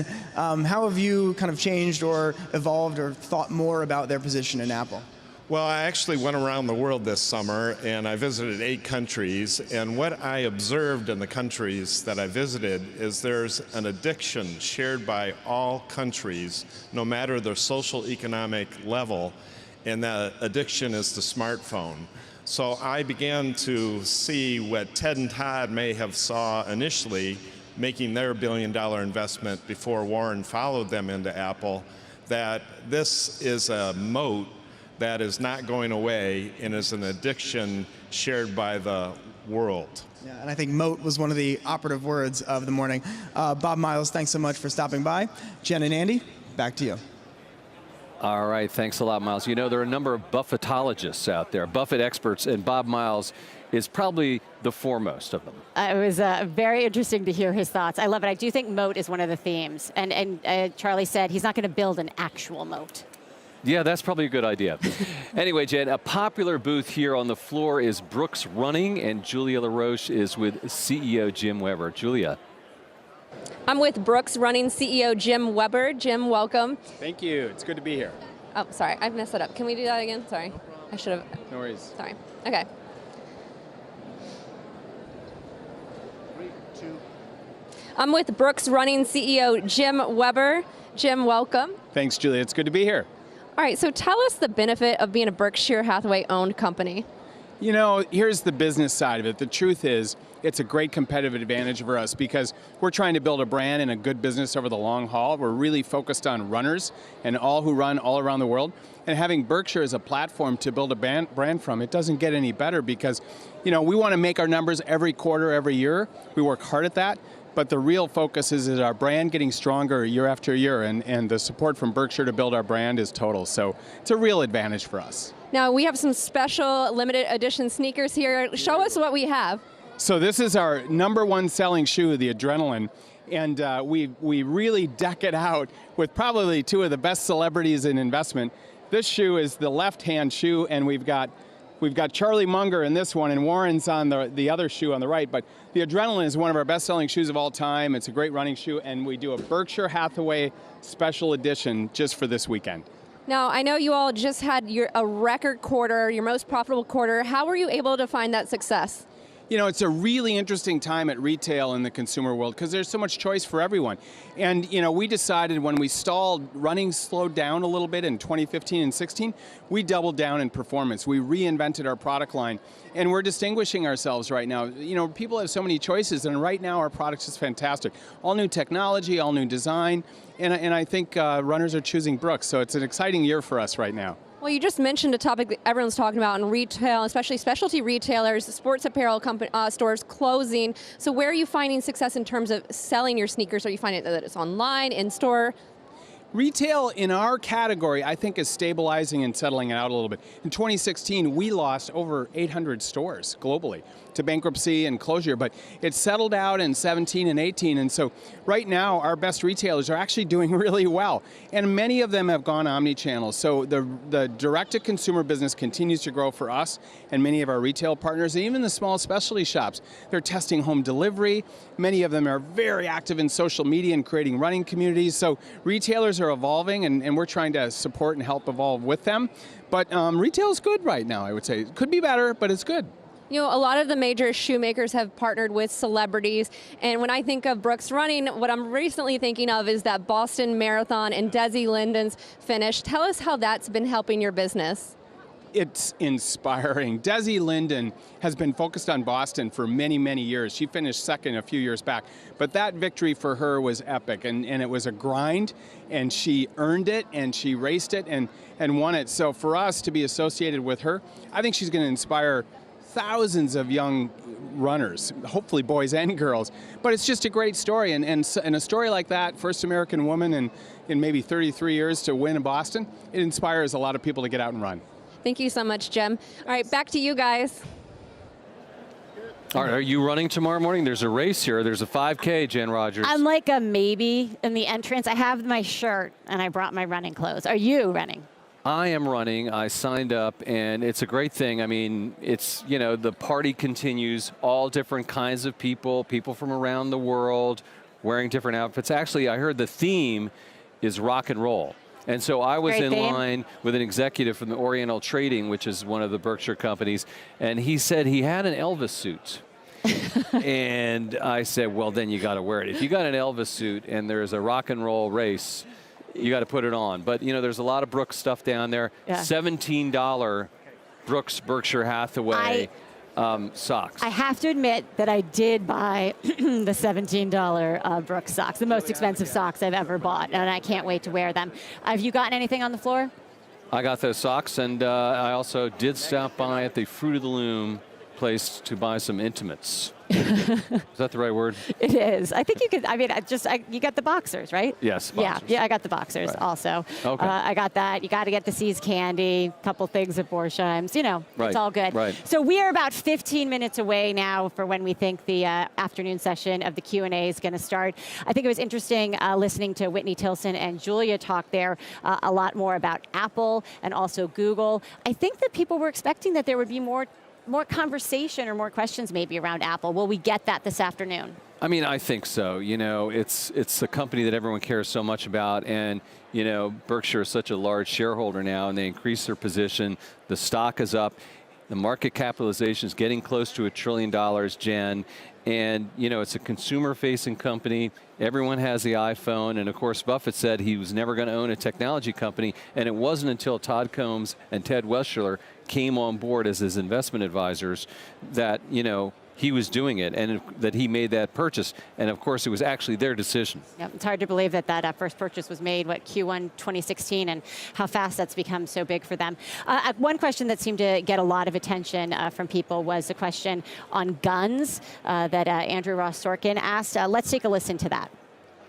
I should say this may be one of the most pointed questions I've ever received for you. But you've elected to give it, though, anyway. But I did. The shareholder writes, I have watched the movie every year at this meeting when you testify in front of Congress on behalf of Solomon as the symbol of what it means to have a moral compass. Investors are increasingly looking to invest in companies that are socially and morally responsible. So I was disturbed when you were asked on CNBC about the role that business could play in sensible policies around the sales of guns. You said you didn't think business should have a role at all, and you wouldn't impose your values on others. I was even more surprised when you said you'd be okay with Berkshire owning shares in gun manufacturers. At this meeting years ago, you said you wouldn't buy a tobacco company because of the social issues.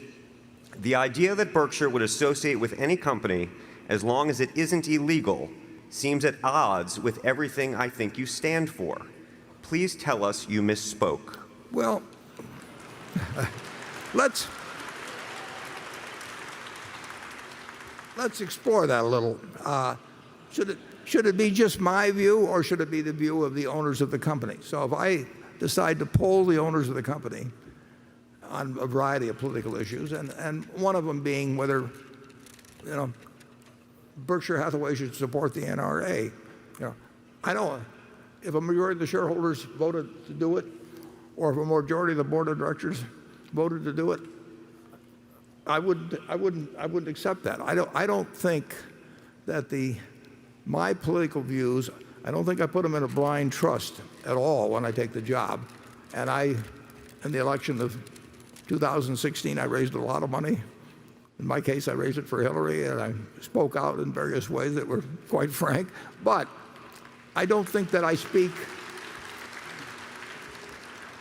When I do that, I don't think I'm speaking for Berkshire. I'm speaking as a private citizen, and I don't think I have any business speaking for Berkshire. We have never, at the parent company level, we have never made a political contribution. You know, I may go, and I don't go to our suppliers. I don't do anything of that sort where I raise money either for the school I went to or for a political candidate I went to or anything else. And I don't think that we should have a question on the GEICO policyholder form. Are you an NRA member? You know, and if you are, you just aren't good enough for us or something. That I think I do not believe in imposing my political opinions on the activities of our businesses. And if you get to what companies are pure and which ones aren't pure, I think it is very difficult to make that call. It's a very interesting conversation about guns, and obviously it's something that's taking place at all levels of society. Companies, individuals, the regulatory process, lawmakers, et cetera. Interesting to hear those guys talk about that. Yeah, definitely. All right, shifting gears, Julia has now moved over to the Nebraska Furniture Mart, and she's with the chairman, Ron Blumkin. Julia. I'm here with Ron Blumkin, the chairman of the Nebraska Furniture Mart. Ron, welcome. Thanks, Julia. Now, your grandmother, Mrs. B, the founder of the Nebraska Furniture Mart. She did a handshake deal 35 years ago with Warren Buffett. So tell us a bit about who she was. Well, my grandmother, Mrs. B, immigrated from Russia. She actually tells a great story. She had to get out of Russia. It was no choice. And she actually bribed a border guard with a bottle of vodka, said, I'm just going to go across the border, and when I come back, I'm going to bring you a bottle of vodka. And that was the only time I'm aware of my grandmother ever didn't tell 100% the truth. She never came back. Now, what kind of businesswoman was she? Well, when she was in Russia, believe it or not, as a late teen, she actually ran a small business for her boss. And she talked about it in terms of a big business. She actually had 6 people working for her. And remember, she's only a teen. And even back then, she had great business instincts and was quite driven. But when she came to the United States, married, lived in Omaha, Nebraska, raised her family up until 1937. And then, of course, you might remember 1937 was the height of the Great Depression. And my grandmother, who spent her time prior to that raising the family, she got tired of the family, the neighbors, the country complaining about how tough times were. And by then, her youngest child was high school, beyond high school age, actually a senior in high school. And she decided that she's going to show him. And she says, I'm going to start a business, and I'm going to show you how to run a business. And with $500 of borrowed money in the basement of her husband's pawn shop, she started what is now Nebraska Furniture Mart. And it certainly caught the attention of Warren Buffett. What's been the benefit of being a Berkshire Hathaway-owned company? I can't begin to tell you all the benefits. First of all, having Mr. Buffett as not only a friend but a business partner and a mentor has been incredible for me, my brothers, who are my business partners, just the learning lessons and the simple philosophy of, integrity is what it's really all about. And you can lose money for the company, but not one shed of honor or integrity. And just those simple kind of lessons. Plus, having him there to bounce ideas off of, which is very interesting because he'll never exactly tell you, do this or do that, but he'll tell you stories based on what he's seen or what he's done, kind of give you a clear path as to where you need to go. And by the way, speaking of Mr. Buffett, my grandmother, she adored him. She absolutely adored him. And when they did that famous handshake in 1983, and again, at the time, there were other offers on the table that were higher. But she was extraordinarily comfortable with the idea that we could sell the business to Berkshire Hathaway, and she'd still be in charge, and she could still run it as she always wanted to. Well, Ron Blumkin, chairman of the Nebraska Furniture Mart, thank you so much.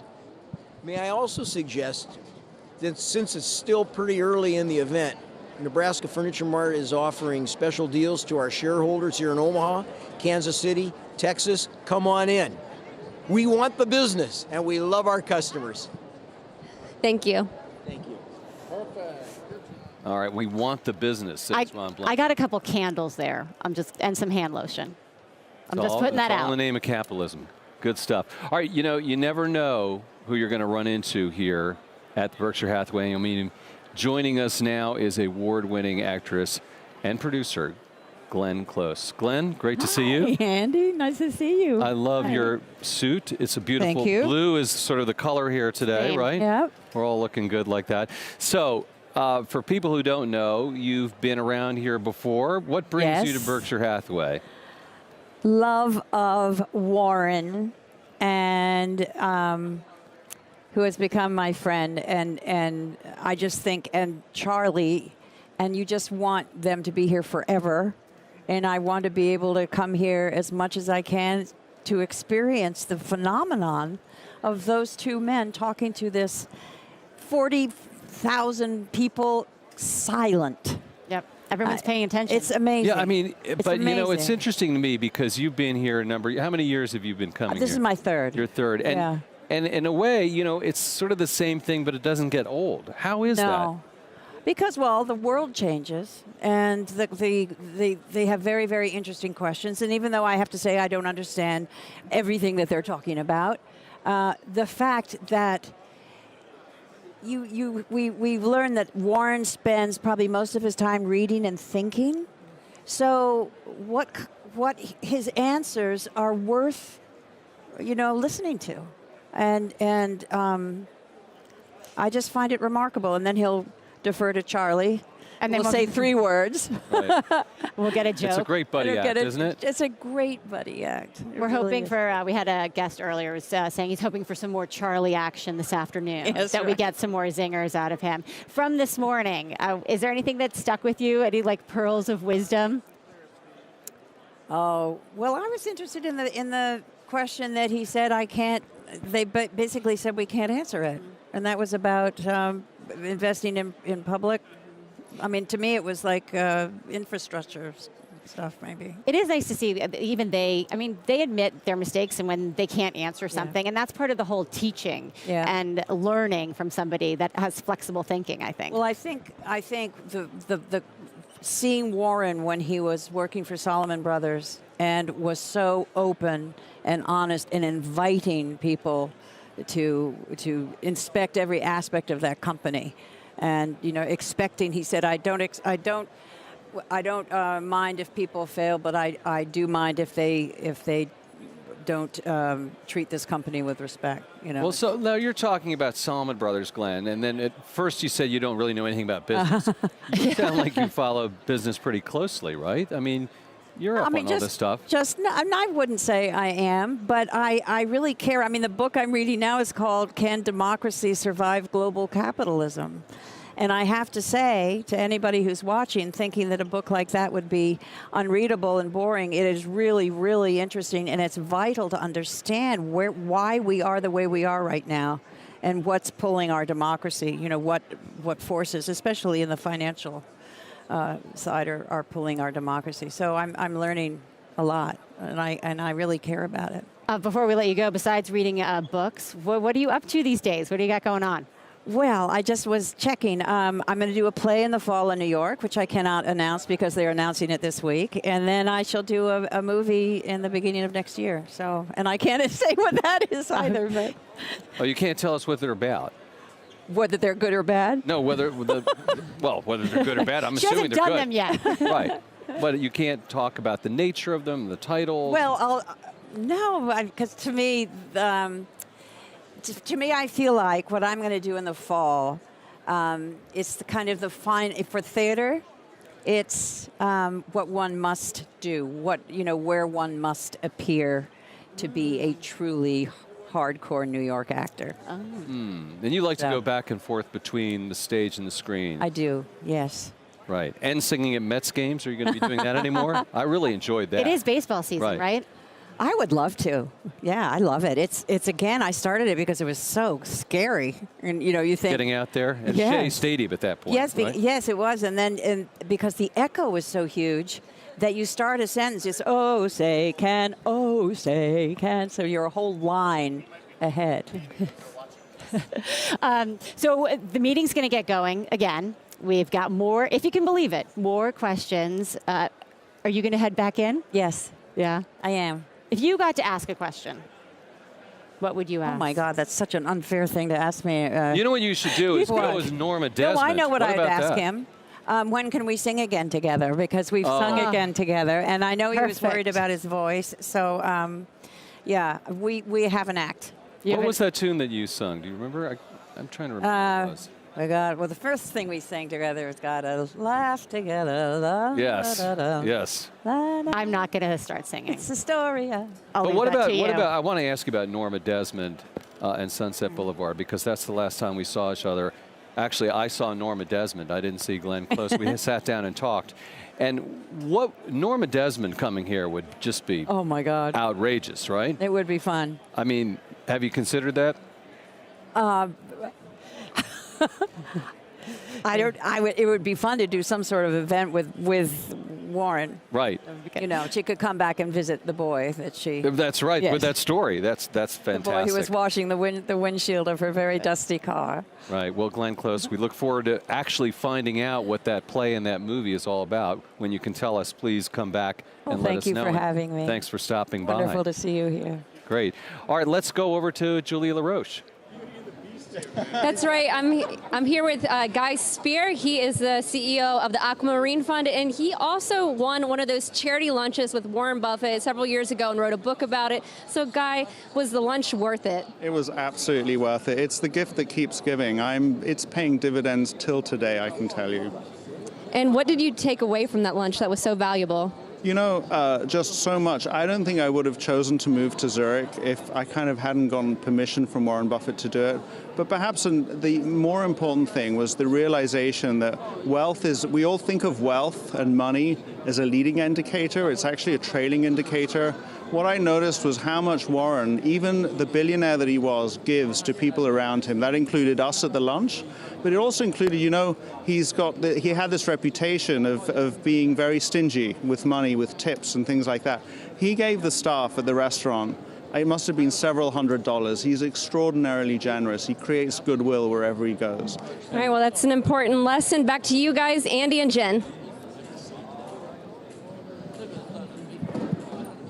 Close and closer to the second half of the annual meeting, and Warren and Charlie are going to be making their way back onto the stage. It's interesting, you know, it does seem like there was a lot of questions asked in the first half of the day, but believe me, there are plenty more questions to go. There are people from around the world, there are Wall Street analysts, there are journalists, all of them have tons more questions, so it's going to be an exciting, exciting afternoon.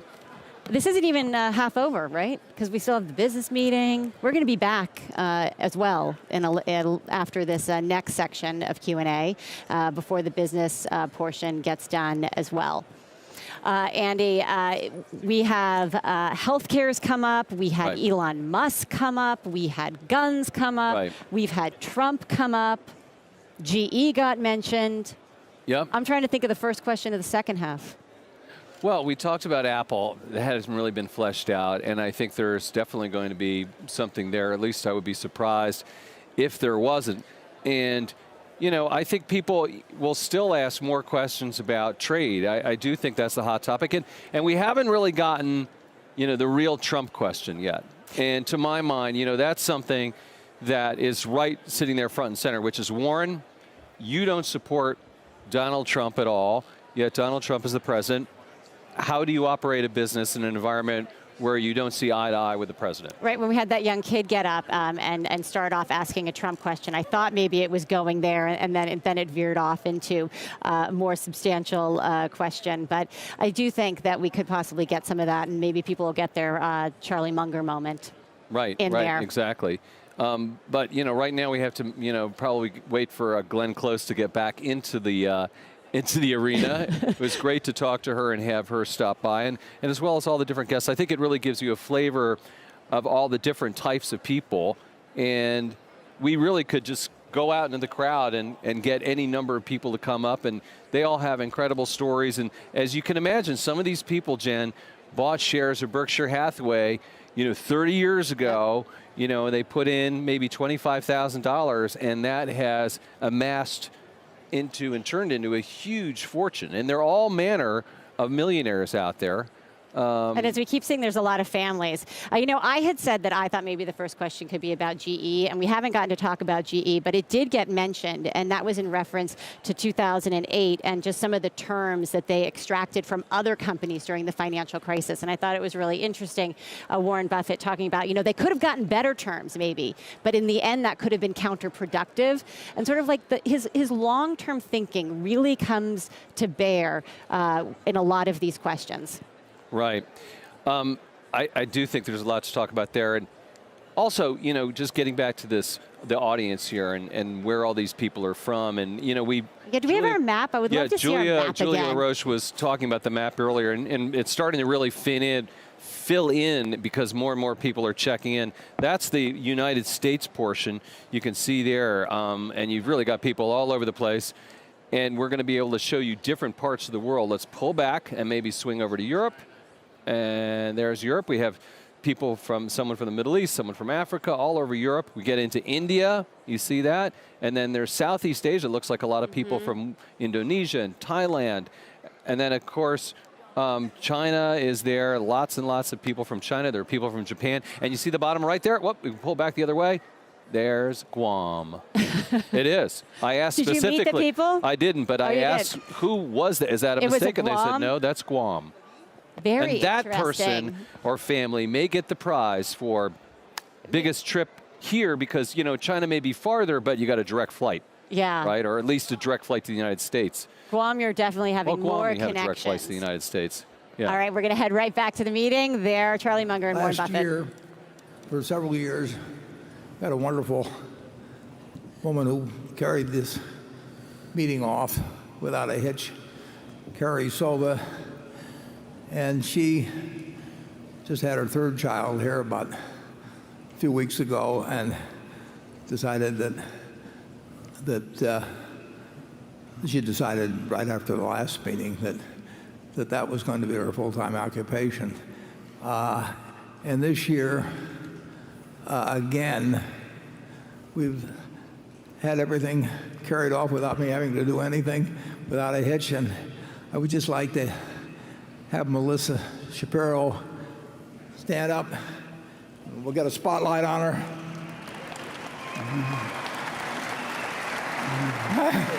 Gee.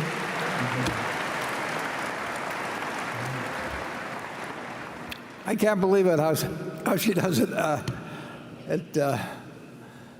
It's remarkable. I mean,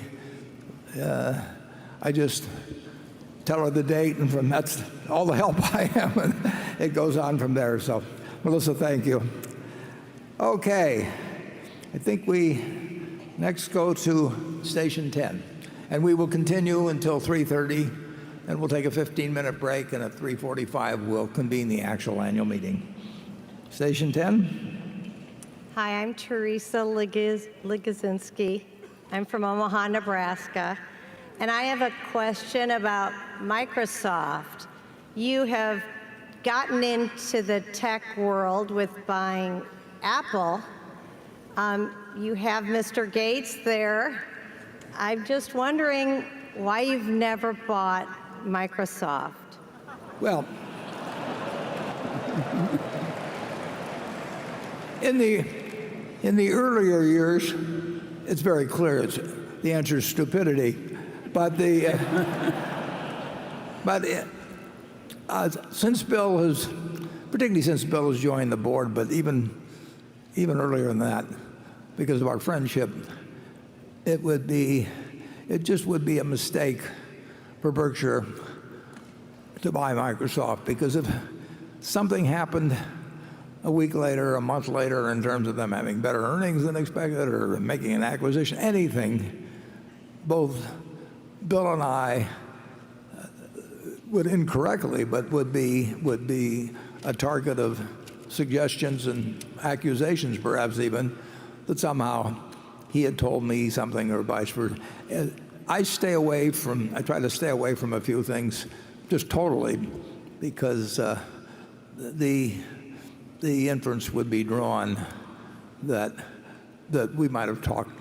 I might have talked to somebody about something. So I've told the fellows, that Ted and Todd, for example, that there are just a few things that are off the list, because there'd be a lot of people that wouldn't believe us if something good immediately happened after we bought it. And of course, to buy a lot of stock, it can take 6 months to buy it or something of the sort. We just don't need it. But both that and my stupidity have cost us a lot of money. It's a good question, and I think the answer makes sense. But Charlie? Well, it's part of theology that a late conversion is better than never, and you've greatly improved yourself.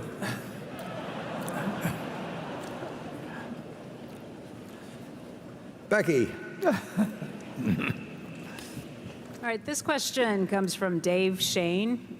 He says, Warren, you are a big believer in the U.S. political system, the financial system, and in every American. You've said that regardless of who is president, the economy and the U.S. consumer will continue to prosper over the long run. All that said, do you believe that people in this country are more divided today than 50 years ago, or is it just social media and media in general that blows this divide out of proportion? And if you do believe the divide has grown, what words of wisdom do you have to possibly help remedy it? Yeah, I would say this. Multiple times in my life, people have felt the country was more divided than ever, and I've gone through periods where people I knew and admired thought that because the other party was in power, that there never would be another election, that the Constitution would.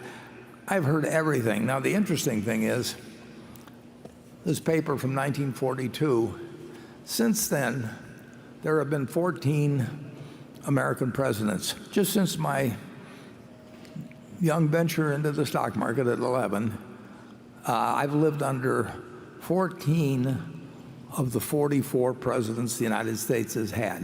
Now they call Trump 45, but they count Grover Cleveland twice. So there's really only been 44 presidents of the United States. And 14 of the 44 have been during this period when that $10,000 became 51 million. 7 have been Republicans, 7 have been Democrats. 1 has been assassinated, 1 has resigned under pressure. It works, you know. If you'd told me at the start, you know, that you'd have a Cuban Missile Crisis and you'd have nuclear weapons and you'd have a panic in 2000, financial panic, and you'd have many recessions, and you'd have war in the streets in the late 60s from a divided country, you'd say, why the hell are you buying stocks? And through it all, you know, America in fits and starts, but America really moves ahead. And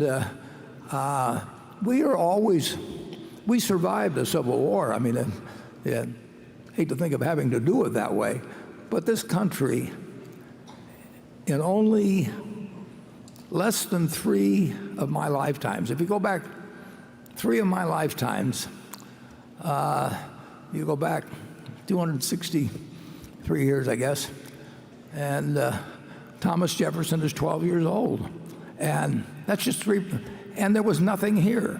You know, you've flown in from all over to Omaha today, and you flew over a country with more than 75 million owner-occupied homes and 260 million vehicles and great universities and medical systems and everything. And it's all a net gain in less than 3 of my lifetime. So. And we've had these events since I started buying my first stock.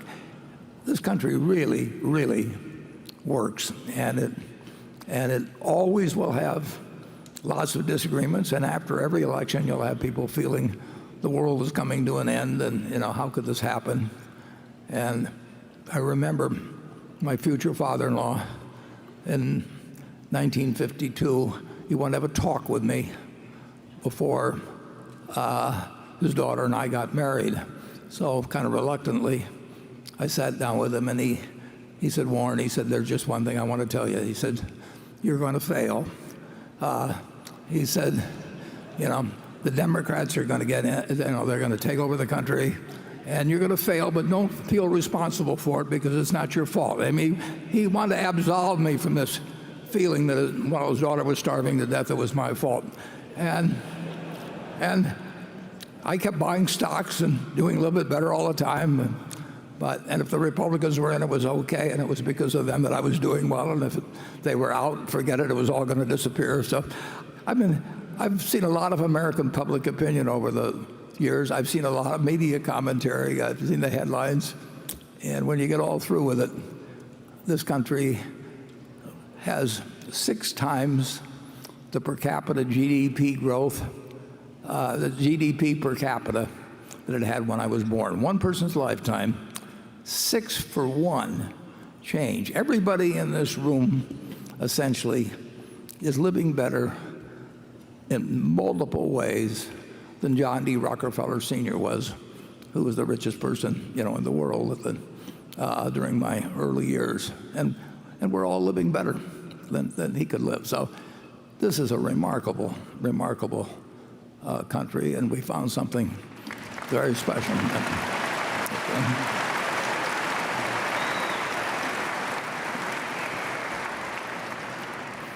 I would love to be a baby being born in the United States today. Charlie, you give the other side of this. Well, there's a tendency to think that our present politicians are much worse than any we had in the past. But we tend to forget how awful our politicians were in the past.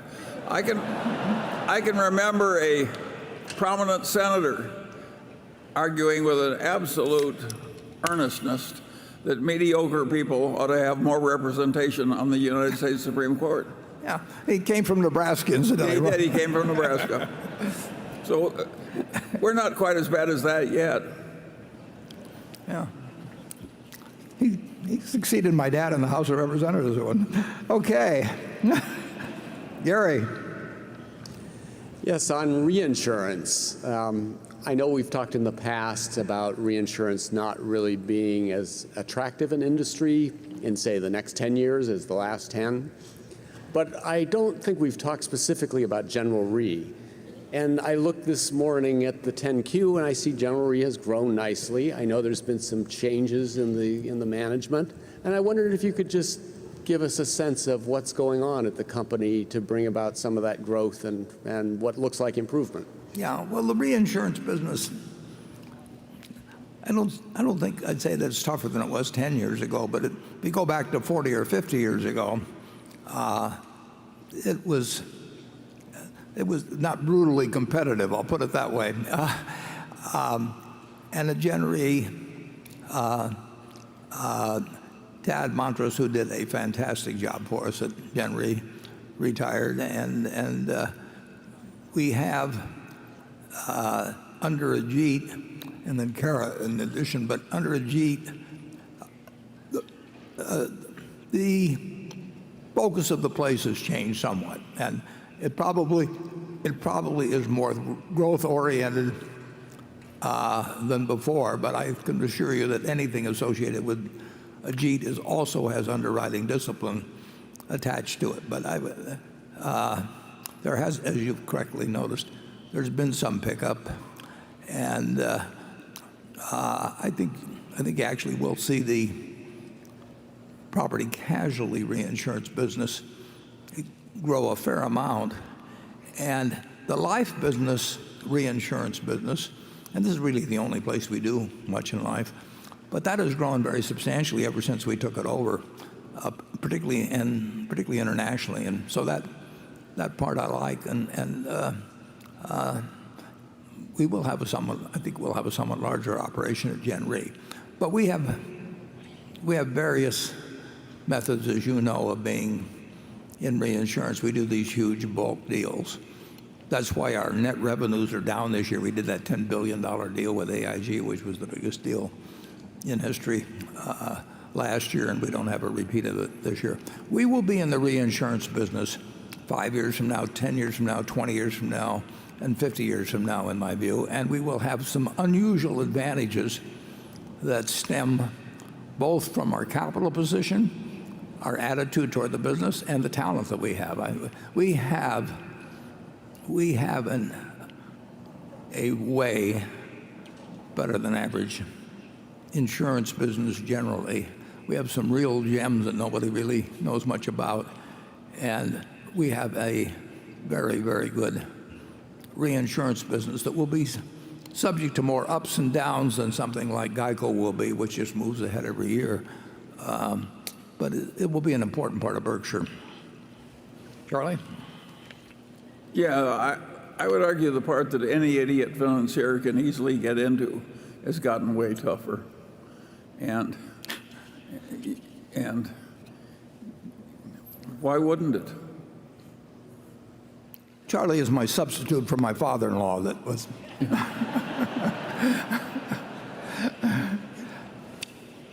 Okay, station 11.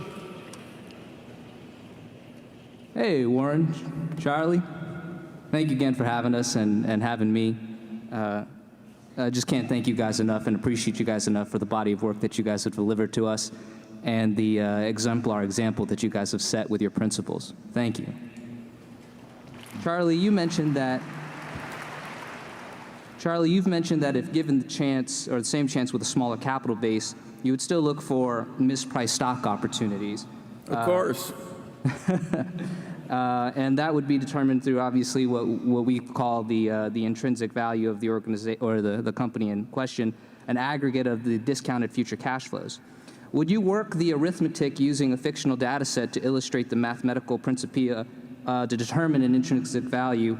And I'd hope you include the comprehensive mental model of the key metrics considered, any qualitative assessments of the management, and any assumptions of its industry to determine the durability of its earning power. And Warren, same to that effect, would you also demonstrate or illustrate an arithmetic problem set using with a significant capital base and provide the object lessons on how those have changed from a small to a large capital base? Well, I can't give you a formulaic approach because I don't use one. And I just mix all the factors, and if the gap between value and price is not attractive, I go on to something else.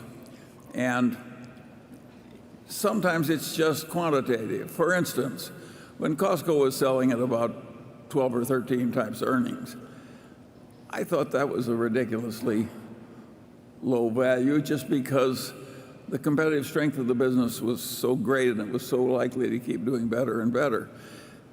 But I can't reduce that to a formula for you. I like the cheap real estate. I like the competitive position. I liked the way the personnel system worked. I liked everything about it. And I thought, even though it's 3 times book or whatever it was then, that it's worth more. But that's not a formula that anybody. If you want a formula, you should go back to graduate school. They'll give you lots of formulas that won't work. This is the longest we've ever gone in the Berkshire meeting without Charlie saying that, getting to the point where he prefers Costco to Berkshire. Okay, Andrew. We got a handful of questions relating to Apple. This is a bit of a mashup of a couple of them. Warren, you have bought in and sold out of IBM. You have praised Jeff Bezos but never bought Amazon. And you have doubled down on Apple. Can you tell us what it is about Apple? And given your sometimes critical views on buybacks, do you think Apple would do better spending $100 billion on buybacks or buying other productive businesses the way you have generally preferred? $100 billion is a lot of money. I used to think so.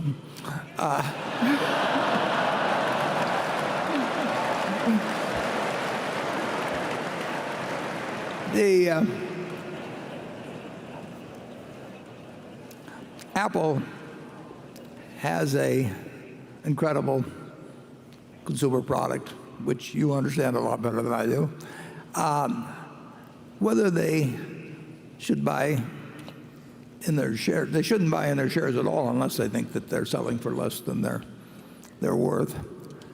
And if they are selling for less than they're worth and they have the money and they don't see an acquisition that's even more attractive, they should buy in their shares. And I think that that's because I think it's extremely hard to find acquisitions that would be accretive to Apple, that would be in the 50 or 100 billion or $200 billion range.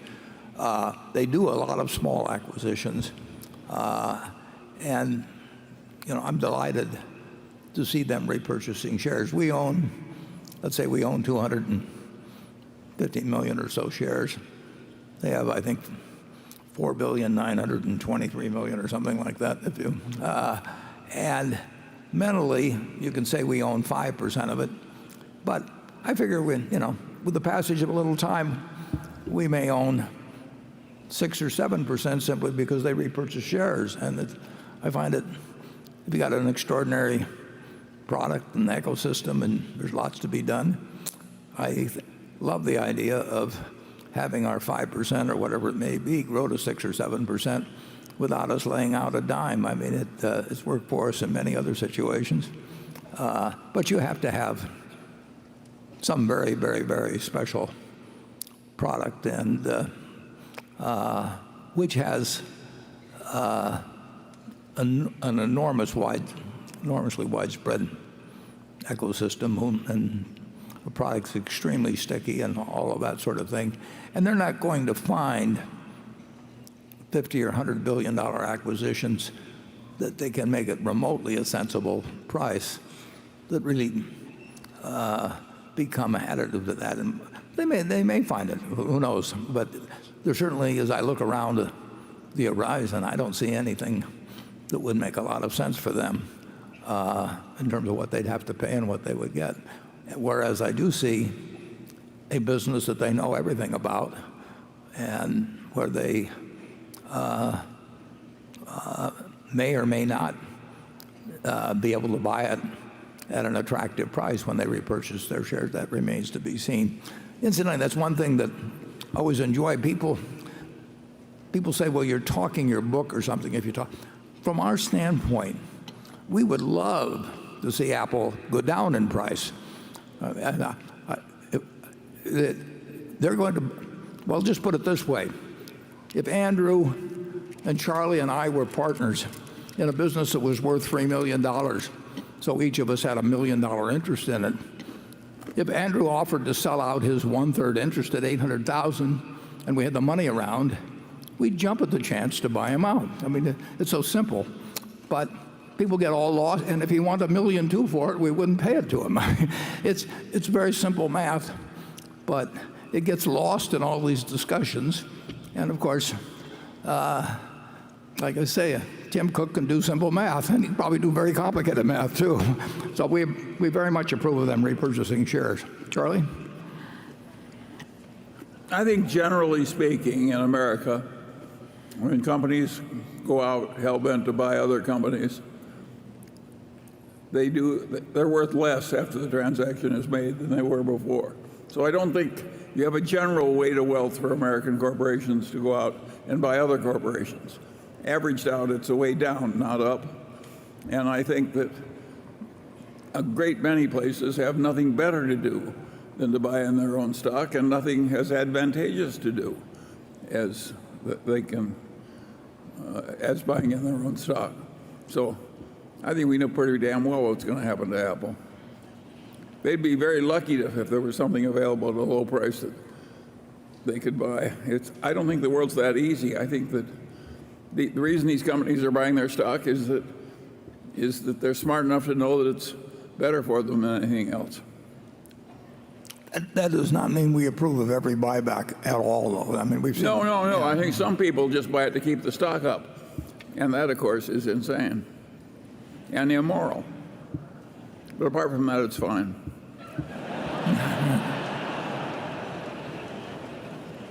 Okay, Greg. Warren, if we look at the performance of your equity investment portfolio the last 3 to 5 years, some of the strongest performances come from Visa and MasterCard, which put up returns that were 3 to 4 times greater than American Express. Unfortunately, your holdings of the two names, which we assume were held by Todd or Ted, have accounted for less than 1% of stock holdings on a combined basis the past 5 years, while American Express has tended to be a top 5 holding, accounting for 10% of the portfolio on average and closer to 8% of late.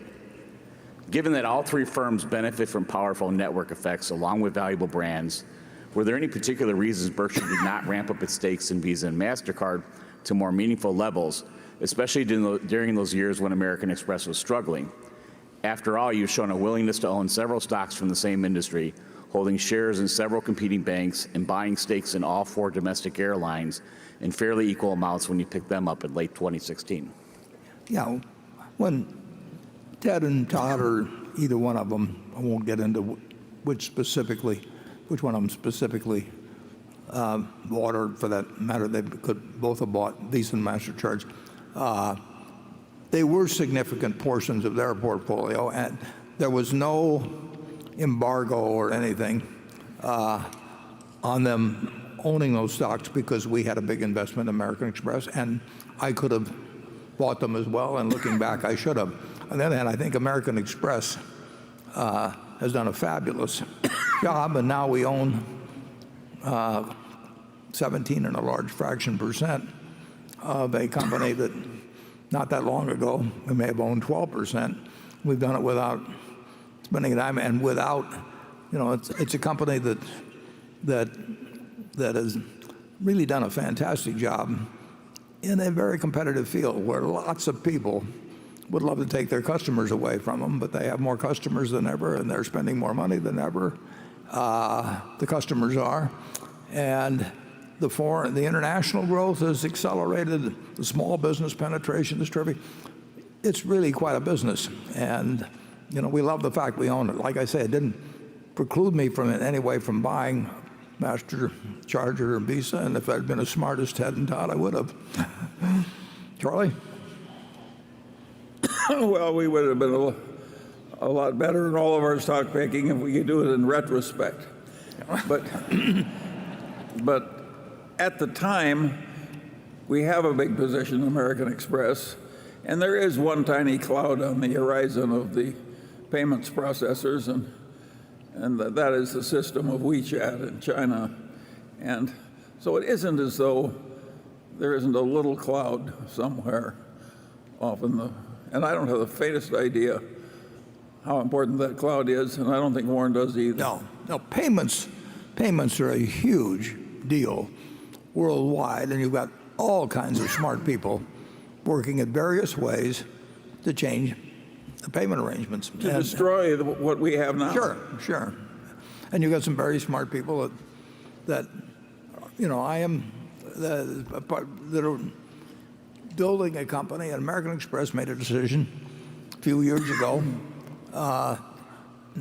not to bid as low as somebody else did to retain the Costco business, and I think Charlie and I disagree on this, but I think it was a smart decision. He doesn't think it was a smart decision, but one of us will be right, and one of us will remind you that they were right. But if you look at American Express, it's a remarkable company. I mean, they came after them with Sapphire last year. People want that business, and payments are changing, and you can see in different countries different ways things are going on in that. And there are a lot of people that will play the game of gaming the system and switch from one to another based on the rewards on this card or that and all of that sort of thing. But there also is I think there's a very substantial group for which American Express does something very special, and they keep capitalizing on that premier position with that group, and they're doing it successfully around the country. And you'll see in the first quarter, you've seen in the first quarter, we're in Britain and Mexico and Japan, you're seeing gains of 15% or better in local currencies, and the base is it's not tiny, but it's not huge, so there's a lot of room left to go in that, and the small business penetration is good. The loan portfolios behave sensationally compared to really just about anybody. So I like very much our holdings of American Express. The first half, because of the accounting changes, they had to suspend their repurchase program for 6 months, but they've announced that they expect to renew it, and someday we'll even, we'll own a greater percentage of American Express, and it'll be a bigger company, in my opinion, and I think we'll do very well. But as Charlie says, nobody knows how payments for sure comes out, and nobody knows how autos for sure come out. And that is true of a great many businesses we're in, and we've faced it before. We used to buy things that were certain failures, like textiles and second-rate department stores and trading stamps in California. Now we just face things that face real difficulty, so we're actually moving up the ladder. Okay, station one. Mr. Buffett, my name is Daphne Kalir Starr. I'm 8 years old and live in New York City. I've been a shareholder for 2 years, and this is my second annual shareholders meeting.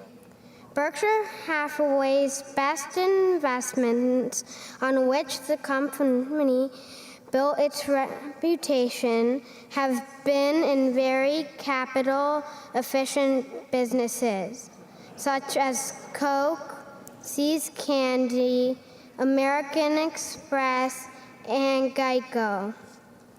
But recently, Berkshire has made really big investments in a few businesses that require huge capital investments to maintain and that offer only a regulated low rate of return, such as Burlington Northern Railroad.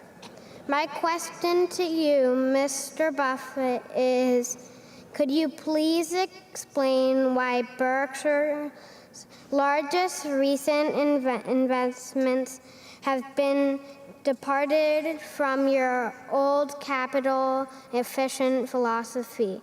And why specifically have you invested Burlington Northern instead of buying a capital efficient company like American Express?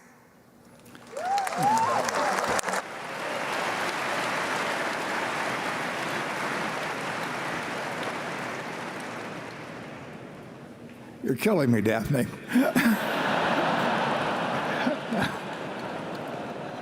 Yeah. I'm certainly glad she's not 9 years old. Yeah.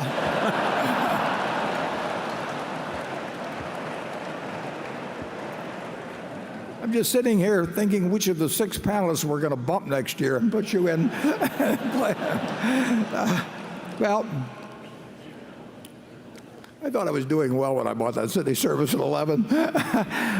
The answer is that we always prefer the businesses that earn terrific returns on capital, like a See's Candy when we bought it, or a good many of the businesses, and American Express, earns a terrific return on equity and has for a very long time. The fact that we buy a BNSF, Burlington Northern, means that essentially we can't get more money deployed in capital light businesses at prices that make sense to us. And so we have gone into more capital intensive businesses that are good businesses, but wouldn't it be wonderful if we could run the railroad without trains and track and tunnels and bridges and a few things? We get a decent return on the capital intensive businesses. We bought most of them at very decent prices, and they've been run very well since we bought them. We still love a business that takes very little capital and earns high returns and continues to grow and requires very little incremental capital. We can't deploy as much money as we have in doing that, and so is the second best choice still a good choice? The answer is yes. It's not as good as the best choice. Charlie?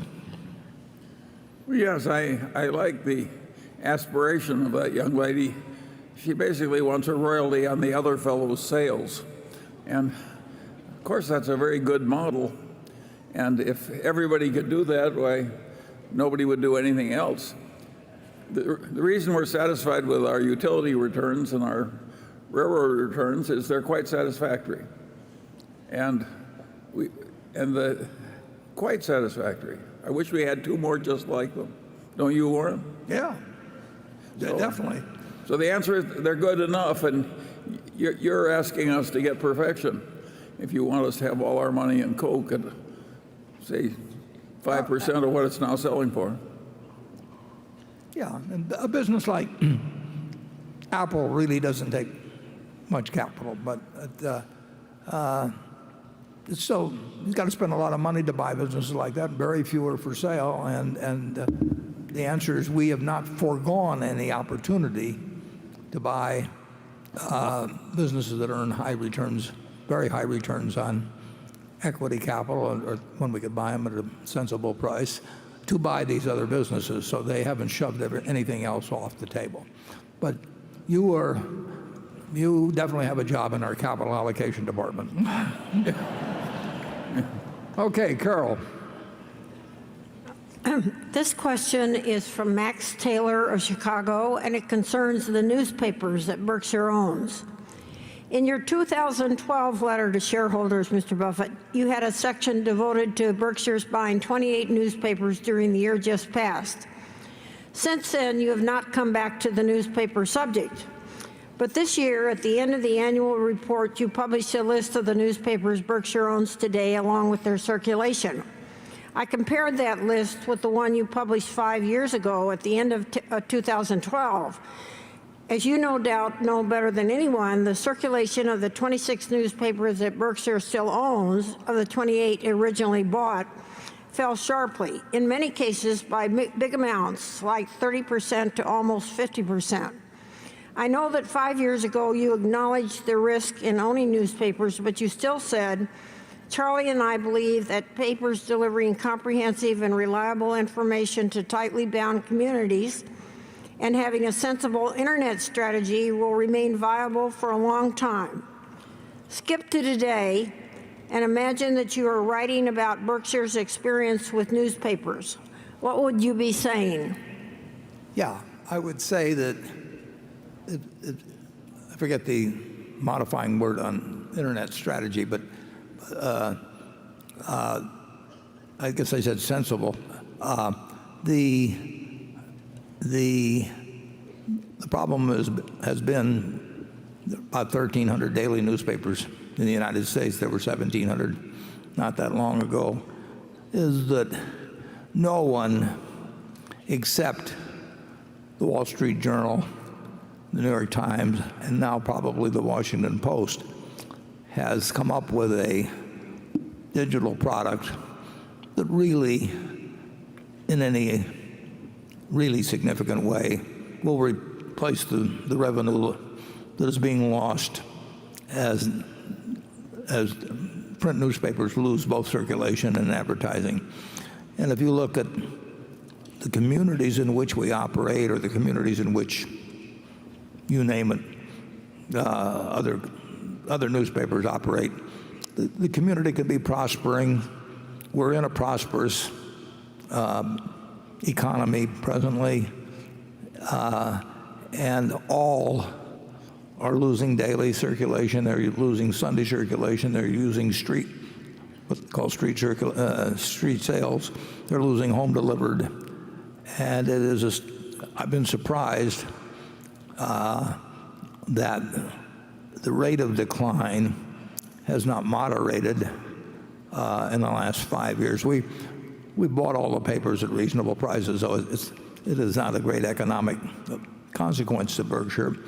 But I would like to see daily newspapers actually, be economically viable because of the importance to society. But I would say that the trends, which I put those circulation figures in there because I think shareholders are entitled to look year to year at what is happening. And it's happening to 1,300 newspapers throughout the United States, and it happens in small towns where you would think that the alternative sources of information would not be that good. It happens every place. And the Journal, the Times, and probably the Post have a viable economic model in the digital world, and probably will continue to shrink.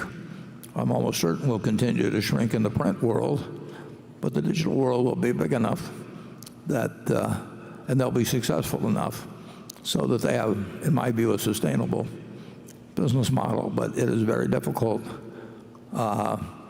to see, with the lack of success in terms of important dollars arising from digital, it's difficult to see how the print product survives over time, and I'm afraid that's true of 1,300 papers in this country, and we'll keep looking to see if there is a way to do it, but you'd have to look at our experience and look at the experience of everyone else's.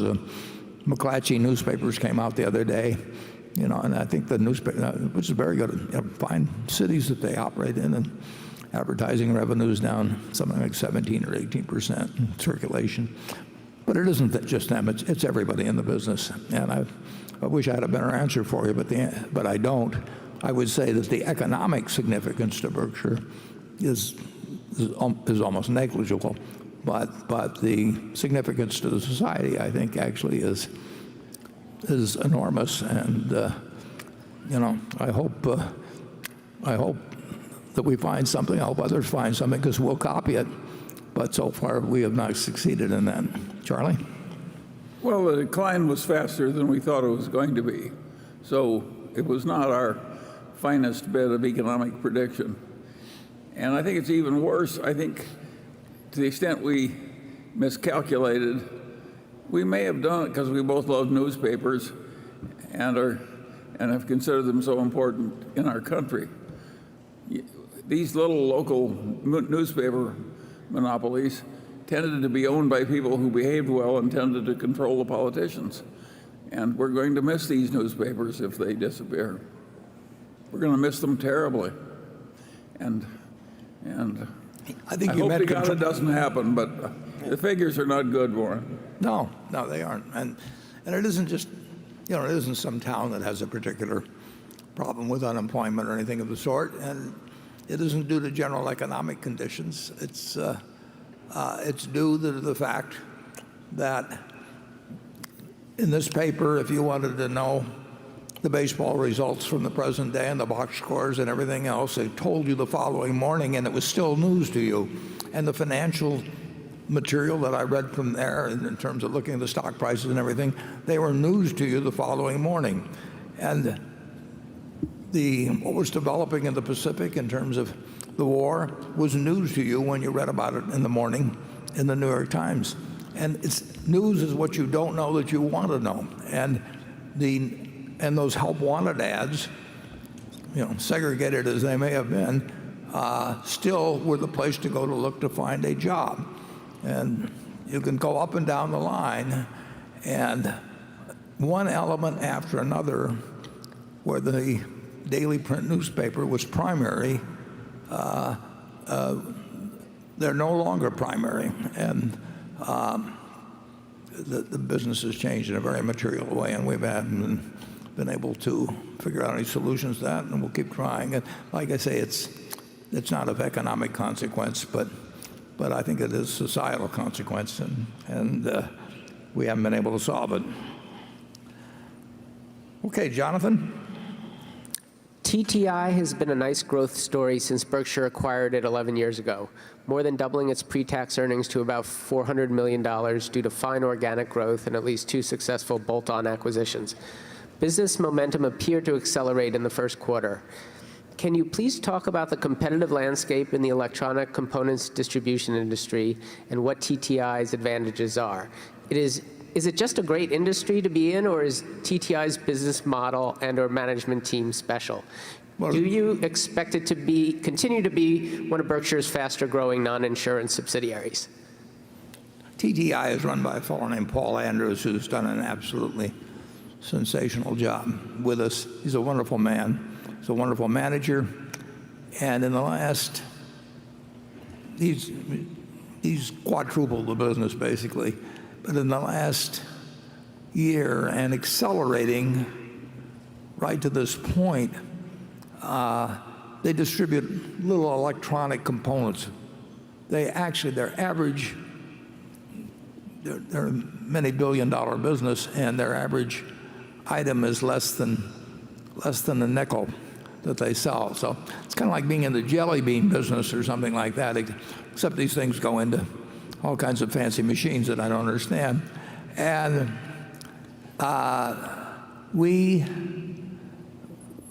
have a worldwide operation based in the Dallas-Fort Worth area, and built by one man who left a division of General Dynamics 45 or 50 years ago, and step by step build up this business. Like we just bought, within the last 2 months, we bought an operation in South Korea that will be another substantial addition. We do business worldwide. And electronic components have absolutely taken off in the last year, and they use something called the bill, well, it's essentially a measure of backlog, and book to bill is the ratio they call it, but it's just kind of a special term. But it's it's just improved dramatically in the last year, and it continues month after month. So something is going on out there, because nobody buys these things to store them in their basement or anything of the sort. I mean, these get used, these electronic components. Some of them are on allocation. We have a great relationship with suppliers. We have a very good relationship with our customers, because we carry more inventory than most of our competitors. So particularly when the business is tight, we can deliver and do a very first-class job doing it. So I give great credit to Paul. And he increased his physical facility, started on that a few years ago, and it's a godsend that he did it, because with the business going through there now, we wouldn't have been able to handle it. But it's a competitive business. I mean, if you look at Aero Electronics on the New York Stock Exchange, we've got competitors. I think Paul is doing a better job by a considerable margin than they are, and I'm delighted it's part of the Berkshire family. There will be times when that business slows down, because their customers will have their own cycles, and when it does, we'll go down. But over time, that business is going to grow. Charlie? Yeah, it's a wonderful business, because it's so difficult to do that competitors don't want to try it. When I lived in Omaha, there was a man who lived in great prosperity and almost no work, and his business was gathering up and rendering dead horses, and he never had any competitors. He used to come up to the Omaha Club and start drinking about 11 in the morning. It was not a difficult business, but nobody ever crowded him with new competition. And very few people want to distribute zillions of electronic parts that are worth a nickel each. It's very complicated. And of course, that business is terribly good at it, and it keeps getting more and more of the same. So you're right, it's a huge growth business, which is sort of the electronic equivalent of gathering up and rendering dead horses. Imagine keeping track of close to 1 million different items, with very small values attached to them, and getting them out to your customer fast, because they want them fast, all over the world, and those things are not easy to manage. I mean, and staying in stock on so many items. It's very complicated, and that business is very good at it. Yeah, we're lucky. And of course it'll grow. The horses went away, but these parts aren't going to go away. Charlie made a profession of studying businesses where the owners could sit around and drink all day and have them. He thought that was where we ought to be competing, but or buying. My theory, Warren, is if it can't stand a little mismanagement, it's no business. Yeah, and we're testing that sometimes. Okay, station 2. Hi, Ben Sherbert, Topeka, Kansas. Just want to say, Warren and Charlie, thank you again for hosting us all. This is a great event. Thank you. My question is about the recent decision to sell shares back of Phillips 66. Not to put you on the hot seat, but right after that, share prices jumped up about $22 a share. You mentioned at the time that there's some regulatory requirements if you own over 10% of a company. Could you talk about the factors that go into how you decide whether to retain more than that or get under that threshold? And then what are your thoughts long term on Phillips 66, like their business, midstream refining? Yeah. Well, it was the city service preferred of last year. We sold the stock at around 93 or 4 and probably 115 now. But we own just under 10% of the company. And the more Ted and Todd and I think about various problems connected with regulatory problems and trading problems and so on, overwhelmingly we will stick below 10% on marketable security holdings. We've done it with the airlines. Now, that does not mean we're going to reduce our holdings in American Express or anything of the sort. And Greg Garland has done a great job at Phillips 66. We've had very good relations with the company. He's a very, very, very experienced and sensible manager. But I did decide that I wanted to be below 10% in that holding, and like I say, we'll stay just slightly under 10% of Wells Fargo. We've actually sold a few shares just to stay below 10%. In the case, I think, of both American Airlines and United Continental, unless there's something unusual, we're going to stay under 10. But we have 9 and a significant fraction percent of Phillips, and I think they've been good at operations. I think they've been good at capital allocation. We traded them stock for a business some years ago, which has been a very nice business that we've retained an operation. So we've got a lot of money still in Phillips, and I wish I'd made the deal at a higher price. But we made money on what we sold, and we accomplished an objective. Charlie? Well, we like the subsidiary we traded the stock for. I missed that, but we traded the stock for a subsidiary. Yeah. Well, we like the subsidiary. Oh, yeah. Well, it improved. It isn't like the stock went away for nothing. Yeah. Yeah, actually, we've done pretty well with Phillips. Becky? This question comes from Vlad Koptev in Ukraine. He says, capitalization of cryptocurrencies approached that of Berkshire and Apple last year. And clearly, the idea behind crypto will affect conventional banking groups where Berkshire is a shareholder. You always say you didn't go into too much detail to obtain an understanding on cryptocurrencies. So what factors caused you to say that it's a bubble? Well, generally non-productive assets remain. If you had bought gold at the time of Christ and you figure the compound rate on it, it may be a couple tenths of 1%. It essentially is not going to deliver anything other than supposed scarcity, because you can only mine so many. But so what? I mean, what does it produce itself?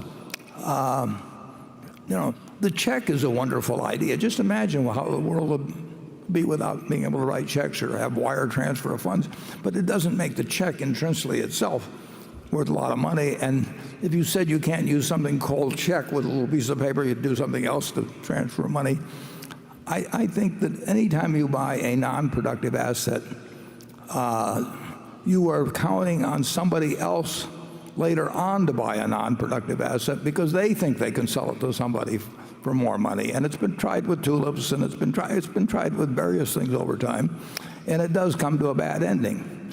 I mean, you have a hard time. You can think of think of raw land. I mean, the Louisiana purchase was, say, $15 million for 800,000 or so square miles of land. In fact, you're sitting on land that came with the Louisiana purchase, and so what we pay? We paid $20 a square mile, and 640 acres in a square mile, and you're down to 3 cents or something. So that was a pretty good purchase of what was then a non-productive property. But it depends. But it's very hard. You can buy stamps. Bill Gross got collected a wonderful stamp collection, and it sold for more money in the end. But it's dependent on somebody else wanting to buy, hoping they will sell it for more money, and so on. And in the end, you make your money out of productive assets. If you buy a farm, you try to estimate what the crops, what amount per acre of soybeans or corn or whatever may be raised, and how much you have to pay the farmer that farms it for you, and what your taxes will be, and various things. And you make a conclusion based on what the asset itself will produce over time. And that's an investment. When you buy something because you're hoping tomorrow morning you're going to wake up, and the price will be higher, the only reason, you need more people coming in to do it than are leaving. And you can get that, and it will feed on itself for a while, and sometimes for a long while, and sometimes to extraordinary numbers. But in the end, they come to bad endings, and cryptocurrencies will come to bad endings. And along with the fact that there's nothing being produced in the way of value from the asset, that you also have the problem that it draws in a lot of charlatans and that sort of thing who are trying to create various sorts of exchanges or whatever it may be. It's something where people who are of less than stellar character see an opportunity to clip people who are trying to get rich because their neighbor's getting rich buying this stuff that neither one of them understands. It will come to a bad ending. Charlie? Well, I like cryptocurrencies a lot less than you do. And so, to me, it's just dementia. And I think the people who are professional traders that go into trading cryptocurrencies, it's just disgusting. It's like somebody else is trading turds and you decide I can't be left out.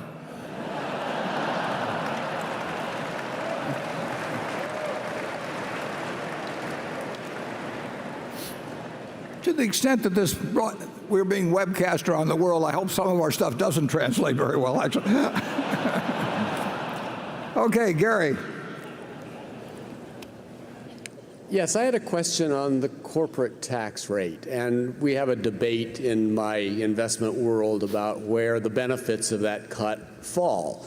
And I'd say the consensus is going to the consumer as it gets competed away over time, but perhaps some of it sticks to shareholders. And my question is, do you think over the long run some of the benefits sticks to shareholders? And maybe it's even beyond auto insurance. Maybe it's other businesses you have as well. Well, what people do generally with that is they take what they want to be the answer for them, and then they hire, or they just attach themselves to some economist that gives them a more complicated way of saying it's all going to be wonderful because it's happened. But the answer is that in the case of our regulated public utilities, the benefits are all supposed to go and will go to the utility customer because we're entitled to a return on equity if we perform well, and we're not entitled to get excess returns because our tax rates change. That so and similarly, if tax rates would go back up, we would expect to get compensated for that. So in that area, and that was $5 or $6 billion for us, but in that area, absolutely goes to the user, the consumer, and it should. Then the question is, with the remainder, does it get competed away or not? And the answer is sometimes it does. Sometimes it gets competed very quickly and substantially. Sometimes it may be slow, and other times it probably won't. The one thing you know is that the change in the corporate tax law was good for shareholders generally and Berkshire shareholders. I mean, and that's what Congress passed, and the intent had to be that if you were going to cut taxes, that shareholders would get a particularly large portion this time, and some of you will agree with that politically, and some of you won't agree with it politically, but you'll all benefit equally.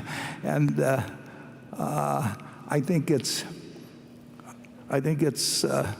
human nature, if you're getting a break, to say it's going to work wonderfully for everybody else, and we'll find out whether it will or not.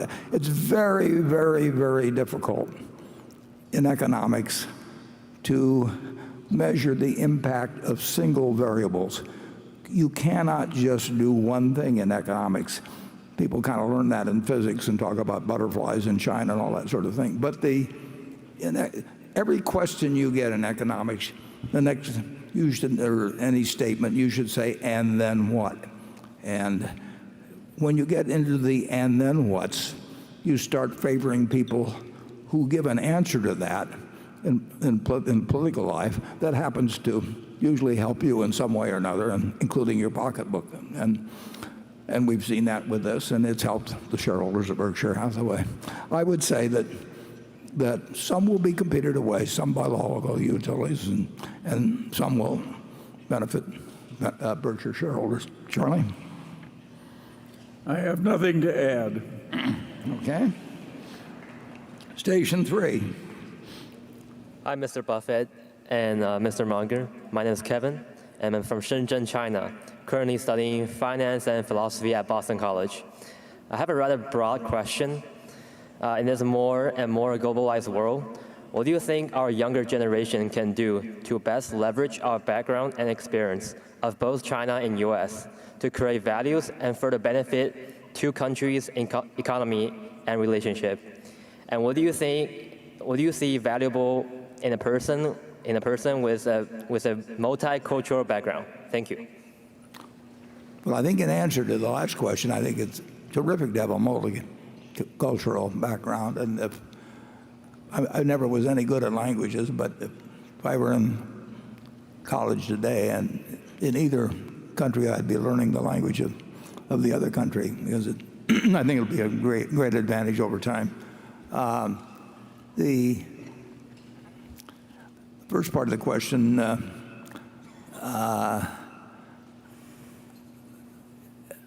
I'd like to have that stated again to me. I want to make sure I'm answering your specific aspect on I think it's going to be good for your future, but can we have the microphone on up there again? So the first part of the question is, what do you think our younger generation can do to best leverage our background and experience of both China and US? Well, I'd start with being multilingual. I mean, certainly in terms of, obviously you want to be able to express yourself in both. And the better you can understand, obviously, the culture of another society, obviously that's a benefit. But I think the market system, modified as it may be, both in China and in the United States, the way it really does, there will be an invisible hand to some extent that does work to improve the lot of future generations by the fact that both China and the United States and the rest of the world is improving. I mean, it is much better, in my view, particularly in a nuclear world, but it's much better to have people prospering throughout the world, partly through their own efforts, but partly through their interactions with the rest of the world. And we've made a lot of progress in that respect, particularly since World War II. I mean, it was a terrific idea to have the Marshall Plan, instead of behaving like we did after World War I and getting the result that we got. I think we behaved much more intelligently after World War II. So I'm bullish on the future of the United States, but I'm bullish on the future of China and to a significant extent, the rest of the world. People are going to be living better 10, 20, 50 years from now. And I don't think that's something that can be stopped even. Charlie? Absent weapons of mass destruction. Yeah, well, the multicultural stuff, it wouldn't do you much good to be fluent in both English and Chinese if you were, say, a proctologist in China or a proctologist in Nebraska. So if you're going to use your multicultural background, you've got to work at some interface between the United States and China. And you can raise money in the United States and invest it in China like Li Lu does, or you can be some kind of an importer or a trade specialist. But you got to get near that interface to benefit from being bilingual and so on. But you would bet that the interface will be substantially greater. Huge. Yeah. Huge. And that's what you want to prepare for. Yes, and I think that generally speaking, when you get multicultural, you can also be multidisciplinary. But generally, I think people make more money if they're very narrowly specialized, like the proctologist, and that it's much harder to make a lot of money for most people if you try and imitate Warren and me. I'm glad I didn't meet him earlier. I mean, okay, Andrew. Okay, this question comes from someone who says, I am a Berkshire employee and shareholder. I read an investigative article from ProPublica in the Washington Post that many of Berkshire's various units only offer 401k plans with high fees that are actively managed rather than the low-cost indexes you have advocated as the best path for savings for retirement. The article's author said he contacted the company and nobody would comment. Will you do something to improve our 401k offerings to match your investment philosophy? And from an operational perspective, how did this happen, given your strong views on the topic? Well, I've absolutely said what many, many times through annual reports, and our managers know what I think about the attractiveness of having a index fund option, but they all have different plans, different histories, and they run their businesses. And who knows, which particular, if you go back to the older businesses, they have defined benefit pension plans generally. Nobody puts them in anymore. And then the question is, do you transition to something else? In the end, we overwhelmingly let our managers make those kind of decisions and others. And my guess is that a very high, significant percentage of people who work at a company that has a 401k plan will have an index fund option, but they may not in some cases. The only thing I think we have asked the companies to have a limit on the percentage I think that they might put in Berkshire's stock through the 401k. We don't want people whose jobs are tied to Berkshire we certainly don't want to be in a position of encouraging them to put 100% or something of their savings in Berkshire itself. I don't want to be in that position. But I don't think even there we've insisted on any company doing that. I think we've probably made that when we've been asked about it once or twice. I think we've given that suggestion. But the managers who run the companies, the employees, if they feel, and some of our companies have human relations departments, if they feel that they'd like different options or something like that,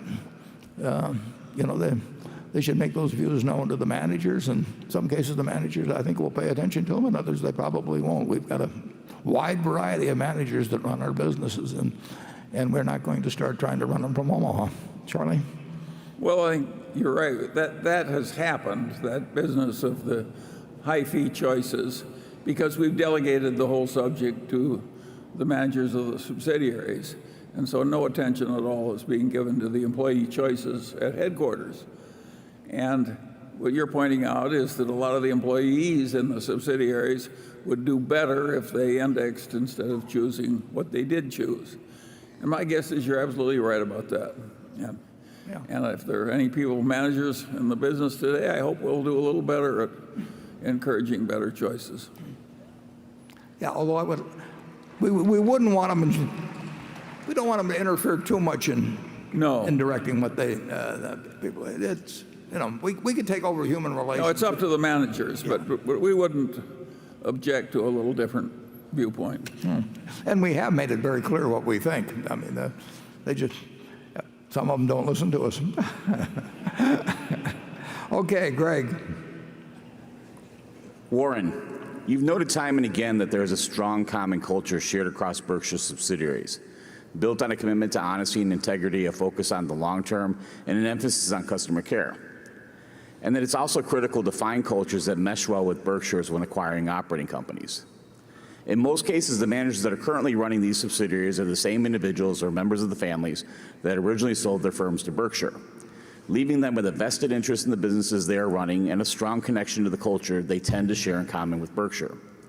It seems to me that the greater challenge is in ensuring that the large publicly traded firms that have been acquired and account for a meaningful and growing amount of Berkshire's overall value stay the course.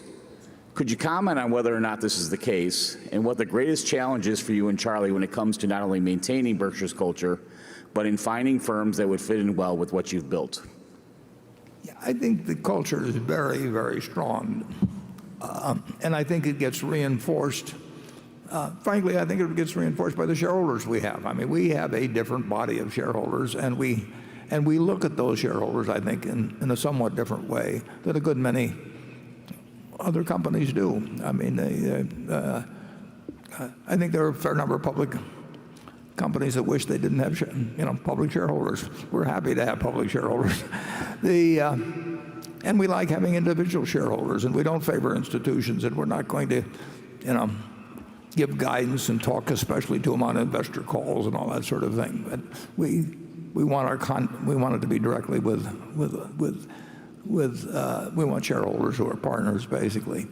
And that begins with that.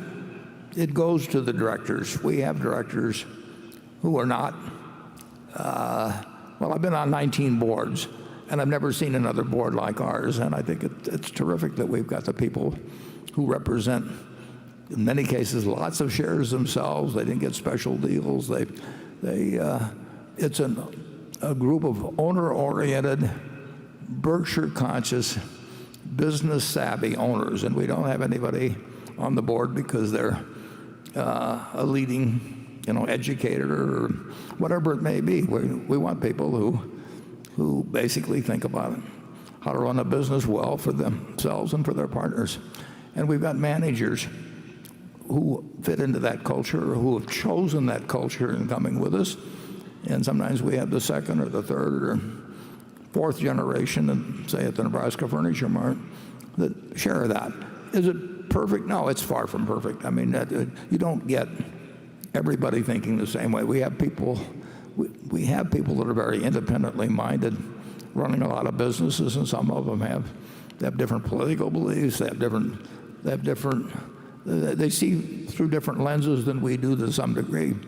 But in terms of having a common, strong, positive culture, I don't think there's any big public company that has it any better than Berkshire. And I think that will continue because people opt into it to a great deal.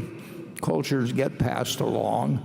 You do things that are consistent with the culture. So you do what you talk about is what you do, and you don't find people saying, we're a wonderful partnership, and then voting themselves, huge options, and a whole bunch of other people will say options beneath them because they can't look like they're taking it all for themselves and arranging. I read about some deal where it could pay off with many, many, many, many billions of dollars the other day. We won't name names, but we've got as good a culture as you can get, and I would say net, it grows stronger.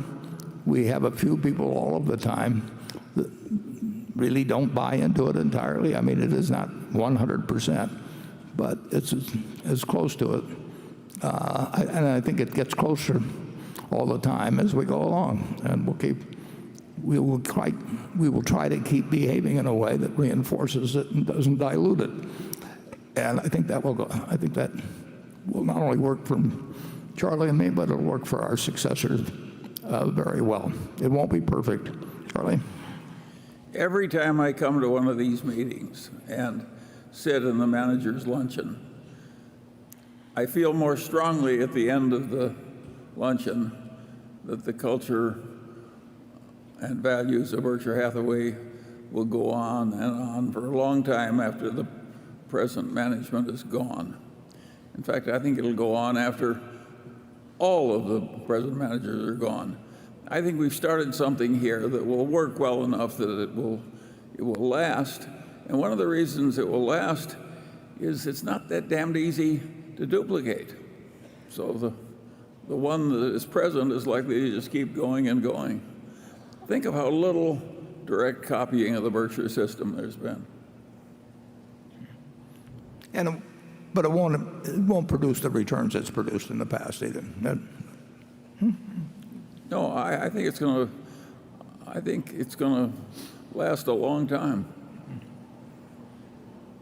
For a very simple reason, it's going to deserve to last a long time. It works. And it's going to work. Okay.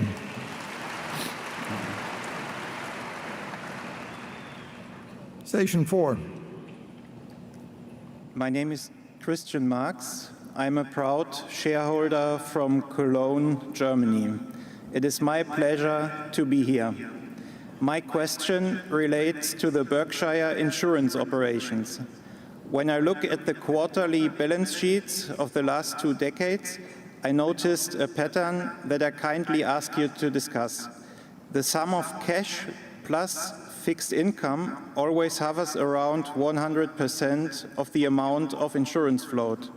Therefore, my question is it fair to say that from the 128 billion of consolidated cash plus fixed income as of March, 116 billion are actually needed to support the insurance operations? No, I appreciate you. The answer is no, yes. Yeah, the answer is no. But he deserves an explanation of how this, maybe I haven't looked at it the way he's looked at it. But we have we would much rather have a number closer to 20 than to have 116, and we do not correlate or in effect measure the float and then decide how much to put in or leave in cash and fixed income. It's the fact our float keeps growing, and lately our which is by design and has been terrific for us, and our cash and cash equivalents has grown because the competition for acquisitions has become much stronger as both as money is piled up in with the buyers of businesses and because debt has been so cheap and a variety of factors. But I don't think those are necessarily permanent. In fact, to be reasonably sure they aren't permanent. It's just a question of when they change.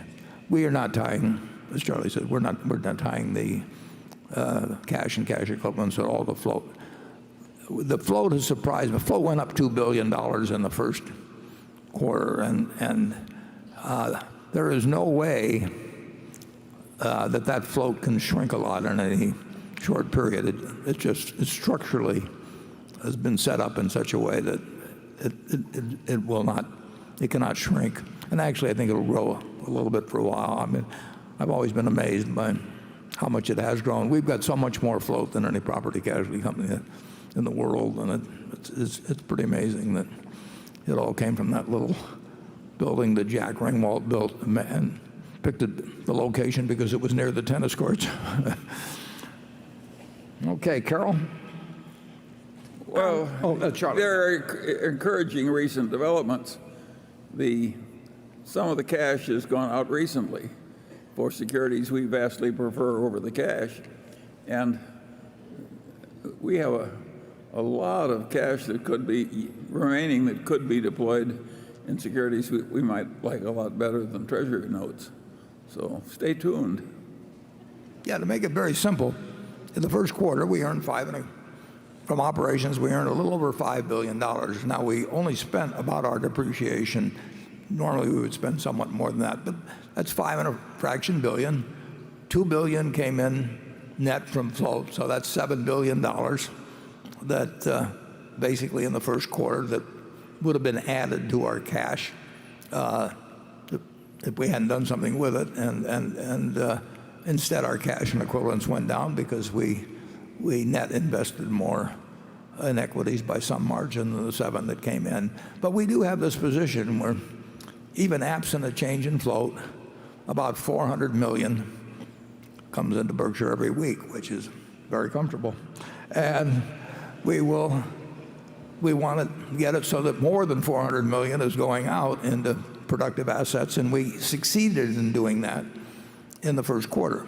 So net, we improved our position in the first quarter. Carol? In your 1999 article in Fortune magazine, you stated your belief that after-tax corporate profits were unlikely to hold much above 6% for any sustained period, due not only to competition but also to public policy.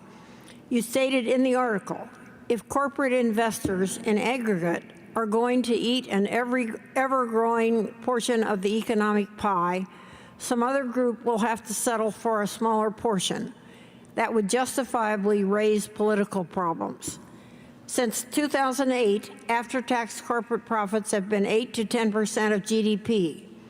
Do you believe that is a permanent shift in the U.S. economy? And of course, we have to think about the latest tax bill.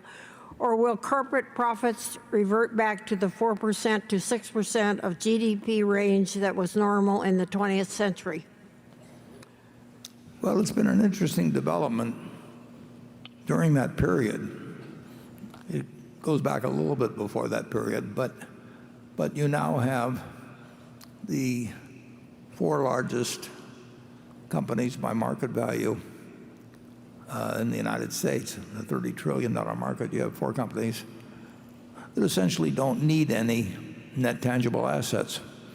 And if you go back many years, I mean, if you looked at the largest companies, Carol used to put out the Fortune 500 list, and it would be AT&T or General Motors, and it was companies that, ExxonMobil, it was companies that just required lots of capital in order to produce earnings. So American industry has gotten incredibly more profitable in aggregate in the last 20 or 30 years. You look at the return on the S&P 500, the earnings as a percent of net tangible assets, and the rest is just, if you buy a company that has $1 million worth of net worth and you pay $1 billion for it, it still only had the $1 million of net worth. I mean, you just paid more for it. So the basic profitability of the company is huge, even though your investment may be at a significantly higher price. And so that what has happened is that I think if you look at the earnings on tangible net worth of the S&P 500 and compare it to 20 years ago, it is amazing. And that is really due to the fact that this has become somewhat, you could call it an asset-light economy. And those 4 companies that earn 10%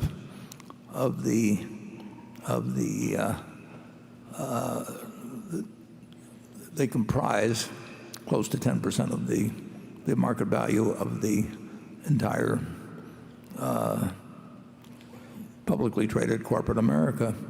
They don't take any money, basically, and that is a changing world, and they will earn even more money with the tax rate going down, and I don't think people have quite processed all that information in terms of what has gone on in the market.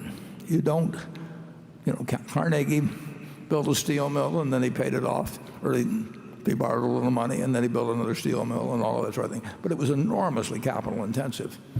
And one industry after another. AT&T was enormously capital intensive. And now the money is in the asset light. I mean, huge money is in the not only asset light business, but the negative asset. IBM, it has no tangible, there's a net minus tangible net worth. There's nothing wrong with that. It's terrific. But it is not the world we lived in 30 years ago. And in that sense, I didn't see that coming in 1999 when I wrote whatever I wrote there. It hasn't changed the profitability of the asset-heavy companies particularly. I mean, it isn't like oil. If you take the 5 most capital-intensive industries in the 90s, I don't think you'll find that their earnings on tangible assets have increased a lot. But you will find that this group has moved in that really doesn't. They don't need any net tangible assets at all, or they need very minor amounts. Charlie?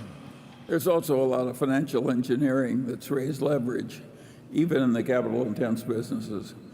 And, while Warren may have predicted a little wrong when he wrote that very scholarly article, he didn't invest wrong. And so it just shows it's hard to make these economic predictions. Okay, John. You are very right on that one, Warren. Yeah, actually, the performance of the stock market since then has been pretty accurate. Yes, but that's true. Yeah, being right for the wrong reason or something, or wrong for the right reason. Anyway, Jonathan. Berkshire received a $10.2 billion retroactive premium from AIG early last year. If the upwardly revised estimate of $18.2 billion of ultimate claims proves to be correct, will the cost of float, adjusted for favorable tax attributes, likely be lower or higher than what Berkshire would have paid to borrow $10 billion for a similar duration? Well, we certainly go in with the idea that the cost will be lower. And it's an interesting situation. Essentially AIG, which is one of the largest property casualty, particularly commercial property casualty companies in the world, said, we want to give you all of the losses that we incurred in a very big percentage of our domestic business before December 31st of 2015, and we will pay the first $25 billion, and then after we pay $25 billion, AIG pays $25 billion, then you pay 80% of the next $25 billion. And they gave us $10 billion for doing that. And that's, if we are correct about our estimates of how much money will be paid and when it will be paid, we should come out being better off than if we had borrowed a similar amount. We have a history of doing 10 or so, maybe 12, big deals like that. We hold the record. We did it for Lloyd's of London 10 or more years ago, and we did it now with AIG. And sometimes we've been on the low side in our estimate, and sometimes we've been on the high side so far. AIG just said that I think they paid 15 and a fraction billion on these pre-12/31/2015 losses. They paid 15 and a fraction billion, but the payment tend to trickle down over years as you get further away from when the losses occurred. So I would say that we still feel okay about it, and we'll be wrong one way or the other. Everybody is when you estimate losses that may not get settled for 20 or 30 years. But so far on the group as a whole of these deals we've been okay. And I think on the AIG thing, we think we'll be okay. And I think AIG thinks we'll be okay. I mean, they entered into it for good reasons of their own. So it looks okay. Sorry to get into this technical stuff, but Jonathan always asks me questions like that, so I have to be ready to, I want to answer them. Okay, Station 5. Good afternoon. My name's Adam Bergman with Sterling Capital in Virginia Beach, Virginia. I'm here with my daughter, Michelle, from Cape Henry Collegiate in Virginia Beach. Hi, Warren. Hi, Charlie. Our question for you is how you go about attempting to forecast the degree of future success of one specific product in a good business versus another, such that you invest in American Express and Coca-Cola rather than Diners Club or RC Cola, for example. Thanks. Well, with American Express, it was an interesting situation because Diners Club got there first. I think American Express, in a certain sense, I mean, they did it for a lot of reasons, but they went into the credit card business because they were worried about what was going to happen to traveler's checks. And although traveler's checks are still exist in a significant way, but the interesting thing when American Express went into competition with Diners Club and with Carte Blanche, as I remember, that also existed at the time, was that instead of charging less than Diners Club and going in figuring they were going against the established guy and they'd come in at a lower price, they went in at a higher price, as I remember. And the American Express Centurion was on that card. I've got one that I got in 1964, but they were in it before that. It had more value in time. I mean, it got better representation. And frankly, if you were a salesperson out with somebody and you could pull out that American Express card with that Centurion, you look like it were J.P. Morgan. And if you pull out the Diners Club, it had a whole bunch of flashy signals. You look like a guy that was kiting his checks from one month to the next. And a fellow named Ralph Schneider and Al Bloomingdale developed the Diners Club, and they were very smart about getting there first, but they weren't smart about how they merchandised it subsequently. RC Cola, you know, it did. There are all kinds of colas that came after Coke. I mean, you know, you go back to 1886 and come up with something at Jacob's Pharmacy that's incredibly successful. You know, fairly soon you're going to get lots of imitators, but Coke really is the real thing. And you know, you offer me RC Cola and say I'll give it to you at half the price of Coca-Cola in terms of drinking it. I mean, this is a product that's 6.5 ounces, sold for a nickel in 1900. You know, and now if you buy it on the weekend and buy it in large quantities and everything, you're not paying that much more. This newspaper was 3 cents in 1942. You know, the amount of enjoyment per real, in terms of the real of what you pay for this, has gone dramatically down in inflation-adjusted money. So it is a bargain product. You know, you have to look at See's Candy. You know, if you live in California and you were a teenage boy and you went to your girlfriend's house and you gave the box of candy to her or to her mother or father and she kissed you, you know, you lose price sensitivity at that point. No? That's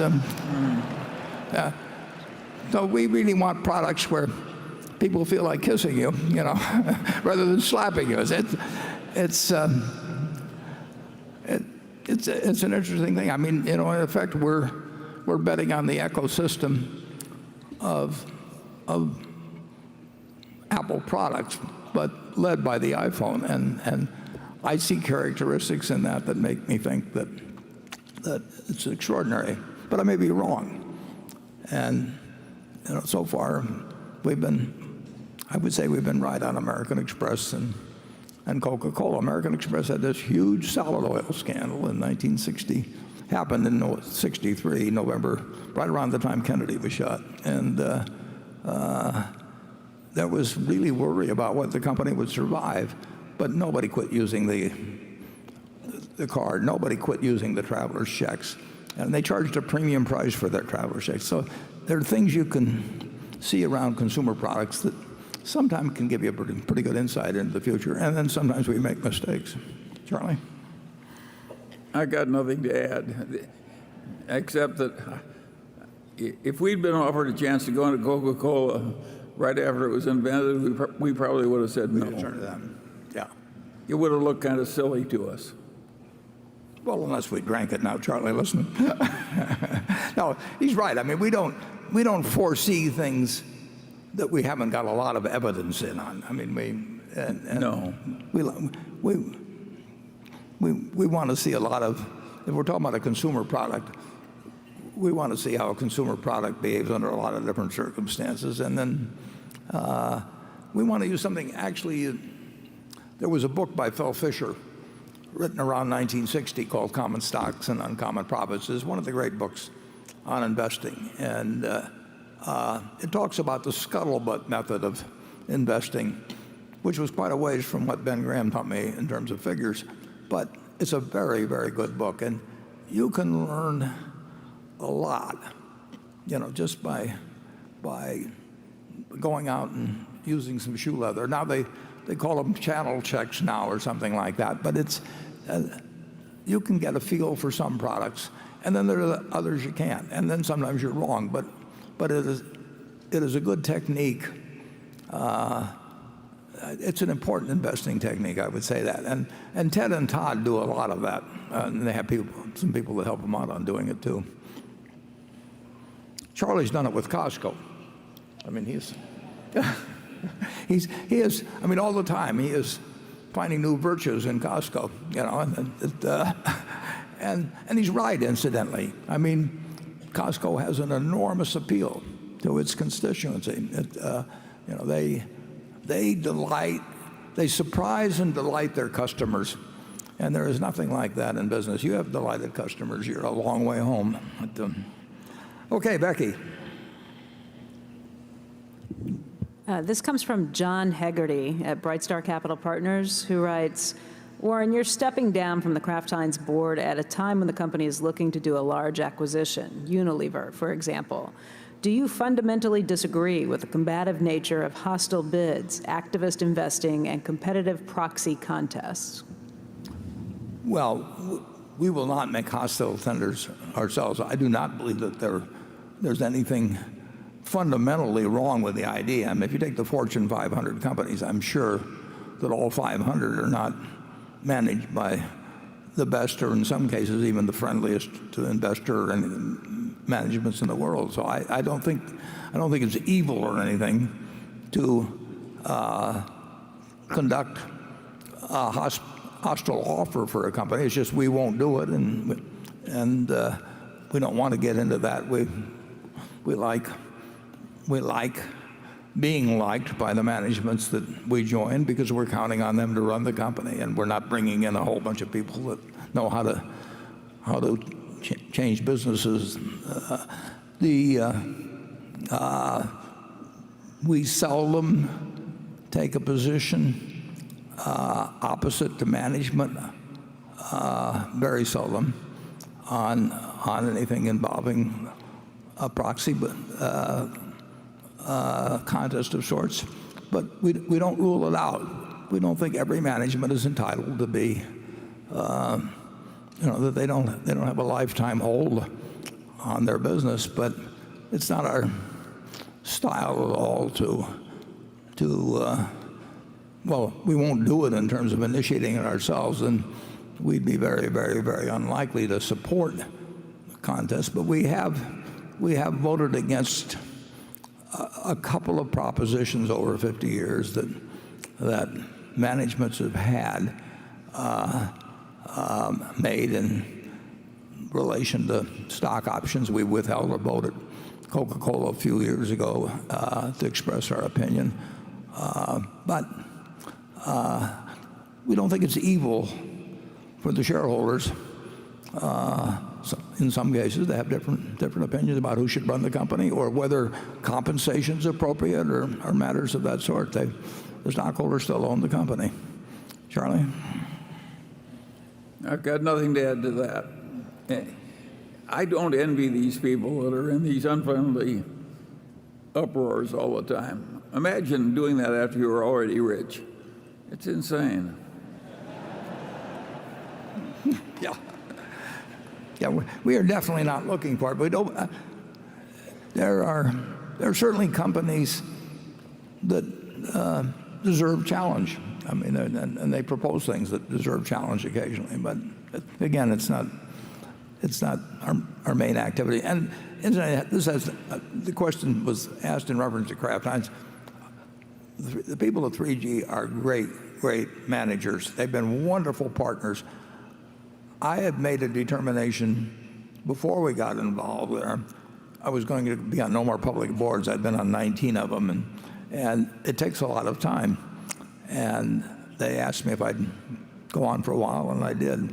But it really is like 7.5 days or something. And if you're on a bank board, it may be quite a bit more than that. I mean, they're just being on a public board, and usually means quarterly meetings plus maybe an extra one.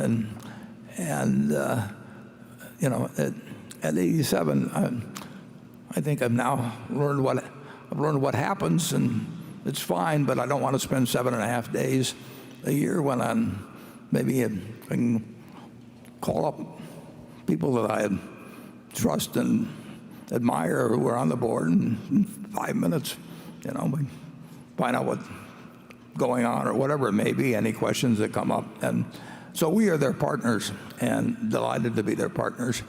And now we have 2 people on the board of Kraft Heinz, and they can do the traveling and I can stay home. Charlie, how many public, you're on Costco, of course, but over your lifetime, how many public boards? Well, I Costco, except for something like the Daily Journal where I own part of it, Costco is the only public board. You were on there wasn't Berkshire or something I own personally. Yeah. I was on Kansas City Power and Light. Boy, that goes way back. But basically, it hasn't happened. I don't envy people who float around to a lot of different board meetings. No, generally speaking, you have very little influence and spend a lot of time. And the trouble is, if you're going to a board meeting, particularly if you get to be international, and sometimes they feel they have to have one that's international, you know, they feel they have to take up a fair amount of your time, or it wouldn't have been worth coming, you know, thousands of miles for. So you get a lot of this show and tell stuff, and that I find my mind drifting. Okay, Gary. Yes, you've said that you are looking for non-insurance large acquisitions to put that cash to work. And when you've said that, I've usually thought of the United States because you're a big fan of the U.S. business. And I just was wondering whether you're seeing more opportunities as the rest of the world opens up, grows, whether there's opportunities for some of those mega transactions in other parts of the world, say Asia or Europe. Yeah, Gary, I would say that I've been disappointed in that because we do see some outside the United States, and thank heavens we saw the one we saw in Israel some years ago when Eitan wrote me a letter. And you know, we bought a business which is a very important part of Berkshire now, but we are still not.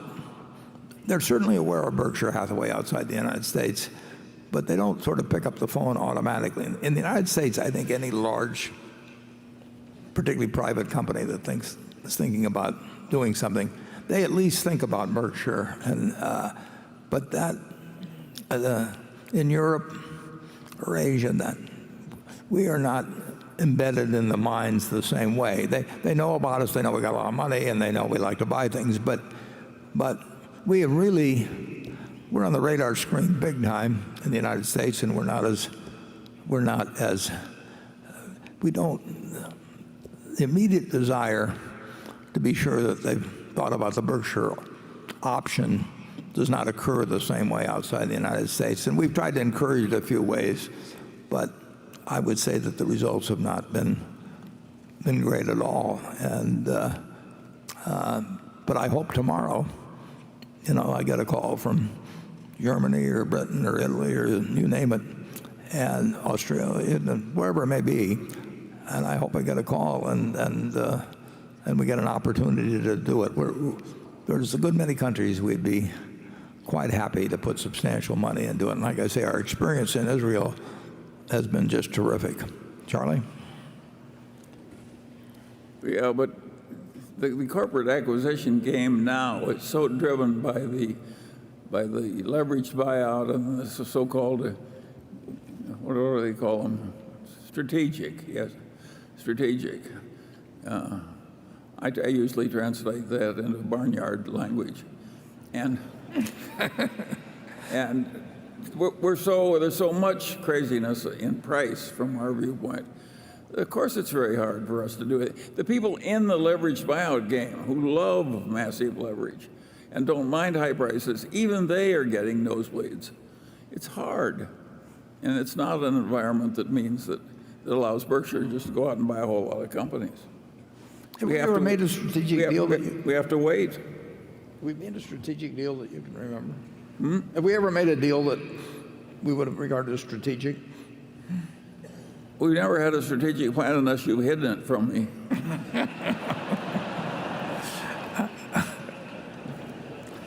Okay, that answers that. Station 6. Hi, I'm Brady Ritchie from St. Louis, Missouri, shareholder since 1996. Terrific. Warren, you and Charlie have been critical of business schools in the past and what they teach. With respect to value investing in Super Investors of Graham and Doddsville, you featured the returns of many great investors with different backgrounds, work, and education, with the lesson being following the philosophy is the key. To be successful today, does it still just fall back to Chapter 8 of The Intelligent Investor?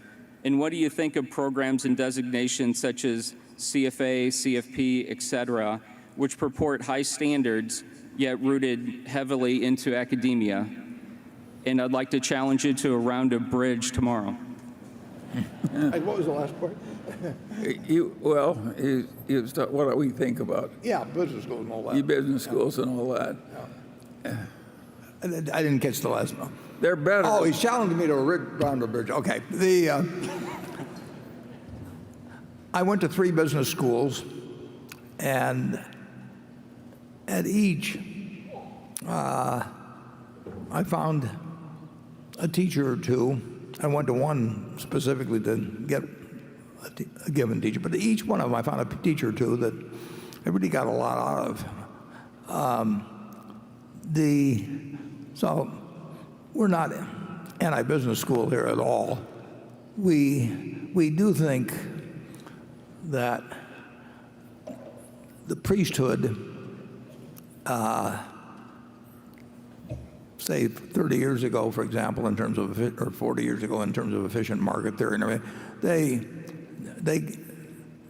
they strayed pretty far, in our view, from the reality of investing. And I would rather have a person, if I could hire somebody among the top 5 graduates of number 1, 2, or 3 of the business schools, and my choice was somebody that had was bright, but had Chapter 8 of The Intelligent Investor.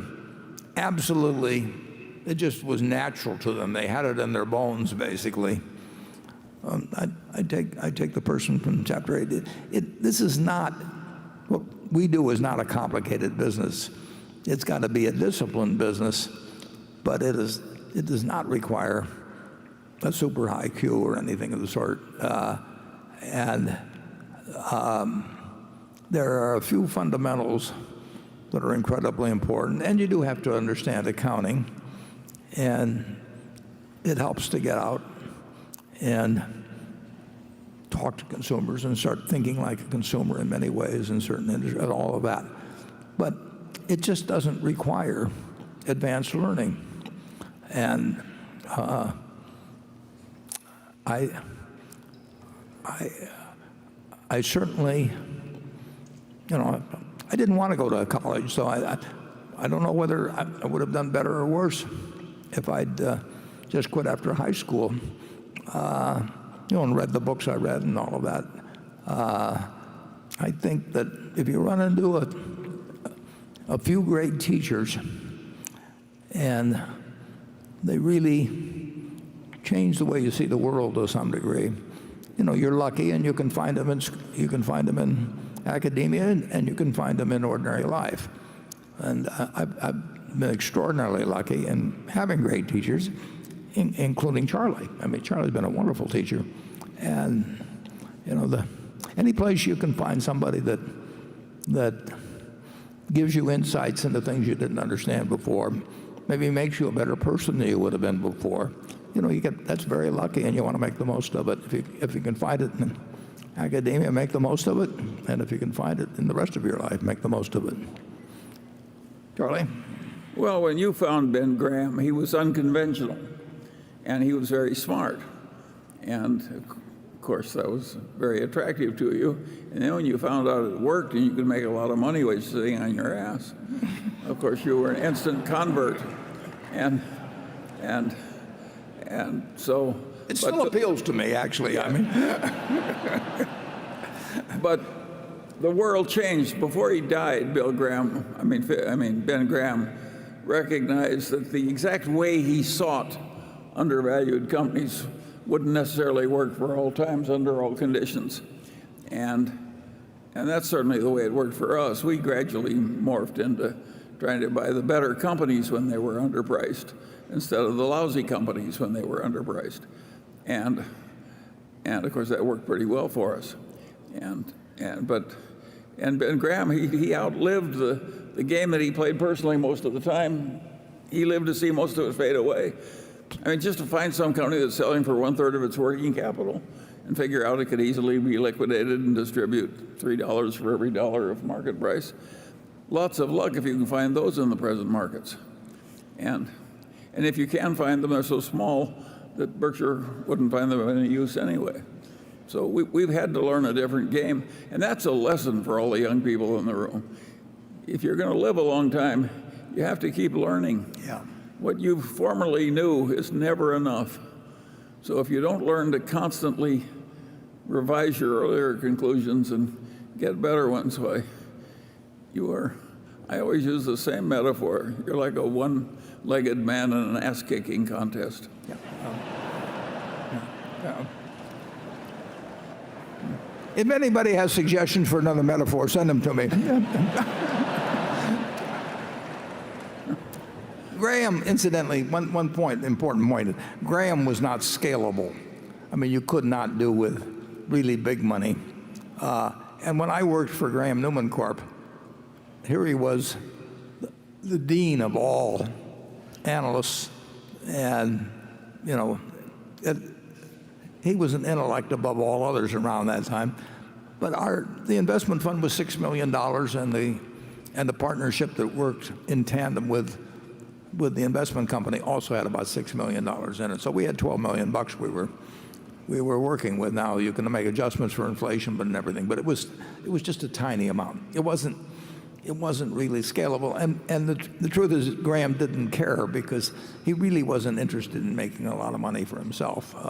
So it had no reason to want to find something that could go on and become larger and larger.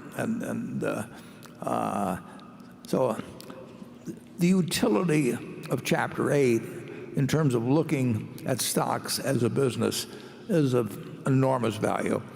The utility of Chapter 20 about a margin of safety is of enormous value. But that's not complicated stuff. Yeah.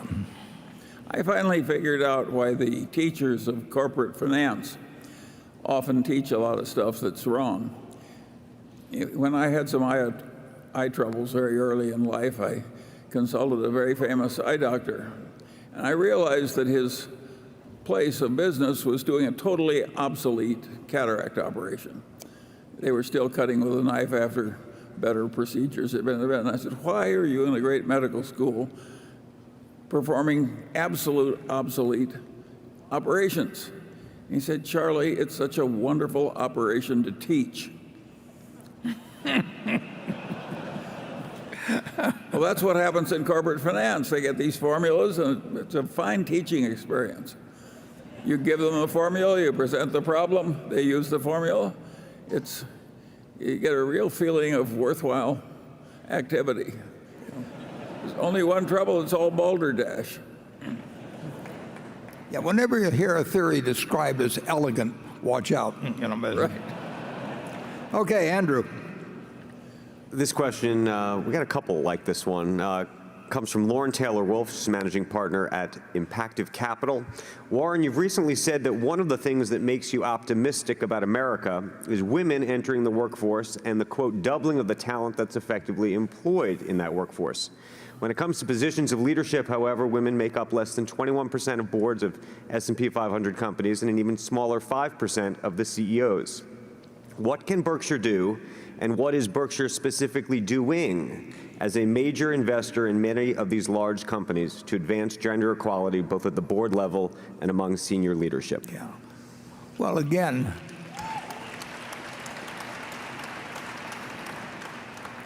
as I've pointed out in the past, one of my sisters is here, and I have two sisters that are absolutely as smart as I am, and they have better personalities, as anybody that knows both of us or all of us can attest. And they didn't remotely have the same opportunities I had. And you have this 1942 or New York Times, and women could be nurses or teachers or retail clerks or stenographers, and that actually worked enormously to my advantage when I was a kid in Omaha in the 30s, because I had way better teachers, because that was a job open to women. I didn't have a single male teacher in grammar school, and Charlie didn't when he went to Dundee, I don't think either.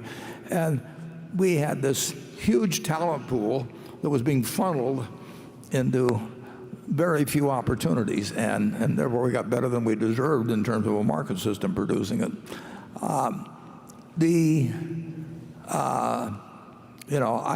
Again, our managers run their companies, but I've probably named, before we made this management change, I probably named only 6 or 7 CEOs in the last 5 or 6 years. We don't change that much, but I would say that half of them that I've named have been women, which is about what should turn out to be the case in terms of ability. Now, there is a certain pipeline problem, but that gets cured with time, and you can't use that forever as an excuse. And I feel very good about the decisions we've made for CEOs. I prefer all our CEOs to live forever, and one woman almost did that we hired. Mrs. B lived to be 104. She retired at 103, and that's a lesson to our other managers that if you retire prematurely, no telling what will happen.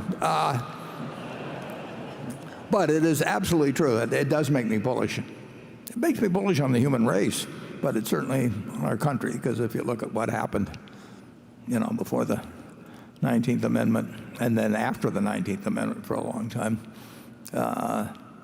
and continuing to this day. But it's that there's been significant improvement, and I do feel more optimistic about the future, because I think there will be more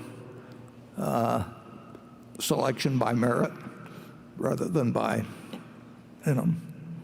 gender or by race or by inheritance. I think that if you had a system where all businesses got passed on to the eldest son or something, I think that society would make a lot less progress than one that's merit-based. Charlie? Well, we did live in a different age. There's an old saying that the past is a very strange country. People behave quite differently there. And it was just totally different. And it was ridiculous that I cannot remember. I had 1 or 2 male teachers in my high school, but almost none. And the world has really changed. And within Berkshire, I've never seen any overt discrimination anywhere on the grounds of gender. There probably has been some, though. I mean, I'm sure that we have our share of all the peculiarities of human nature. Sure. But generally, everything is always improved. Wouldn't you agree with that? Yeah. And I think it'll keep improving. Okay, Greg. Warren, in this year's annual report, it was noted, much as it is every year, that payments of dividends by the company's insurance subsidiaries are restricted by insurance statutes and other regulations, with Berkshire's insurance operations currently allowed to declare up to $16 billion as ordinary dividends during 2018. My question here is, should we view this annual regulatory threshold for dividends as a benchmark for allowable share repurchases as well? And in the event that Berkshire wanted to buy back more stock than that or pay out even more as dividends, would there be an issue with you using capital from operations that aren't held by the insurance operations to return additional capital, with the side question here being, would the annual cash distribution from BNSF, which is held on National Indemnity's books, be excluded? Yeah, we will obviously follow the rules of the states in which were domiciled, and well, all of the rules, of course, but basically it's the state of domestication in the insurance companies, and they do restrict the amount of dividends in any given year, although you could, if you wanted to, request some additional amount, but we don't ever consider that. And but repurchases,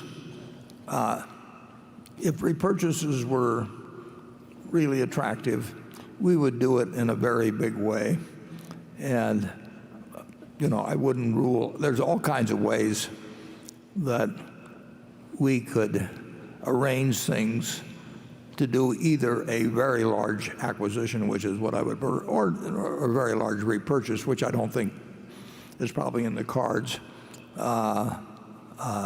just because of the way our stock trades, not because we wouldn't like it at a large discount. So Charlie and I, we've got the appetite, and we've got a lot of cash, but we could have a lot more cash. We can make any deal of even one of a very large size. We could make anything that came along. We could work out how to get it done. We would have, we're not going to be doing this, but we would have partners who would come in and give us a preferential part of a partnership. That's not going to happen in all probability. But there's a lot of things that we could do. So don't rule out anything based on statutory limitations of distributions from insurance companies. And that we could get special permissions to declare bigger dividends. We are not. You should not assume that we're constrained by the laws of nature to the amount that we can take out under the statutes now. Okay, station 7. Hi, Warren and Charlie. Thank you for everything. I'm David from Kingo Global, an investment manager in Shanghai. I've been here for 8 years. If investment's a sport in the Olympics, you are our champion team. So my question is, facing the fast-growing machine intelligence, how would you see the new competition impact the capital allocation productivity in the future?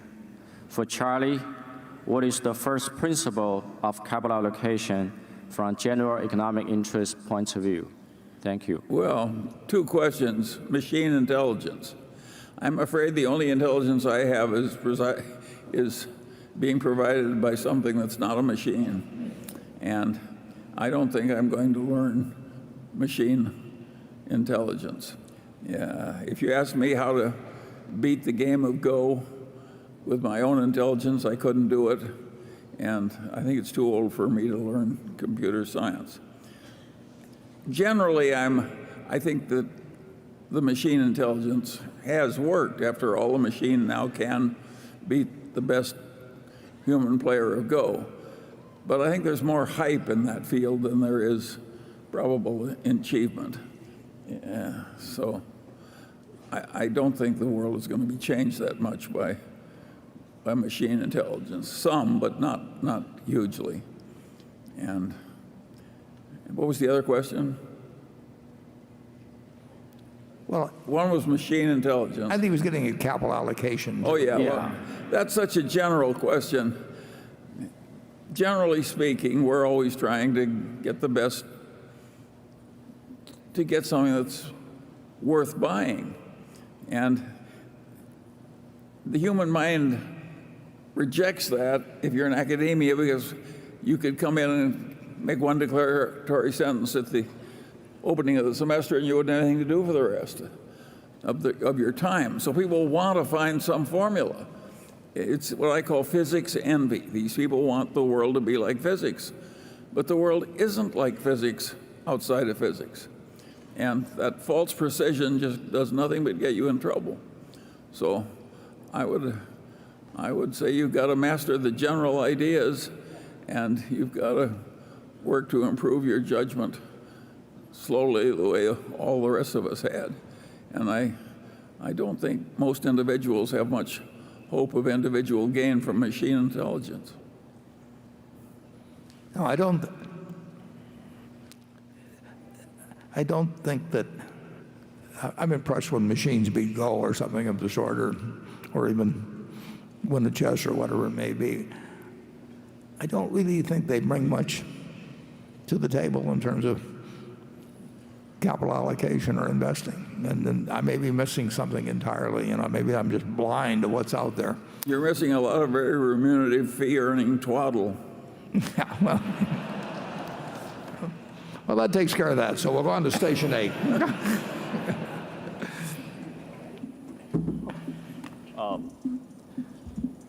Dear Mr. Buffett and Mr. Munger, thank you very much for hosting the meeting. It's truly been remarkable. Thank you. My name is Yan, and I'm a partner at Tiger Brokers, a leading electronic brokerage firm from China. Let me rephrase that. So, I and my colleagues flew half away from the globe with IT and fan talks to be here, and then it's honored, just like everyone else in the stadium, we're honored to be here. My question is, you mentioned earlier that investors don't really have to be struggling in picking the right stocks. They would do well in picking probably the right market or the right country. China is the second largest economy and probably has the biggest growth potential. Just by passively weighting a portfolio, by passively evaluating a portfolio, US investors are significantly underweighting China. So in your opinion, what are stopping the investors from investing in China? Thank you. Well, I think the answer is that you're absolutely right, that American investors are missing China, and they're missing it because it's a long way away. It looks different. They're not used to it. It's complicated. The headlines confuse them. In other words, it just looks too hard, sitting in Omaha to outsmart the Chinese market. But I think you're absolutely right. It's where they should be looking. Okay. Jan, we've actually had a couple investments in China. We've done pretty well, but there were,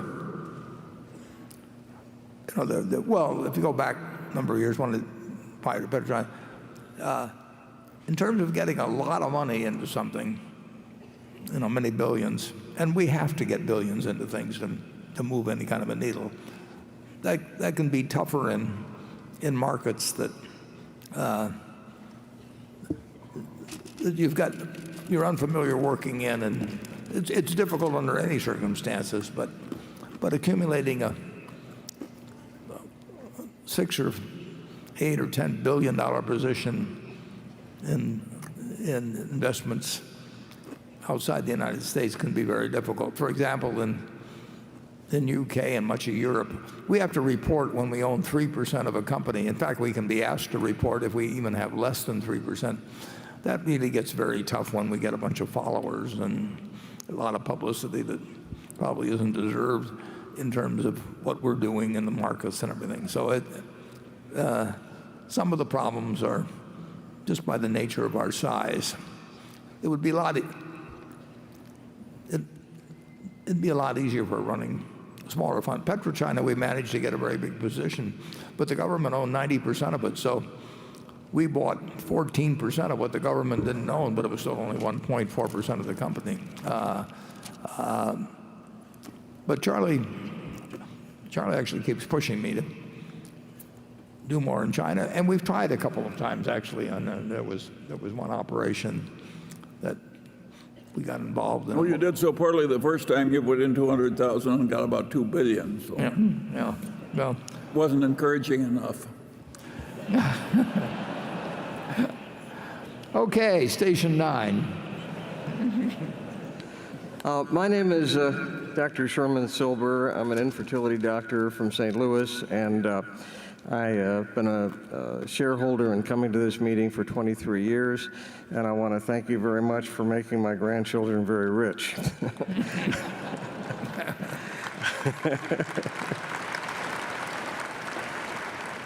And they sometimes compare me in the medical world, infertility world, as the Berkshire Hathaway of infertility, because I'm so old and I come from a relatively small community. But I'm wondering about your interest in not just Apple, but all of the tech stocks like Amazon and Google, because you've avoided them, you stated in the past, because they're complicated, you should stick with something you understand. On the other hand, Amazon and Google have what you call a very durable competitive advantage.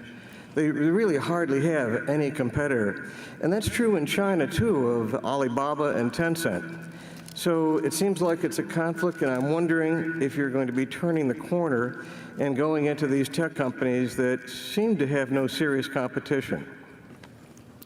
Well, we certainly looked at them, and we don't think of whether we should be in tech companies or not, or that sort of thing. We are looking for things where we do get into the durability of the competitive advantage, and whether we think that our opinion might be better than other people's opinion in assessing the probability of the durability, so to speak. But the truth is that I've watched Amazon from the start, and I think what Jeff Bezos has done is something close to a miracle. And the problem is, if I think something will be a miracle, I tend not to bet on it. It would have been better, far better, obviously, if I'd had some insights into certain businesses. But, in fact, Bill Gates told me early on,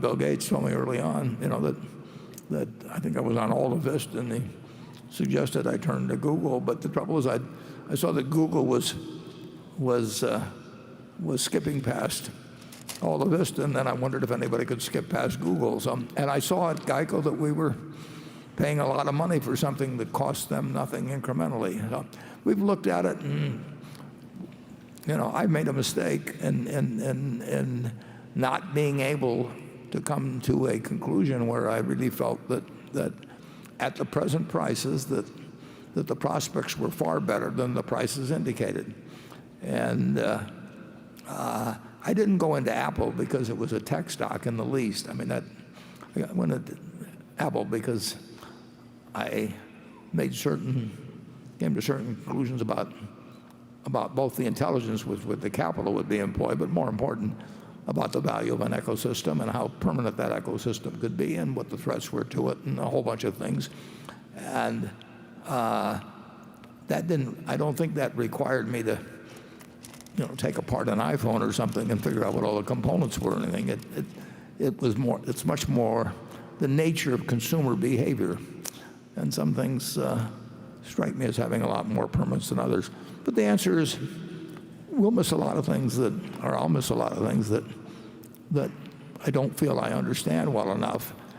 And there is no penalty in investing if you don't swing a ball that's in the strike zone, as long as you swing at something at some point, and eventually that you find the pitch pitches you like. And that's the way we'll continue to do it. We'll try to stay within our circle of competence.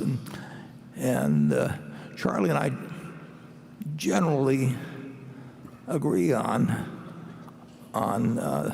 sort of where that circle ends and what kind of situations where we might have some kind of an edge in our reasoning or our experience or something that where we might evaluate something differently than other people. But the answer is we're going to miss a lot of things. Charlie? Yeah, we have a wonderful system. If one of us is stupid in some area, so is the other. And of course, we were not ideally located to be high-tech wizards. You know, how many people of our age quickly mastered Google? I've been to Google headquarters. They looked at me like it looks like a kindergarten.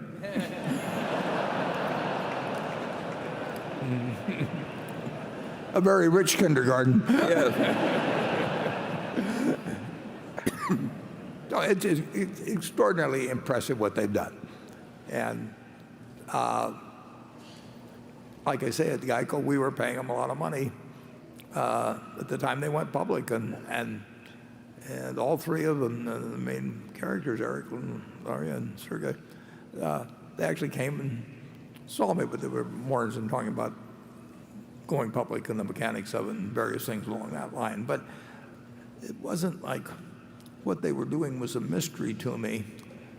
The mystery was how much competition would come along and how effective they would be, and whether it would be a game where 4 or 5 people were slugging it out without making as much money as they could if one company dominated. Those are tough decisions to make. You can have industries where there's only 2 people in it and they still aren't very, very good because they beat each other's brains out. And that's one of the questions in the airline business. It's a better business now than it used to be, but it used to be suicide. So, and you know that the competitive factors are extraordinary in airlines, and how much better business is it with 4 people operating at 85% capacity than it was with 7 or 8 operating in the mid-70s and with more planes around. Those are tough decisions, but I made the wrong decision on Google and Amazon. I really consider that a miracle that you could be doing Amazon Web Services and changing retail at the same time without enormous amounts of capital, and do it with the speed and effectiveness of what Amazon has done. I underestimated. I had a very, very, very high opinion of Jeff's ability when I first met him, and I underestimated him. Charlie? Well, my comment would be that the shareholders have one thing to be thankful for. Some of the age-related stupidity at headquarters has been ameliorated by Ted and Todd joining us. We are looking at the world with the aid of some younger eyes now, and they've had a contribution beyond their own investments. And so you're very lucky to have them, you shareholders, because there's a lot of ignorance in the older generation that needs removal.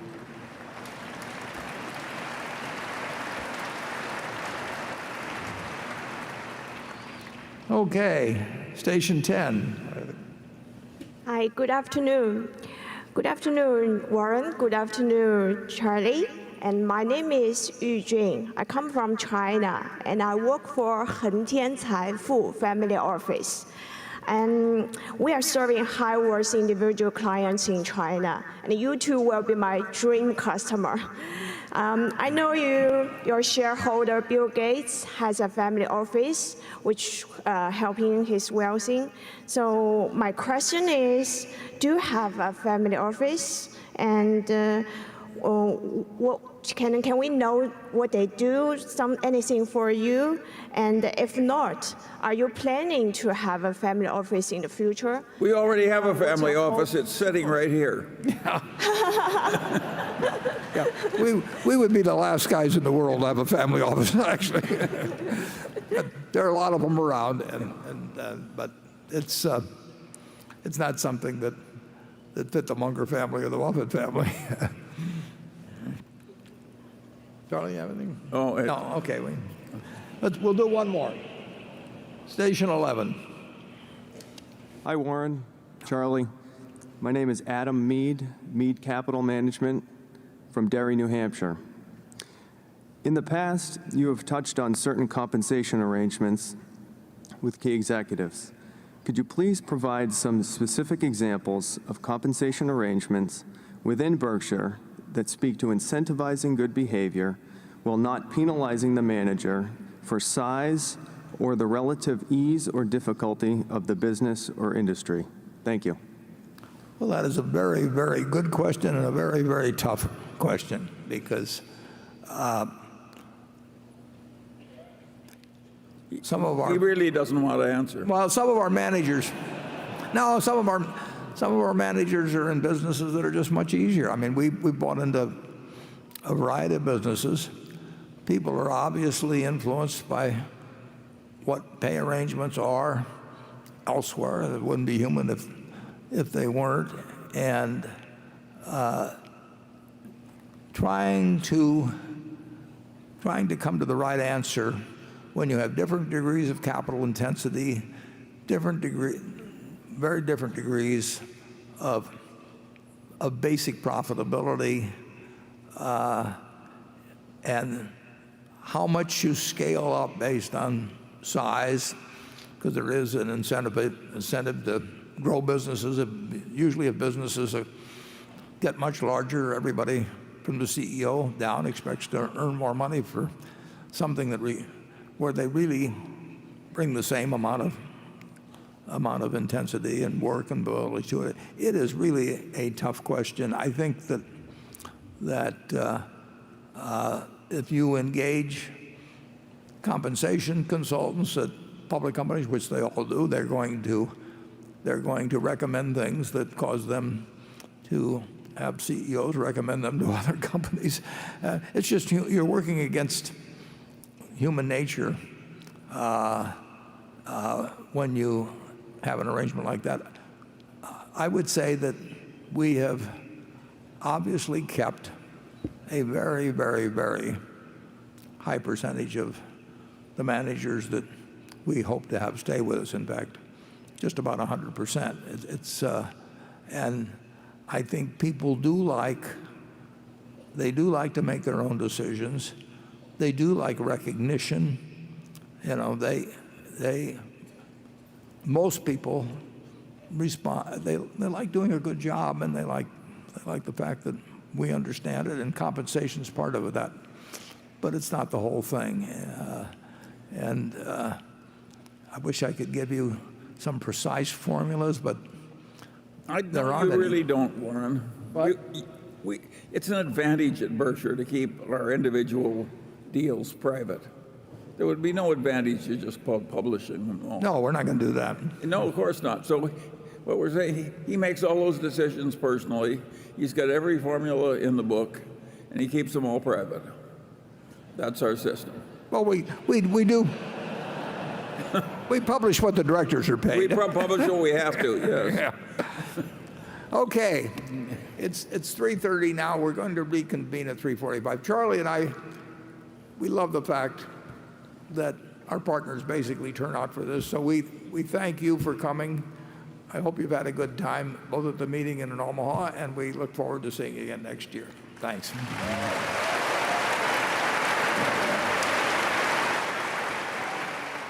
All right, hello and welcome back to Yahoo Finance's coverage of Berkshire Hathaway's annual meeting live from the CenturyLink Center in Omaha, Nebraska. I'm Andy Serwer here with my co-host, Jen Rogers. So as expected, in the afternoon session, we had multiple questions about Apple. It came up a bunch, Apple versus Microsoft, Apple and its cash. Then just really in the last few minutes, talking about Google. So many companies coming up.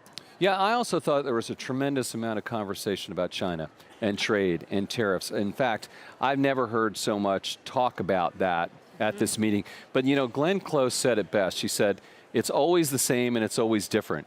And it's always different because of the news and the changes in Berkshire Hathaway in terms of their investments and the investment environment that changes as well. Yeah, definitely a lot on China there. Let's bring in Miles Udland. He is on the floor for us. He'd been in the press box. Miles, what's your big takeaway? Yeah, you know, Andy mentioned there talking about Apple, and I think people who are watching the meeting, people who saw the beginning of the second half, they'll remember Daphne, the 8-year-old girl from New York City who brought up the question about Berkshire's investments in more asset-light businesses. And then Buffett eventually, later in the meeting, in response to a different question, talked about the asset-light nature of the U.S. economy. I think Apple plays into that theme quite a bit. So if I had to define a second half theme, it would be the asset-light nature of sort of modern commerce. The beginning, to Andy's point, a lot of discussion about China, and moat was a word that came up a number of times. Elon Musk got mentioned in that. And then, of course, Wells Fargo really didn't change their tune there. This is now the second year in a row that Buffett has essentially said, well, there was an incentive problem, but I'm not too worried about what happened at the bank.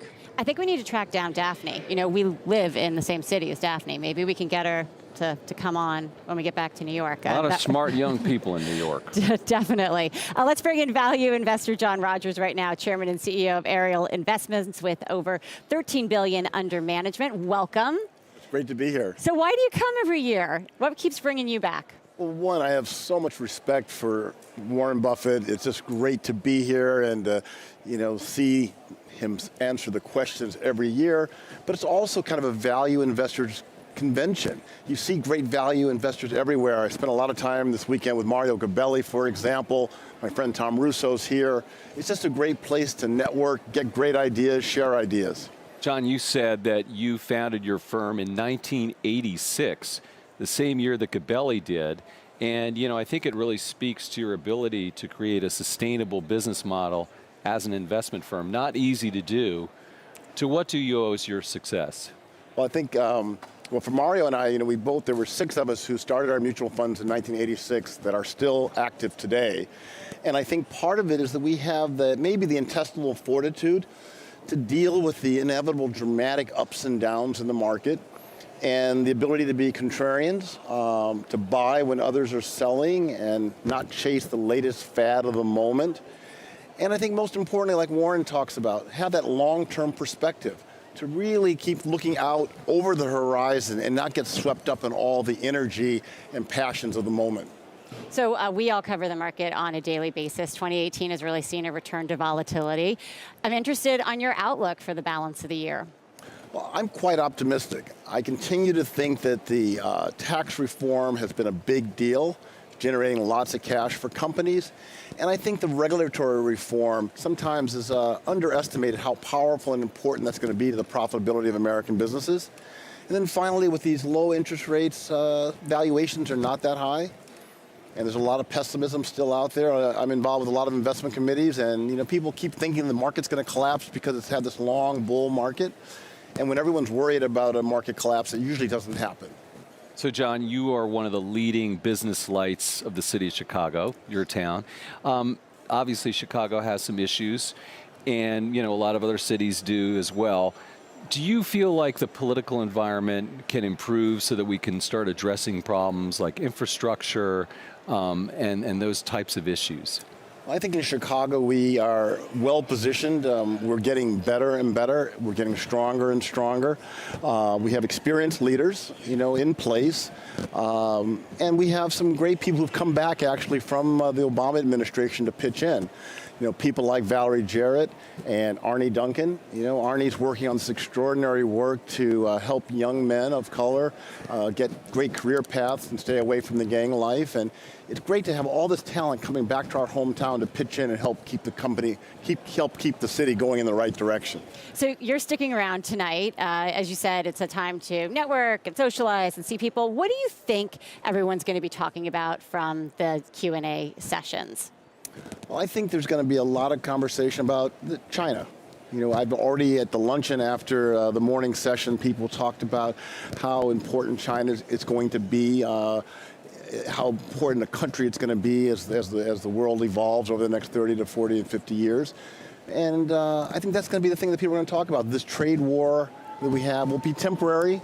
and that our two nations will be the ones that will really survive and thrive over the next 30 to 50 years.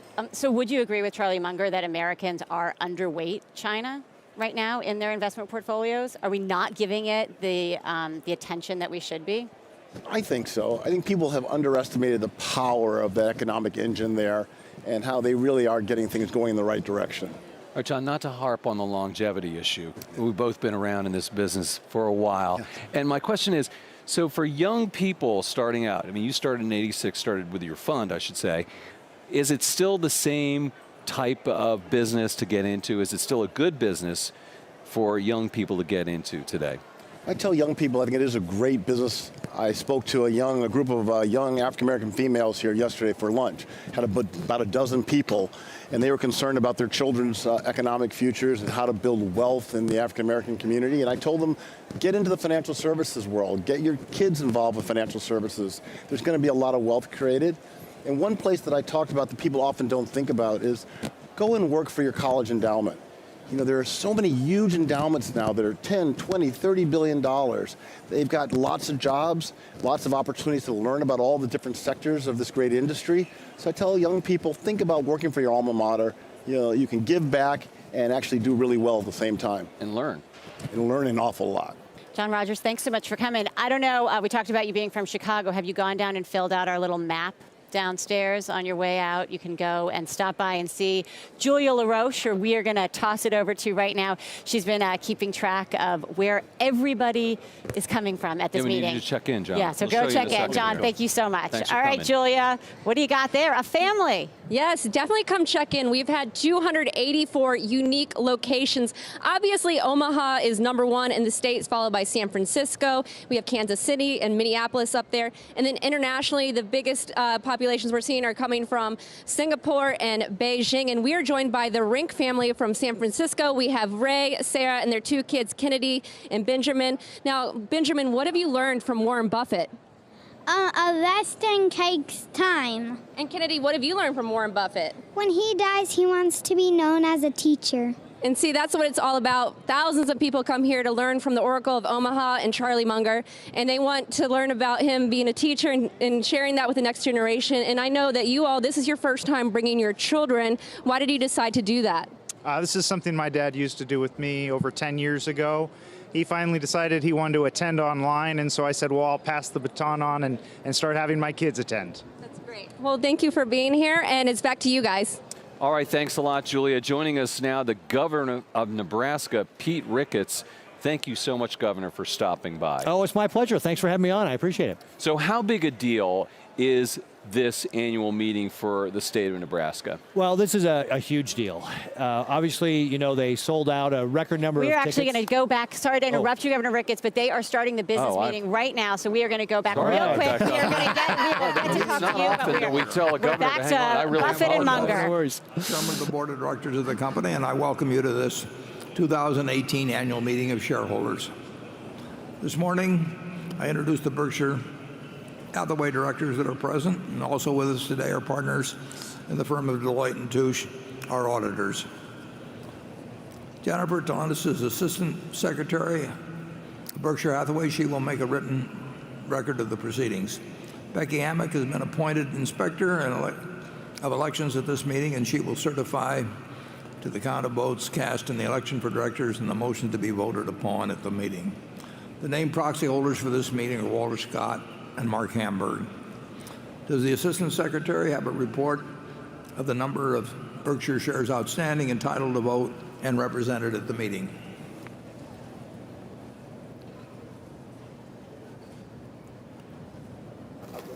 This is the important part. Hey, can you sit there? We're building the suspense here. Yes, I do. As indicated in the proxy statement that accompanied the notice of this meeting that was sent to all shareholders of record on March 7th, 2018, the record date for this meeting, there were 748,347 shares of Class A Berkshire Hathaway common stock outstanding, with each share entitled to 1 vote on motions considered at the meeting. and 1,344,969,701 shares of Class B Berkshire Hathaway common stock outstanding, with each share entitled to 1/10,000th of one vote on motions considered at the meeting. Of that number, 537,524 Class A shares and 823,145,874 Class B shares are represented at this meeting by proxies returned through Thursday evening, May 3rd. Thank you. That number represents a quorum, and we will therefore directly proceed with the meeting. First order of business will be a reading of the minutes of the last meeting of shareholders. I recognize Mr. Walter Scott, who will place a motion before the meeting. I move that the reading of the minutes of the last meeting of shareholders be dispensed with and the minutes be approved. Do I hear a second? I second the motion. Motion has been moved and seconded. We will vote on this motion by voice vote. All those in favor say aye. Aye. Opposed? The motion is carried. The next item of business is to elect directors. If a shareholder is present who did not send in a proxy or wishes to withdraw a proxy previously sent in, you may vote in person on the election of directors and other matters to be considered at this meeting.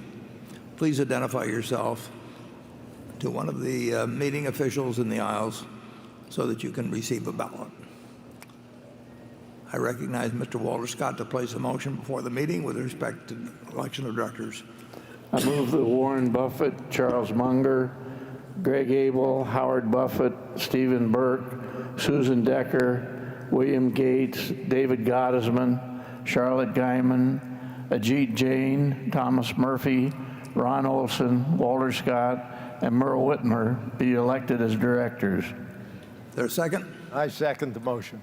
It has been moved and seconded that Warren Buffett, Charles Munger, Gregory Abel, Howard Buffett, Stephen Burke, Susan Decker, William Gates, David Gottesman, Charlotte Guyman, Ajit Jain, Thomas Murphy, Ronald Olson, Walter Scott, and Merrill Whitmer be elected as directors. Are there any other nominations or any discussion? The nominations are ready to be acted upon. If there are any shareholders voting in person, they should not now mark their ballots on the election of directors and deliver their ballots to one of the meeting officials in the aisles. Ms. Amick, when you are ready, may give your report. My report is ready. The ballot of the proxy holders in response to proxies that were received through last Thursday evening cast not less than 605,906 votes for each nominee. That number exceeds a majority of the number of the total votes of all Class A and Class B shares outstanding. The certification required by Delaware law of the precise count of the votes will be given to the Secretary to be placed with the minutes of this meeting. Thank you, Ms. Amick. Warren Buffett, Charles Munger, Greg Abel, Howard Buffett, Steve Burke, Susan Decker, William Gates, David Gottesman, Charlotte Guyman, Ajit Jain, Thomas Murphy, Ronald Olson, Walter Scott, and Merrill Whitmer have been elected as directors. The next item of business is a motion put forth by Frida Cathcart on behalf of shareholder Marcia Sage. The motion is set forth in the proxy statement. The motion requests that the company provide a report reviewing the company's policies, actions, plans, and reduction targets related to methane emissions from all operations. The directors have recommended that the shareholders vote against the proposal. I will now recognize Ms. Cathcart to present the motion. To allow all interested shareholders to present their views, I ask that the representative of Baldwin Brothers limit the presentation of the motion to 5 minutes.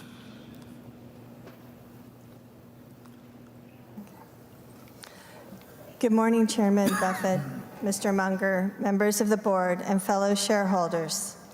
I am presenting this proposal on behalf of Baldwin Brothers on the issue of methane asset risk. This is the second year for this methane-focused proposal. Last year, 10% of shareholders approved of it. Methane asset risk is a serious financial safety and environmental issue across the entire natural gas supply chain. The failure of a gas injection well at Southern California Gas Aliso Canyon Storage Facility in Los Angeles revealed major vulnerabilities in the maintenance and safety of natural gas facilities. In that situation, cleanup and containment costs have soared to close to $1 billion. Governor Jerry Brown of California has threatened to shut down the facility. Berkshire Hathaway owns the largest interstate natural gas pipeline system in the United States. It has natural gas storage, distribution, and transportation facilities that may face similar safety risks through the Northern Natural Gas Company, Kern River Gas, and Mid-American Energy Corporations. On an environmental front, research indicates methane leaks could erase the climate benefits of reducing coal use to meet internationally agreed upon climate change targets. Methane emissions have an impact on global temperature of roughly 84 times that of CO2 over a 20-year period. Berkshire is a voluntary member of the EPA's Methane Challenge and One Future Emissions Intensity Commitment Framework, and should be applauded for reducing its leakage rates to below the 1% target along its value chain. Since this framework is a cost-effective versus prescriptive approach, shareholders would like to understand if this cost-effective approach employed at Berkshire is sufficient maintenance and enhanced disclosure should help mitigate the potential for these financial and regulatory risks. In closing, we think it prudent that Berkshire Hathaway issue a report reviewing and disclosing the company's specific best practices, policies, and safety standards for methane assets and required upgrade costs to facilities to mitigate potential business risks. The report would make it easier for investors, customers, and regulators to understand Berkshire's overall approach to managing methane emissions and risks. Thank you for your consideration. Ms. Cathcart, could you help me out? Are there some other people there to speak? I can't quite see from here. No, there are no other shareholders who wish to speak on this issue. There's nobody behind me to speak. Did you get that, Charlie? No. Greg, could we put up slide 1, and then if somebody will give Greg a microphone, I'd be helpful. He could elaborate some on this chart and what else we're doing. Thanks, Warren, and appreciate the comments there. What we've prepared here is in response to the proposal. It demonstrates the One Future Initiative goal as it was highlighted. They'd like to see our pipelines operating by 2025 at a 1% throughput, or a loss of throughput at 1%. I'm happy to report, as the slide shows, that in 2017, our throughput loss was 0.046%, 20 times better than the request in 2025. Thank you. It's a great compliment to our operating team, obviously. They take the issue, as it's been highlighted, very seriously. I would also add, as it was noted, we're part of the EPA program where we report on a voluntary basis. Our practices are disclosed and reviewed by the EPA and additionally added on our website. Accordingly, I strongly feel we're getting the results in disclosing the appropriate information. Thank you. Yeah, and thanks, Greg. And Ms. Cathcart, we are on the same we're on the same side you are on this, basically. We just are not. We're not looking for ways to conduct more studies and prepare reports that may cost us money and generate more reports and all of that. But I can tell you two things. This is something that is reported to the board of directors of Berkshire Hathaway Energy quarterly, and I'm on that board. And we believe in achieving the same ends, and we think Berkshire Hathaway Energy is both sensitive and effective, sensitive to and effective in reducing methane emissions. So if I think we're now ready, the motion is now ready to be acted upon. If there are any shareholders voting in person, they should now mark their ballots on the motion and deliver their ballot to one of the meeting officials in the aisles. Ms. Amick, when you're ready, you may give your report. My report is ready. The ballot of the proxy holders in response to proxies that were received through last Thursday evening cast 48,040 votes for the motion and 558,640 votes against the motion. As the number of votes against the motion exceeds a majority of the number of votes of all Class A and Class B shares properly cast on the matter, as well as all votes outstanding, the motion has failed. The certification required by Delaware law of the precise count of the votes will be given to the Secretary to be placed with the minutes of this meeting. Thank you, Ms. Amick. The proposal fails. The next item of business is a motion put forth by shareholder Frida Cathcart. The motion is set forth in the proxy statement. The motion requests that Berkshire adopt a policy to encourage more Berkshire subsidiary companies to issue annual sustainability reports. I will now recognize Frida Cathcart to present the motion, and to all interested shareholders to present their views, I ask her to limit her remarks to 5 minutes. You have the floor, Ms. Cathcart. Thank you so much. It is a privilege to be here, and a privilege I can give thanks to my grandfather, James Cathcart, who started out in the mailroom of Gen Re and worked himself up through the company to become the chair of Gen Re. During that time, he accumulated a lot of Gen Re stock, which he bestowed generously upon his family. And when he did so, he encouraged the members of his family to do good and to pay it forward, to do something that would make a difference in the world and in our communities. For my father, he did so by being philanthropic with educational institutions, with the theory that if you give a person a fish, you feed them for a day, but if you teach them to fish, you feed them for a lifetime. My focus has been on the environment, with the thought that when people fish, it would be nice if they were able to eat the fish. I want to take this opportunity to clarify my proposal about the sustainability reports and put the emphasis on the word encourage. It is evident that Berkshire Hathaway's management of allowing the subsidiaries to work without getting mandates from you is being very successful, and I wouldn't recommend changing it. You're doing a great job. Please keep it up. But I do think that there's something to be said to encourage them and support them in many ways you already are.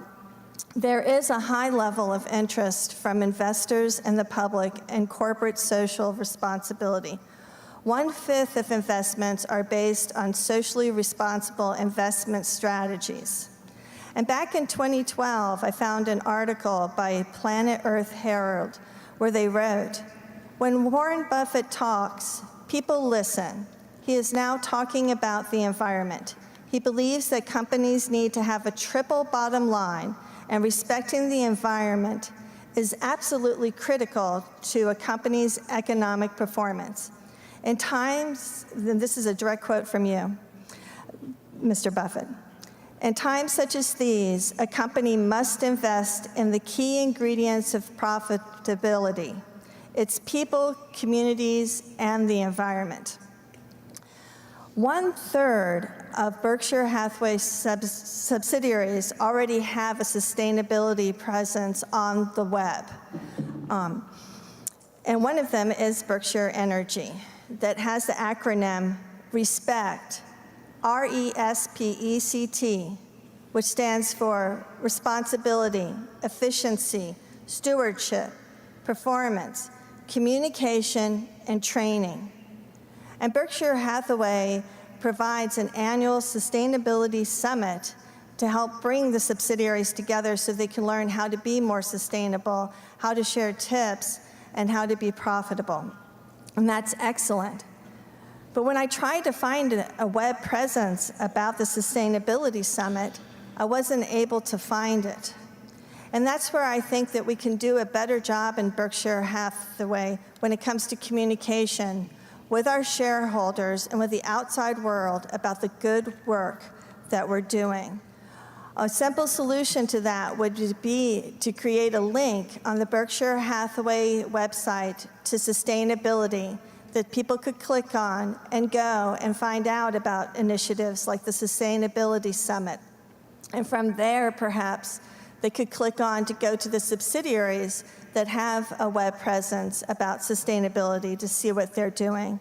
And doing so, we give a window to the world where they can see what we're doing to make a difference that might inspire other corporations to follow the example. Or perhaps a college student working on a paper would read about it and think that that is a good business model, that that's something that he wants to bring forward when he goes into his career. There is a Facebook page called Berkshire Hathaway Sustainability that will be available for shareholders in the outside world to look at, to see research, and to encourage each other to learn how we can support sustainability practices. And that is available now. I greatly appreciate this opportunity to speak with you today and to clarify what my proposal is. And I do greatly applaud and appreciate all the work that you're doing on behalf of our corporation and the world. Thank you so much. And thank you.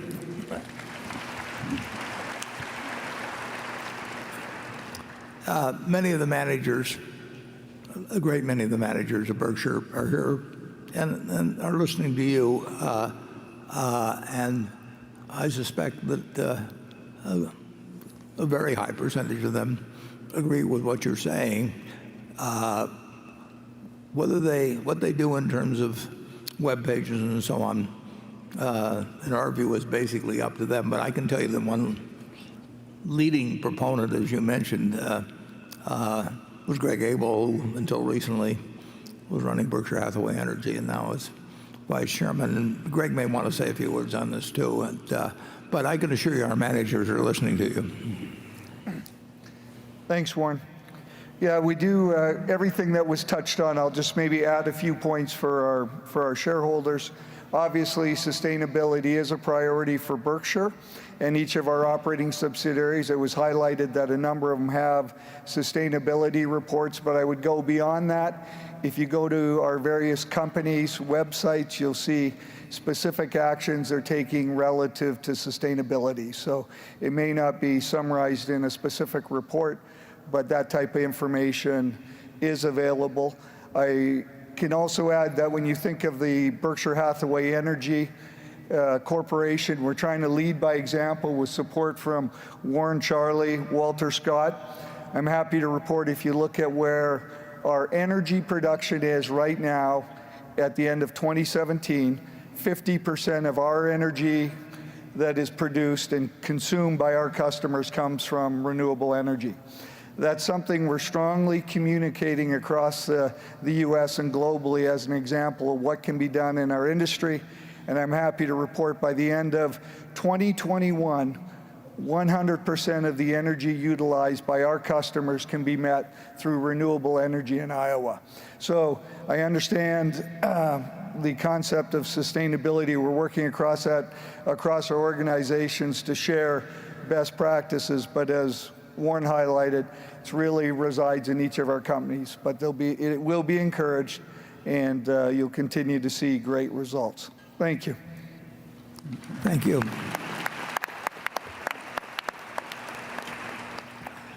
The motion is now ready to be acted upon. If there are any shareholders voting in person, they should now mark their ballot on the motion and deliver their ballot to one of the meeting officials in the aisles. Zamek, when you're ready, you may give your report. My report is ready. The ballot of the proxy holders in response to proxies that were received through last Thursday evening cast 67,282 votes for the motion and 544,256 votes against the motion. As the number of votes against the motion exceeds a majority of the number of votes of all Class A and Class B shares properly cast on the matter, as well as all votes outstanding, the motion has failed. The certification required by Delaware law of the precise count of the votes will be given to the Secretary to be placed with the minutes of this meeting. Thank you, Ms. Hamigan. I would say, Ms. Cathcart, our managers have heard you. I mean, you have had an impact, and I appreciate what you've done. Walter, I guess we're now ready for a motion. I move this meeting be adjourned. Is there a second? I second the motion. A motion to adjourn has been made and seconded, and we will vote by voice. Is there any discussion? If not, all in favor say aye. All opposed, no. The meeting is adjourned, and thank you again for coming.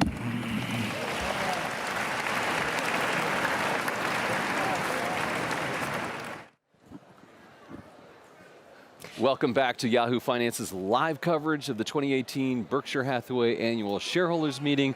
The business of the day has wrapped up, but we still have a little bit more here from the CenturyLink Center, Jen. Yeah, we want to start with Nebraska Governor Pete Ricketts. We had just begun our interview with the governor when the Berkshire Hathaway business meeting began. So we got to talk with him a little bit while some of the business was going on. Here's a look.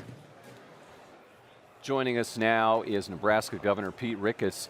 Governor Ricketts, great to see you. Great to be here. Thank you very much. So let me ask you about this meeting. How big a deal is the Berkshire Hathaway meeting to the state of Nebraska? Well, this is a huge deal. As you know, they sold a record number of tickets, over 42,000. And this is something that allows us at the state to be able to showcase the state and really show off all the wonderful things. Omaha is just a brilliant community. We've got so many great, hardworking people here. So it really is a wonderful opportunity for us to be able to tell the world our story. One part of that story that we have learned this week being here is how low your unemployment rate is. It's below 3%. Yeah, 2.8. It's got to be a challenge, though. We've been talking to business leaders just about hiring. How do you stay competitive with that? Yeah, we've got like the fifth lowest unemployment rate in the country at 2.8%, the lowest we've had since 1999. But one of the things we do to really kind of be innovative about how we connect companies with people is we've changed our unemployment system into a reemployment system. And by that I mean we're requiring everybody seeking those benefits to sit down with a jobs coach first, create a resume, get pointing to job training, how to find that, tips on finding the next best thing. So we've actually reduced the amount of time people are spending unemployed, reduced the amount of claims being paid out, and that's allowed us to reduce our unemployment insurance tax as well, saving Nebraska businesses last year about $20 million. So, by the way, I like your Nebraska red tie there. Thanks. It's looking good. So, obviously, Nebraska, a huge agricultural state, and you export a tremendous amount of those products to China. And my question, of course, is where do things stand right now with the trade friction that we're seeing? Well, actually, the president invited us out to the White House, when I say us, and a number of lawmakers from the Midwest about 3 weeks ago to talk about agriculture and trade. And I would say, farmers and ranchers in Nebraska are nervous about the potential for retaliatory tariffs from China. And we want to see how this all works out, but we also have time. We're just now getting to planting season, for example, for soybeans. So we won't be in harvest for several months. Obviously, China has still got some time before they would actually implement some of these tariffs. So what we're really just looking for is, we know China has to be held accountable. Our farmers and ranchers get that. With regard to things like intellectual property. But we want to see this trade deal get worked out and make sure that there aren't any tariffs put on our agricultural products because we don't want to have our farmers and ranchers impacted. And it's not just China. Japan is a big trading partner for Nebraska as well. So talk to us about TPP and also NAFTA and what those mean and what for Nebraska and what you think is going to happen on both those fronts. Yeah, so I actually had a chance to talk to the president when he was still a candidate about TPP, and as you know, he's not a fan of TPP.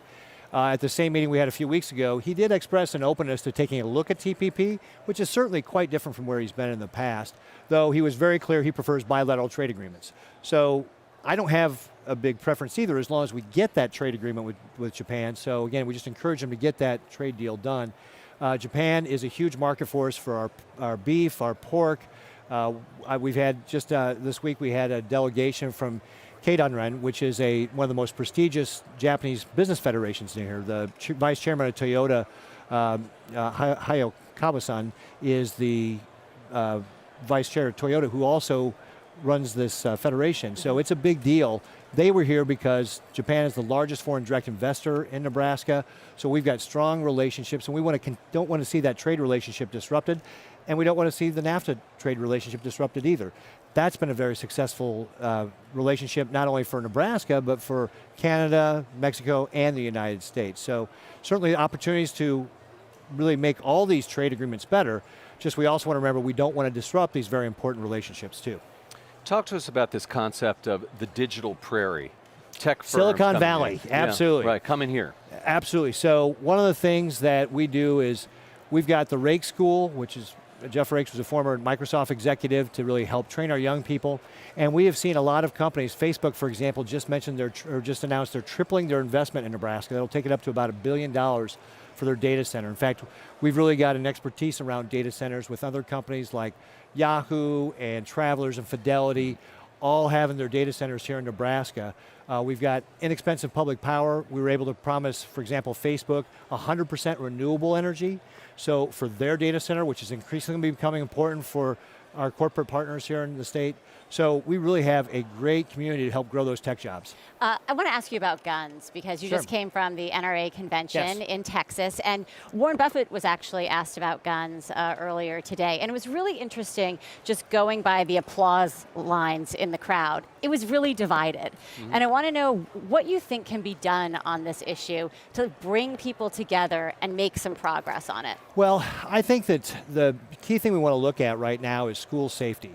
And so one of the things I've done is organized a group of educators, a group of mental health care professionals, and a group of law enforcement to start talking about different ideas that we could do to help improve school safety, and then bring them together with what are some of the ideas that we can do. You know, one of the things I've thrown out there, for example, is allow off-duty police officers to be able to carry guns onto a school campus or something like that. But that's just an idea. What we really want to do is see how can we get to folks ahead of time. And that's where, again, I think the mental health care aspect is so important. Actually, Nebraska won an award from Mental Health America this past year for the work we're doing around our system of care to improve our mental health care services for children, trying to really organize all the resources in the community to get to them sooner, to make sure they don't get pulled out of school, pulled away from their families, not disrupt that child's life. And so I think that's really what we have to look at, is how do we address the underlying causes for why these things are happening, and look at it from that education side, mental health care side, law enforcement side. And regulatory side. There's a lot. It's a bigger conversation, and obviously we could talk about it for quite some time. But anyway, we appreciate you coming by, Governor Pete Rickus of Nebraska. Thanks very much. Great, my pleasure. Thanks for having me on. Thank you. So the team's all back together here, joining Andy Serwer and myself. We've got Miles Udlin and Julia LaRoche, who've been super busy all day. I feel like I'm returning home after a long journey out into the wilderness. It feels like way more than a day that we last saw you. Yes. But Julia, let's start with you. Your big takeaway from today. This was my first Berkshire Hathaway meeting, so I was so excited to be here. And I spoke to Buffett in that scrum earlier in the morning. I asked him, what are you going to buy, or what has to happen for you to buy the next company? He said, I'm waiting for the phone call. And I also spent the day talking to executives from various Berkshire Hathaway portfolio companies, and I'd asked them, what's the benefit of being a Berkshire-backed company? And they said, you know, it's the hands-off management style. That was something I heard constantly, but they also felt that they had the full support of Buffett for the long term. And Buffett also said during our time in the scrum that that's what the culture, that hands-off style, that is the moat at Berkshire Hathaway. So that's my big takeaway. Waiting for the call. That came up a lot during the meeting as well. Like we're you know, when the phone rings and who's calling and where people are calling from. Miles, what about you? Well, I think if you look at kind of the fundamental way that Warren Buffett likes to talk about investing in the U.S. economy is he says the S&P 500 is essentially most of the economy, and you get all the benefits of that. And today he used Apple as an example of a company right now that best, I think, exemplifies where we're at in the U.S. economy. Ultimately, yes, they sell iPhones, but it's an asset-light business. This is a theme that I think dominated the second half of the meeting. The U.S. economy, Buffett said himself, is kind of asset-light. And if you look at, you know, the way that companies make money, Google, Amazon, Facebook, Apple, the companies that are defining our modern moment are not companies that are like what we see behind us here. It's not BNSF, it's not really Duracell, it's not really Coca-Cola, and I think that direction, that shift, and that's kind of a big theme for him, for Charlie, and I think something everyone who was here today and heard them talk should think about. You know, the future of the economy, I think, looks a lot different than the past did, and I think that Apple to Buffett is a perfect example of that. All right, Andy, you're up. So I actually had a good takeaway, I thought, from Glenn Close, of all people. Of all people, the award-winning wisdom, actress. Yeah, and I thought it was really interesting. You know, she's come here a number of years, and we asked her, you know, why do you come? And she had a really great answer, which is, it's always the same and it's always different. And I think that is so true. And it's the continuity of the wisdom that is the sameness. And then, frankly, it's the news and investing decisions and the new investments that's different. And so between those two things, you get a really pretty exciting package. And, you know, for instance, what was new this year, a bunch of things, but what resonated with me was the discussions about China and trade. And, you know, that's obviously very top of mind. And the interest amongst Chinese investors about Warren Buffett and Berkshire Hathaway and Warren Buffett in China continues to rise. And they address that. And I just think that, you know, it's really interesting and really topical, and you can't predict what it's going to be year to year. What's it going to be in 2019? We don't know. This goes a little bit to what you and Miles were talking about, but I just think it's fun, and I love it when he's talking about the companies that we talk about all the time. He talked about Amazon. He said, you know, I have watched Amazon from the beginning, and I missed it, but I wouldn't bet on a miracle. I never would have. Talking about Google just a little bit ago, saying, I looked at Google, and then I thought, how did Google get there so fast? Is somebody going to get ahead of them that quickly? And I think that really also is Todd and Ted's influence, and to see that playing out, and that really goes to the Apple news that really started this meeting, them upping that investment, and the trends there, I don't think are stopping. You know, it's so interesting. There's so much to talk about, and you know, people may not realize this, but the conversation continues because there are all manner of gatherings and parties that go on after the meeting at hotels all around the city, and even beyond that, and all this community of Berkshire Hathaway investors will be talking the whole year. And you know, Charlie said that during the meeting. He said that I think when there's a new management team, when the current management teams have long moved on, he thinks there'll still be a Berkshire Hathaway meeting, because we can talk about how people connect digitally, you follow someone on Twitter, you can Slack them, but really there is nothing like talking to someone in person. And this is such a great event for doing that. And yeah, we live in New York, but it just doesn't feel like people get together as much as you would like. You come here, everyone's nice, everyone talks, and you make a lot of new relationships. It was Julia's first time. Thumbs up? Thumbs up for first time, but also just that reconnecting. I connected with people that I hadn't spoken to since college who were here, who saw me, and they said, oh, you're here at Berkshire, me too, and via social media, whether it was Facebook messaging or Instagram messaging, and then also meeting new people, and then seeing people you see in New York as well. So this was a great event to reconnect. Well, the conversation could go on for a long time, but we are going to have to wrap this up.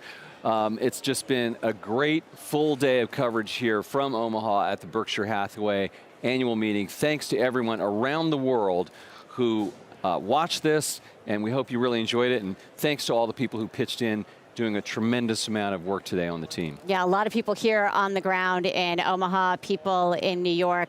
Thank you all so much. You have been watching Yahoo Finance's live stream of the Berkshire Hathaway 2018 annual meeting live from Omaha, Nebraska. We'll see you later. Sorry.